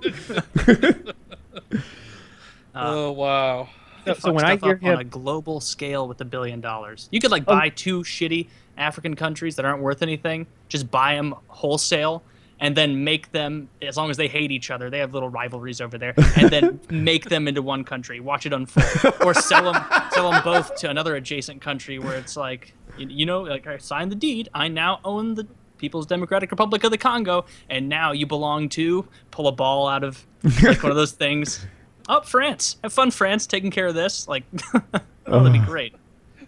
That's No, that would be awful. That would actually be a terrible. Like, if you're a billionaire and your wife passes away or something like that, okay, you can't buy that back. I'll allow something him you've some lost. sadness, temporary, Yeah, I'll allow right? you some sadness. But if you tell me you ain't got friends, then you're not good at making friends. All right? Because most of us can make friends with a normal fucking income or no money at all, just because we're decent people. You're such a turnoff to people that you can't make friends with $1 billion. Come on. But you don't see that the $1 billion is a barrier to making true friendships. Why does he go? Where is he looking for friends? At Minecon? Like what the fuck? He's not that recognizable. Go out into public and grown-ass adults don't know who the hell his ass Shave is. his fucking beard. That's true. I'm sure that he's not like a outside of the gaming community. If I asked my mom, she would have no idea. Personal trainer. My chef and personal trainer always with me, keeping me healthy, keeping me in shape. I got my steroid guy gearing me up, making me strong and hard fucking core. Yeah, I'd have a whole staff of people who would each have a little job that would make sure that I was always happy and taken care of and had all the things that I want every day, all day, no matter where we are and tour the world doing crazy cool shit. I want to go out there and hang out with some of those Saudi princes when they get those Land Rovers up on 2 wheels going like 100 kilometers per hour out through the desert, and they'll like crawl out and like sit on the hood and la la la la, and like those guys are having a ball. They're not fucking around. Not a They're single having trouble a in great their time. world. Yeah, those people are good at being rich. They have like cheetahs in their Lambos and yeah. That'd be all so that sweet shit. to have a whole staff. Would you want like a jester, like an actual, like a real stand-up comedian like Bill Burr, who you made dress up like a jester, and he just accompanies you around to I places? wouldn't do that. To but amuse you can get celebrities like that, like especially ones who put on performances, like music stars and comedians. You can pay them to come do like a gig for you, like a lot of play them. do your corporate party. gigs. Yeah, Miley Cyrus will come to your house and play your party. For $100,000, she'll put on a concert. I bet for $250, she'll suck your dick. Miley Cyrus would suck my dick if I had $1 billion. I guarantee it. You know what? I don't doubt it. She might do it anyway. Yeah. I don't know about that. Everybody always like they gave Miley a ton of grief when her butt didn't look good in that spandex thing back when she was Robin Thicke. It's not flattering. It wasn't a flattering garb. It's 'cause of the Okay, spandex, not 'cause of her. I think she's very hot. I like Miley Cyrus a lot. Yeah, I'd give Miley. I think Cyrus she's pretty. I don't think she's Hollywood hot. She was on SNL just recently, and I was watching her. I was like, sort of looking at her. She's a little thick, and she looks southern, if I could describe that. Some sort of cherry pudgy thing going on there. And she's pretty, yeah, but I just, in terms of like Hollywood and singers and stuff, a peak Christina Aguilera, way hotter. Peak Madonna, way hotter. Britney Spears, different league. Taylor Swift is way hotter. Yeah, but $250,000, she'll do anything for you, and she is. Yeah, Taylor Would Swift you buy isn't your way doing onto jack. TV shows? Like whatever TV show I was a big fan of at the time, I'd be like, you know what? I want to be on Game of I want to Thrones. be a guest star. Yeah. Who's the guy who gets to kill Ned Stark? No, that's me now. That's yeah. I would hire Sean Bean to come to my house and just mock it up for free. I don't have to be on the show. I just make Sean Bean come over, You bring cut his Game head of off. Thrones to you. Yeah. I'd buy sports teams that I These hated. are things you can do. You can buy yourself a sports team. Here's what you do, though. You don't buy your favorite sports team. Like, oh, yeah, I own the Braves now. Isn't it great? This is for Maddox and Glavine and Smoltz. No. You buy the team you hate the most. And you run it into the ground. You fuck with them. You In fuck news, with them. the Chicago Blackhawks are now the Tijuana Buttholes. Yeah. And, First season, I'd run them into the ground so bad the first season. Obviously, we got first round draft pick next year. I'd waste it so badly. And with the first selection of the draft, the New York Jets pick Carrot Top. hey, what's the name of the guy who's reading off the names? We take that guy. You're on the team. I'd draft myself. The guy will pull the name out and be like, me?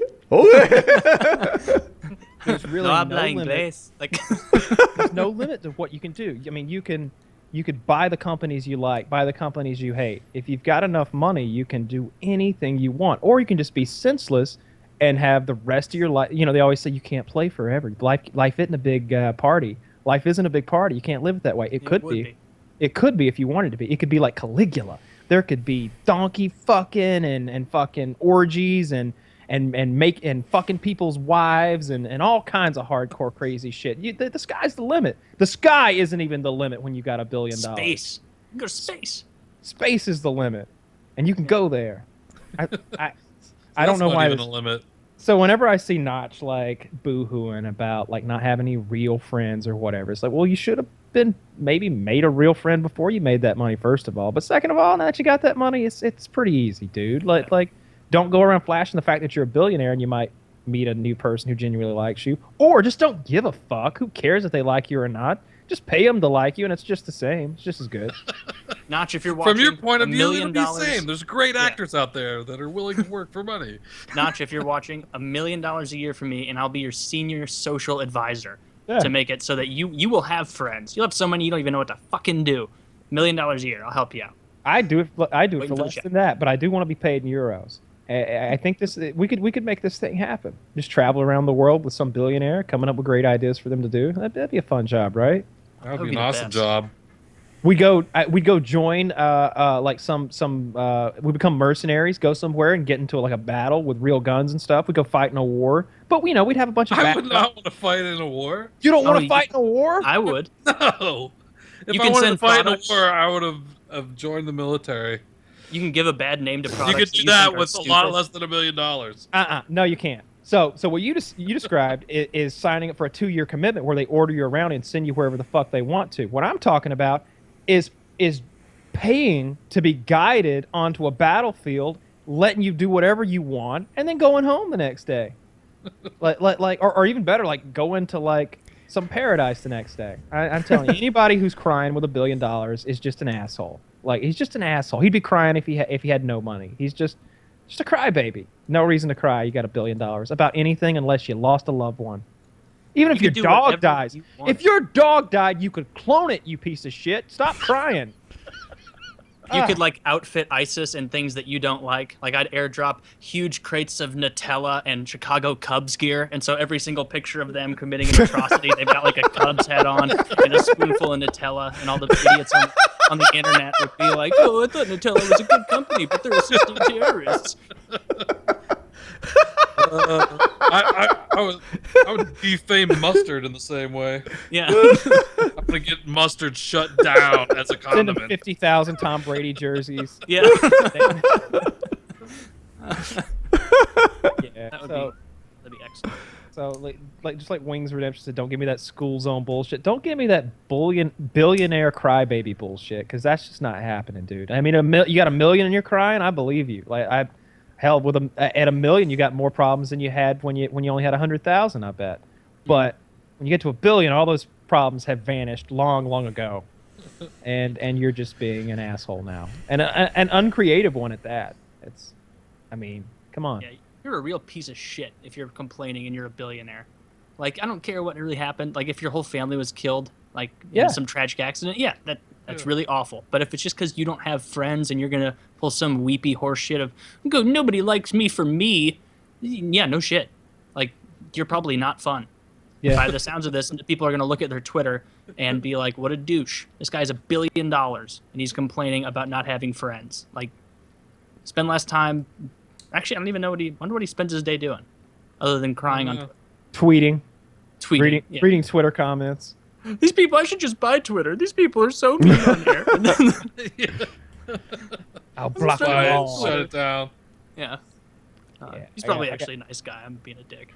I met him one time at a PAX or something like that, or an E3. I don't remember which. I didn't recognize him. I didn't know who he was or anything, because I don't follow Minecraft at all, especially back then. But I guess I met him one time.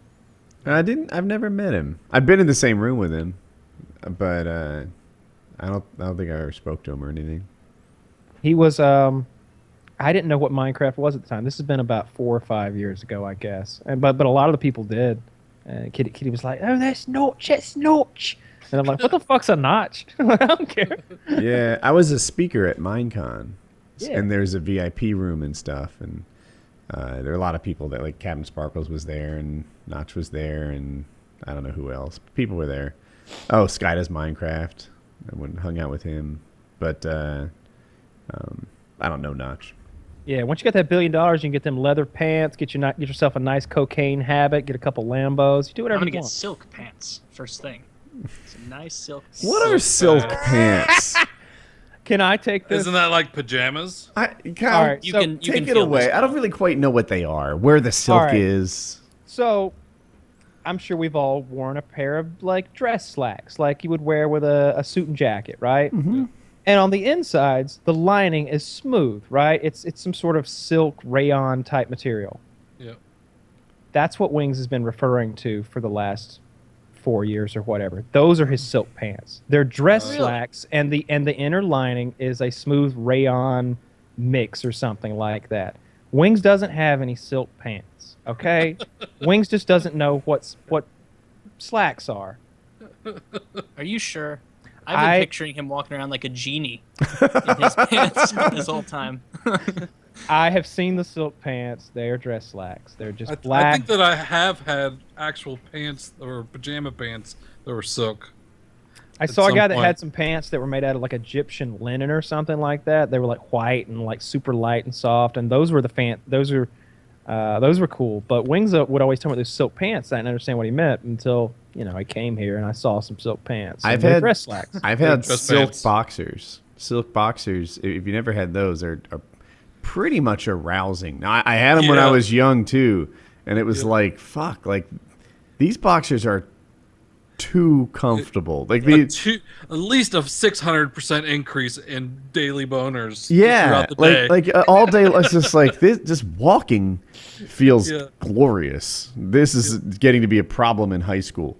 So I don't like them. There's no structure. It's just mayhem.